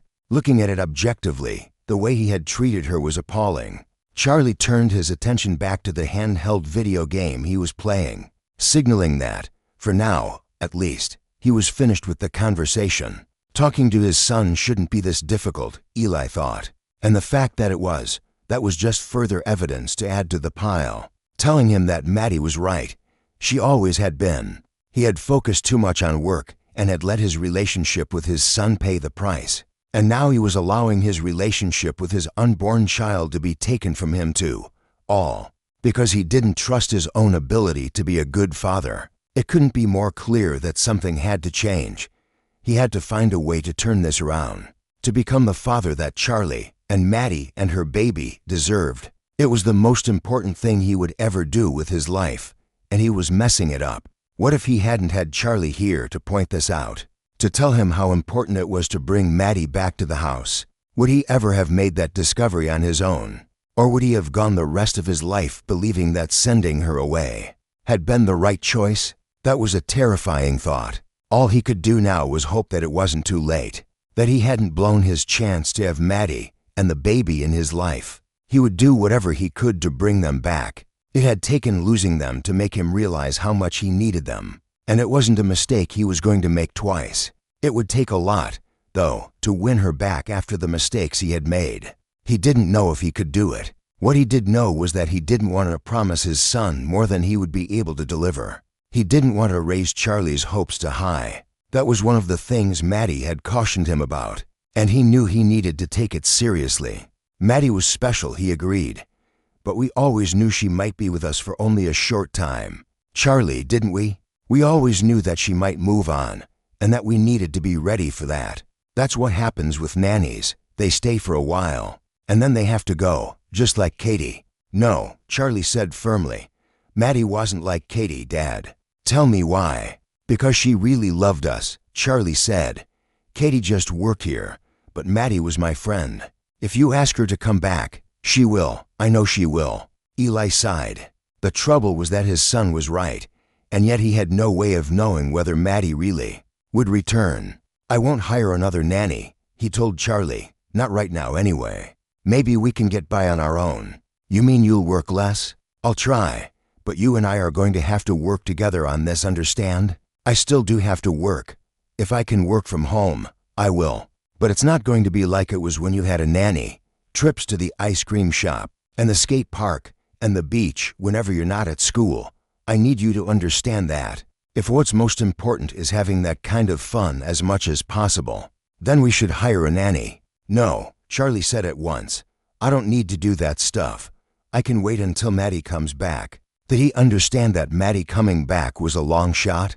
Eli couldn't be sure, but he had done his best to explain it. Now the priority had to be very simply trying to get her back. She would come, wouldn't she? She wanted what was best for her baby. She would have to come back. She must want her baby's father involved. And yet, she perceived him as a bad father, and she probably wasn't even wrong about that. Was there even a hope that he could convince her? Eli rubbed his hands across his face. He had allowed his family to fall apart. He would do whatever it took to put it back together. Chapter 20. Maddie. Oh, hell, Maddie murmured. Tess looked up from her breakfast. What's going on? Is everything okay? Kind of. I have a text from Eli. Oh ho. What does he want? Tess leaned over as if intending to read the text right off of Maddie's phone, and Maddie found herself reminded of how few boundaries her friend had had when they'd lived together. It was something she had adjusted to living without since she'd been at Ellie's. There had been more privacy there. It was good to be back in the familiar space she had shared with her best friend for so long. But she also missed having privacy. She would have it again when she moved out. But moving out would mean allowing herself to begin depending on Ellie's money. That was something that was going to have to happen eventually, of course. But Maddie found herself trying to put it off. It felt like she would be accepting his dismissal of her, and she didn't want to do that. If she had her way, if there was any practical way to do it, she would have refused his money. But it would have been foolish and irresponsible to do that. Given that there was a baby to care for, Maddie didn't even have a job. She needed all the help she could get, even if taking it made her feel terrible. He wants us to meet for lunch, Maddie said, reading the text, later today. He has a restaurant in mind, and he wants me to come and meet him there. What for? I'm guessing he has the account set up for me, Maddie said. He told me he would be in touch about it. He probably wants to give me the documents, or maybe he needs me to sign something. That's a little quick, isn't it? Oh, not particularly, knowing him. He wanted to do it all as hastily as possible. Maddie said dryly, Eli cares a lot about things like efficiency and making sure his business is handled. I'm sure he got to work on this the moment I was out of his house. He'd never drag his feet about something like this. It's only when it comes to taking care of members of his family that he isn't very responsible. Well, great, Tess said encouragingly. You'll have the account. That's a good thing, right? I don't know. I guess it is. Maddie had mixed feelings about it, for reasons she struggled to fully understand. Once you've got it, you and I can go shopping, Tess said eagerly. We can visit the high-end mall. Go to all the stores we can't afford to so much as set foot inside most of the time. It'll be great. Maddie laughed. This account isn't for us to buy ourselves things, she told her friend. We shouldn't take advantage. I don't see why not. He should be providing for all of your needs, shouldn't he? He's taking care of the baby, not me, Maddie said. That was the agreement. The agreement was that he was going to give you an account to use as you saw fit. I don't see any moral issue with using it for a little retail therapy, especially given the mental and emotional pain and suffering he's caused you. To me, that seems pretty fitting. Well, it doesn't feel right to me, and I don't want him buying me things anyway, Maddie added. I don't want anything he might have to give me. He can take care of the baby. He should be doing that. But if I bought myself stuff using his account, it would feel like accepting gifts from him. I'll use this money for the baby, but I am not taking a single dime that I don't absolutely need to take. I'm doing as much as I can on my own, without any help from him. You and I are very different sometimes, Tess said. But fine, if he has the account ready, we'll go buy a bunch of baby things. We can do that, right? Okay, Maddie agreed. That would be all right. She smiled. That might be kind of fun. Actually, a bunch of cute baby clothes might be just the thing to put me in a better mood. I knew I would convince you. I'll start making a shopping list while you go and meet with him. Oh, I don't know if I actually want to meet with him, Maddie said. Why not? Don't you want to get the account? Yeah, but can't I get it over text? I'm sure he can text me the information. You want him to send you bank information by text? Come on, Maddie, you know that's not a good idea. That actually sounds like something I might come up with. And then you would tell me how stupid I was being. I wouldn't call you stupid. You know what I mean, though. It makes sense that he wants to meet with you, Tess said. It's probably about being safe with the information. And it's like you said, he might need you to sign some documents too. Should I have a lawyer look them over first? Do you think that's necessary? I mean, ordinarily I would say yes, but he's a CEO. He probably has lawyers on staff who looked at the papers. And you don't think I need my own lawyer? If you want, but I don't think he's trying to deceive you here. Even I don't believe that. If you get there, and he has papers for you, if you're not comfortable with what you're looking at, tell him you want them looked at before you'll sign. That shouldn't be such a big deal to him. You're right, Maddie agreed. And in the meantime, go to this meeting. Maybe none of this lawyer business will even feel necessary to you once you get there. The sooner you can get access to this money, the better, right? I don't know, Maddie said. I mean, I know I should. Come on, Maddie. Not wanting him to provide anything for you personally is one thing, but he should be taking care of your baby. That's only right, and you know it. Maddie sighed. I want to do it without his help, she said. I know I should get over that. You should absolutely get over that. You can't let your pride get in the way of doing the right thing for your baby. But do I really need to meet with him? Surely he could just email me the account details, even if he doesn't think texting is secure. Email ought to be safe enough. I'm not going to pretend that I know what he's thinking, Tess said. But if he wants to meet with you, you might have to do that. You might have to do this on his terms. I can't stand the idea of him setting terms. Yeah, I bet not. But all you really need to do is get through this lunch, right? Then you'll have the money he promised you, and you'll be ready to start getting ready for your baby. I know it doesn't feel like it, but actually, the sooner you get this sorted out with him, the sooner you can get him out of your life for good. And that will definitely be an improvement. Right. Maddie was quiet. Oh, Tess said, her eyebrows lifting. Oh, I get it. What do you get? You know that this meeting will be the one where you cut ties with him. And you don't want that to happen, Tess said. That's why you're hesitating. It isn't because you don't want to accept his money. At least, it isn't only that. You also want to put this off as long as possible because you know that once the money is settled, there will be no reason for the two of you to see each other again. That's not what I was thinking, Maddie protested. You might not have been thinking it, but it is the truth, Tess said. I know you pretty well, Maddie, and I know how you act when you're afraid. Afraid? Okay, I'm definitely not afraid of him. Not of him. Afraid that this is the last time you two will see each other. You're afraid of the way you feel about him. I think you've been afraid of that from the very start. You know that you stand to get hurt here. Tess reached out and put her hand on top of Maddie's. I'm right, aren't I? I don't know, Maddie admitted softly. I hate to think so. I don't want you to be. Sure, I get it. It would be much easier if you could walk away from all this without having to feel anything. It would be easier if he didn't matter to you, right? But you wouldn't be in this situation if you didn't have feelings for him, Maddie. You wouldn't have slept with your boss if there weren't feelings there. You're too smart to do something like that for no reason. I know how hard you tried to avoid it. You tried to keep it from happening. The fact that you weren't able to do that means you have feelings for him that were too big and too powerful for you to ignore. Even if that's true, it doesn't matter. Tess, Eli doesn't feel anything for me. If he did, he couldn't have treated me like he did. I mean, there's no way I could have treated him like that. I know, Tess said. And I think there's a part of you that's holding out hope that he'll realize how wrong he was and try to set things right. Is that crazy of me? It's not crazy to want it, Tess said gently. But what you can't do is let yourself keep hoping that it's going to happen. You need to meet with him, get your affairs in order, and move on with your life. You owe yourself that, Maddie. You can't live in limbo, waiting for him to realize he made a mistake. You've got to allow yourself to move on. Maddie sighed.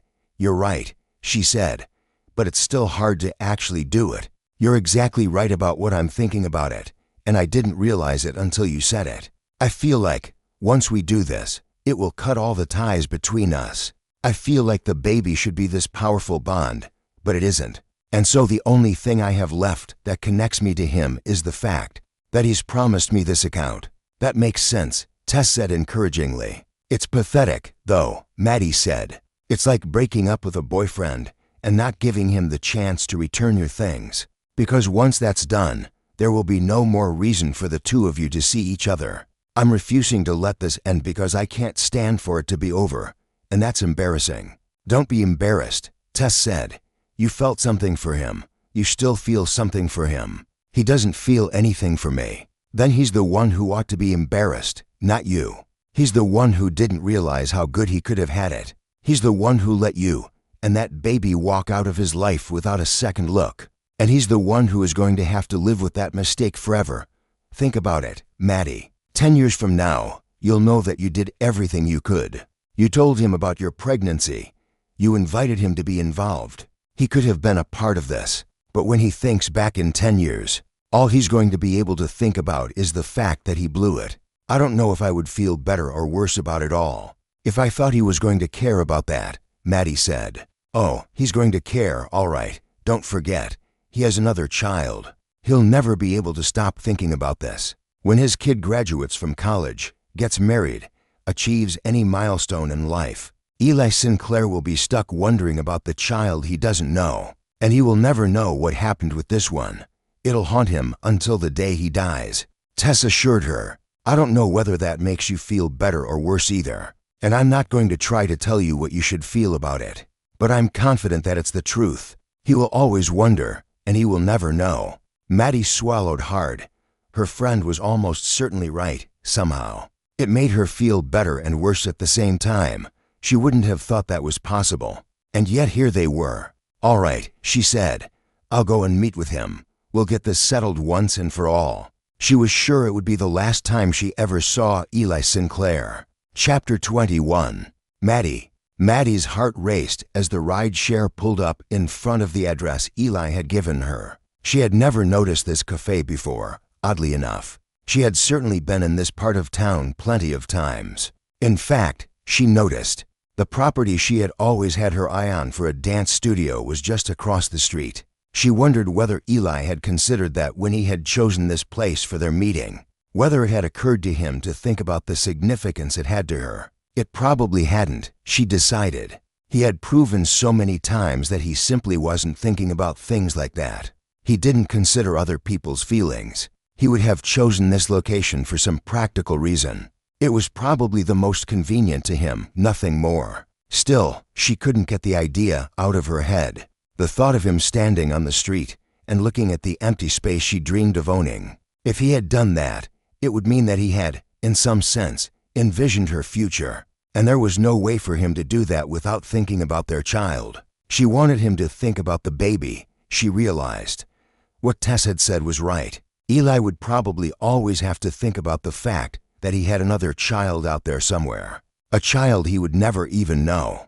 That thought would be nothing but a source of unending questions for him. Maddie wanted him to live with those questions. He shouldn't be able to simply shake this off as if nothing had happened. He should have to feel something about it for the rest of his life. She went into the cafe and took a seat by a window, not bothering to glance around to see whether he was already here. She was determined not to search for him, let him come and find her. And a moment later, he did exactly that. She saw the shadow he cast over her table and knew that it was him, and she had to restrain herself from looking up at once.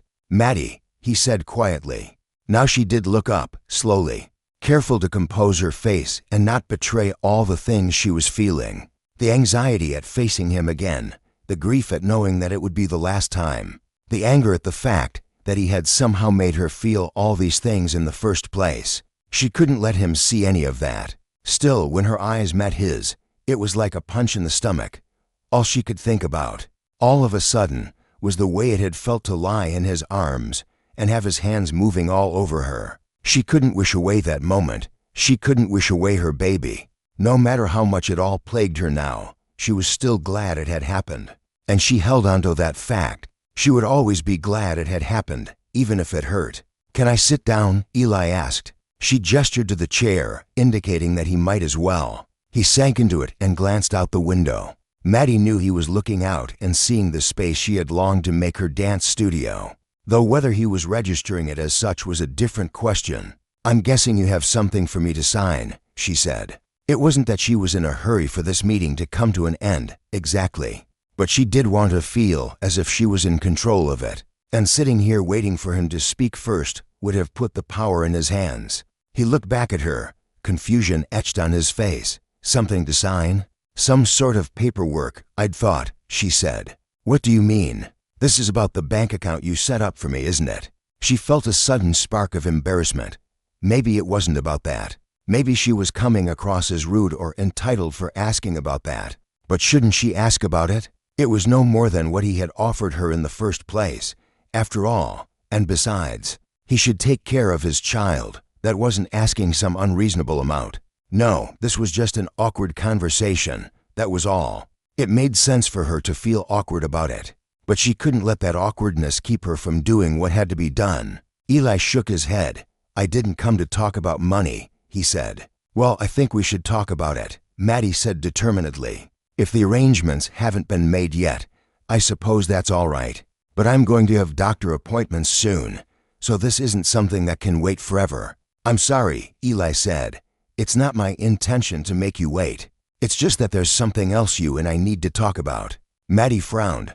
What else could we have to talk about? We don't have anything else between us, not anymore. He ran a hand through his hair. Maddie's heart ached. Remembering what it felt like to run her own hands through his hair, she steeled herself. This would be over soon enough, and she would be able to give in to all the feelings she was experiencing about it. But she wouldn't let herself break down in front of him. That's what I want to talk to you about, he said. The way things ended between us. I don't like it. What were you hoping for? He hesitated. Charlie really misses you. It was the one thing he could have said to make her doubt herself. I miss him too, she admitted. But it's for the best that we ended things when we did. I couldn't exactly stay in your house. I'm having this baby, Eli. Charlie's a smart kid. He would start to ask questions. And what on earth would we tell him? I don't know if he even knows where babies come from. He does. He's inquisitive. I had to tell him the truth about a year ago. Okay, then he'd understand that a baby means a father, Maddie said. He'd want to know who. What could I tell him about that? The truth. A lie. There's no good answer. You don't want to be a part of this child's life. And that means I can't be a part of yours or Charlie's. This isn't going at all the way I meant it to, Eli murmured. If you don't have the account ready, maybe it's for the best if I just go, Maddie said. It was unbearable, having to go through all of this for a second time. You can get in touch with me when there's something to talk about. No, wait, Eli insisted. I do have something to talk about. It's not just that I don't like the way we left things. I don't want us to leave things at all. What are you saying? I'm saying I want you to come back. It was the very thing she had dreamed he would say. But she had never imagined he could actually mean it. She couldn't believe it now. Why would you want that? She asked. You don't want this. The way you responded when I told you. That was unforgivable. I should never have acted like that. You took me by surprise. Of course you did, but the baby is mine. He sighed. All I could think about in that moment was making sure you were provided for, Maddie. All I could think about was the thing I've devoted my life to, working hard to make sure that no child of mine ever suffers the way I did. I wanted you to know that there would be money for your baby. I wasn't asking you for money. No, I know you weren't. But in that moment, it felt like the most important thing I could do. You know I've been struggling at work, he said. You know I lost a client. I know that. But what you said to me has been ringing in my ears since the last time we talked, Maddie. You told me that I had things backward, that I was putting work ahead of family. I didn't want to believe it. I couldn't let myself believe it. And then you walked out of my life, and I realized that my dedication to my work had pushed half of my family away from me. Had he called her family? Maddie trembled. Could he possibly mean all this? And if he did, could she accept it? Charlie begged me to bring you back. I can't come back just for Charlie. He's the one who made me realize I needed you to come back, Eli said. He reached across the table and took Maddie's hand. Maddie didn't pull away. She couldn't. She met his eyes instead, feeling breathless. I'm going to scale back my time at work, Eli said. I mean it this time. I know you want your child to have a father who's actually involved. I want that for Charlie, too. And for us, for you, Maddie. I want us to see each other, to have time for each other. I want us to have a real relationship. You want us to have a relationship, even in her daydreams, the fantasies she'd tried to suppress. This was so far beyond anything she had imagined that she could hardly believe she was hearing it. I love you, he said quietly. I'm a better man because I know you, Maddie. I'm so sorry it took all this for me to realize that, but I would be a fool to let you go. I know I treated you badly, but if there's even a chance you'd consider coming back to me, I have to beg for your forgiveness and hope you'll be willing to consider it. Are you really going to have time to step back from work? Maddie asked him. I do want this, Eli. What you're saying, it's exactly what I want, but I don't know if I can let myself hope for it again. I believed in you, you know. I believed that things were going to be different when you said they were, that you were going to make a real change and start coming home more often. And you did, for a while. I know. I don't want you to think you had anything to do with my failure to see it through. Eli said, it wasn't because of the time you and I spent together. It wasn't because we slept together that night. I have no regrets about that. Not even now, especially not now.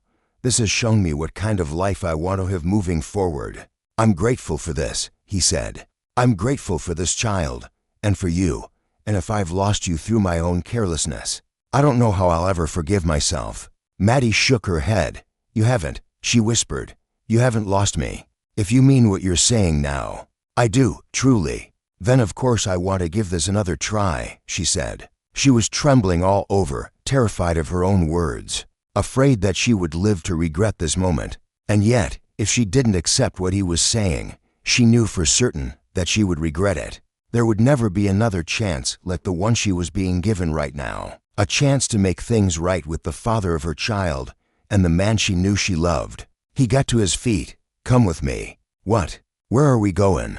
I need you to see something, he said. Something that I think will make clear to you how serious I am about all this. You don't have to prove yourself to me. Yes, I do. I know how much my actions have hurt you, Maddie. I do need to show you that I'm going to be a better man now. Come with me. She got to her feet and followed him out of the cafe. Perplexed, they crossed the road. And even then, Maddie didn't realize where they were going. It wasn't until they stopped in front of the empty storefront that she understood. I made you a ballet studio once, he said. Would you allow me to do it again? You mean, but I can't afford the rent on a place like this, she said. If I'm going to be stepping back from my company, it might help us to have a second income. He didn't need a second income. She had lived in his house. She had worked for him. That wasn't what this was about. What are you saying? I bought this property, Maddie. I own it. He produced a small silver key. I'd like us to turn it into your dance studio. You can't be serious. If that would make you happy. Eli, my God. What if I had said no to all this? You'd have been stuck with this property and nothing to do with it. But you're not saying no. He reached out and rested a hand on her shoulder, sending butterflies through her. I took a chance, Maddie. I owed you that much. Will you take the studio? You can become a dance instructor, just like you wanted, and we can spend our lives together. It was too much. It was everything she had dreamed of, and it was all being handed to her. Maddie felt tears beginning to well up in her eyes. Is something wrong? Eli asked, concerned. She shook her head and wiped the tears away. You didn't have to do this. It's perfect, but it's too much. It isn't, he told her. I want this for you. I want this for us, and if it makes you happy, it does. Anything that makes you happy could never be too much, Maddie. I've taken too long to realize how lucky I am to have you in my life. But if you can give me this second chance, I promise you that I'll never let myself forget it again. He held out his arms, and Maddie's resistance crumbled. She stepped into his embrace, and as he kissed her, she marveled at the fact that dreams truly could come true. Epilogue. 2 years later, Eli. Maddie was at the door when Eli arrived home. I thought you'd be here sooner, she said. I've been waiting. Eli laughed and handed Lean to her mother. The little girl dove into Maddie's arms, and Maddie gave her a snuggle. Did you have fun at the playground with Daddy? She asked. We had a great time, Eli said. She sure loves the swings. I think she would go every day if we would take her. I'm sure you would, Maddie laughed. But we've got things to do today. I've been dying for you to get back. Ready to go over to the studio? Oh, I was born ready. I can't believe we're finally opening tonight. Eli privately agreed. It had been almost 2 years since the day he had bought the dance studio, and it felt like even longer. They had been working all that time, getting the studio ready for opening day. But on plenty of occasions, it had felt almost impossibly far away. Now, though, the day was here. It was opening afternoon, and they would be taking sign-ups from kids who were interested in studying dance with Maddie. It was beautiful to see the woman he loved achieving her dream like this. It couldn't have happened without months and months of hard work. Eli had offered to outsource the labor, to hire people to take care of everything so that Maddie could just walk into the studio when it was ready to go, but she had declined that offer. I've dreamed of this for too long to do it like that, she told him. I need to have a hand in everything. I want to make sure it all comes out just the way it is in my imagination. So Eli had reframed his plans and decided that he would help her make her vision a reality. Instead of paying someone else to do it, it had meant scaling back his time at the office even more, but that had turned out to be all right. He'd hired a new associate, and he found himself feeling more confident than ever before about the idea of being away from work. Maddie had been supportive about that too, the first few weeks. When it had been the most difficult to stay away from the office, she had reassured him. "Whatever happens, we'll deal with it," she said. "If you lose a client, we can deal with that. Look at how happy Charlie is." She had been right about that part. Eli had never seen his son as happy as he'd been just after Maddie had moved back in. When Eli had started committing in earnest to spending more time at home, it solidified his belief that Maddie had been correct all along. To stay at home with Charlie as much as possible had always been the right move. He would forever be grateful to her for helping him to realize that. "Where is Charlie?" he asked, realizing that he hadn't seen his son since arriving home. "He's in the back, practicing on his skateboard. You know I can't stand that skateboard. And you know he's determined to learn to ride it regardless of how we feel." Maddie smiled. "By giving him permission, at least we can make him listen to us a little bit. He's wearing his helmet and knee pads. That's what's most important. How bad can it really be?" Eli grumbled a little but didn't say anything. Maddie smiled. "This is sweet," she told him. "I love it when you get all protective. You of all people know that people can get hurt doing sports." "I of all people know that's no reason not to do them," Maddie countered. "Do you think I've ever for one moment wished that I hadn't become a dancer? It's led me to some of the best things in my life. And now I'm going to be achieving the dream of a lifetime by opening this dance studio." "Well, that's true," Eli said with a smile. "And I owe it all to you. You don't owe it all to me. Eli, none of this would be happening if not for you. Of course I owe you for what you've given me." "You've given me everything too," Eli reminded her. "I had almost no relationship with my son when you came into our lives. I will never be able to fully repay you for what you did for me and Charlie. And then there's Lean, of course. You gave me a daughter. I thought it would be me and Charlie alone for the rest of my life, and because of you. That's not true. I have a whole family now. What could possibly be any better?" "I still can't quite believe it all worked out sometimes," Maddie admitted. "I was so sure it wouldn't." "I know. I thought the same," Eli said. "But here we are, and I don't know about you, but I couldn't be any happier." "Let me go get Charlie," she said. "We can head over to the studio now." "No, I'll get him," Eli said. "You've got your hands full." Maddie smiled gratefully. "Thanks," she said. "I'll get Lean into the car." Eli went out back and found Charlie on the patio. He stood and watched for a moment, not wanting to interrupt, but Charlie sensed his presence and looked over. "Hey, Dad," he called, jumping down from the skateboard. "Where's Lean?" Eli felt a sense of warmth. He was still getting used to how much it delighted him when his children wanted to be around each other, which they usually did. They had already formed a tight bond, and it was hard to believe he had so nearly missed out on the chance to see Charlie become a big brother. It would have been tragic if he'd lost this chance and never realized it. "Maddie's putting Lean in the car," he told Charlie. "It's opening day for the dance studio. Remember? Are you going to sign me up for ballet lessons? Do you want to take ballet lessons?" "Yeah, I want to try it," Charlie said. Eli was pleased. At 8 years old, Charlie was starting to discover the idea that he was too cool to hang around with his parents. Though Eli suspected they still had a couple more years before that really set in. He had wondered if Charlie would avoid a dance class taught by Maddie, and it was good to see that that wasn't the case. "We can sign you up," Eli said. "I'm sure Maddie would love it if you were the first person to sign up for her classes. Put your board up and let's go out to the car. You and Lean can play at the studio while we get things going." Fun. Charlie propped his board against the side of the house. He had been able to play at the dance studio a few times already, once the construction had been finished, and he and Lean always had a fun time with the giant mirrors. "Hey, Dad, maybe you should work at the dance studio." Eli had to laugh. "What would I do there?"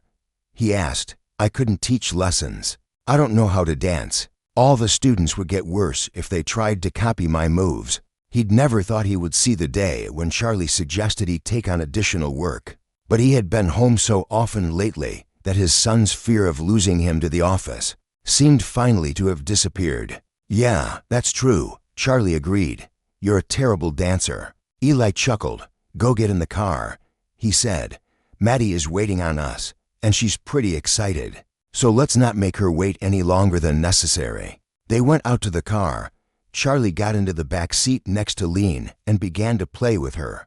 Maddie was waiting beside the car, and Eli went up to her and put his arms around her. "Are you ready for this?" he murmured. "Ready as I'll ever be. I haven't felt ready for anything since the day I met you. I hope that's not a bad thing." "Trust me, it's the best thing possible," she said. "Every moment has taken me by surprise, and I hope those surprises keep on coming for as long as we know each other." "I feel exactly the same," Eli assured her every moment. He was stunned by how much joy he found in Maddie and in the family they had created together. He didn't know what he'd done to deserve this much happiness, but he did know that he would never stop feeling grateful that he had found it. It was impossible to imagine a moment when he would take this for granted. "I'm so proud of you," he told Maddie. "I couldn't have done it without you," she replied. They'd said those words to one another countless times over the past few months, but the truth had never gone out of them. And when he kissed her, the passion was as bright and potent as it had ever been, and Eli knew that it always would be.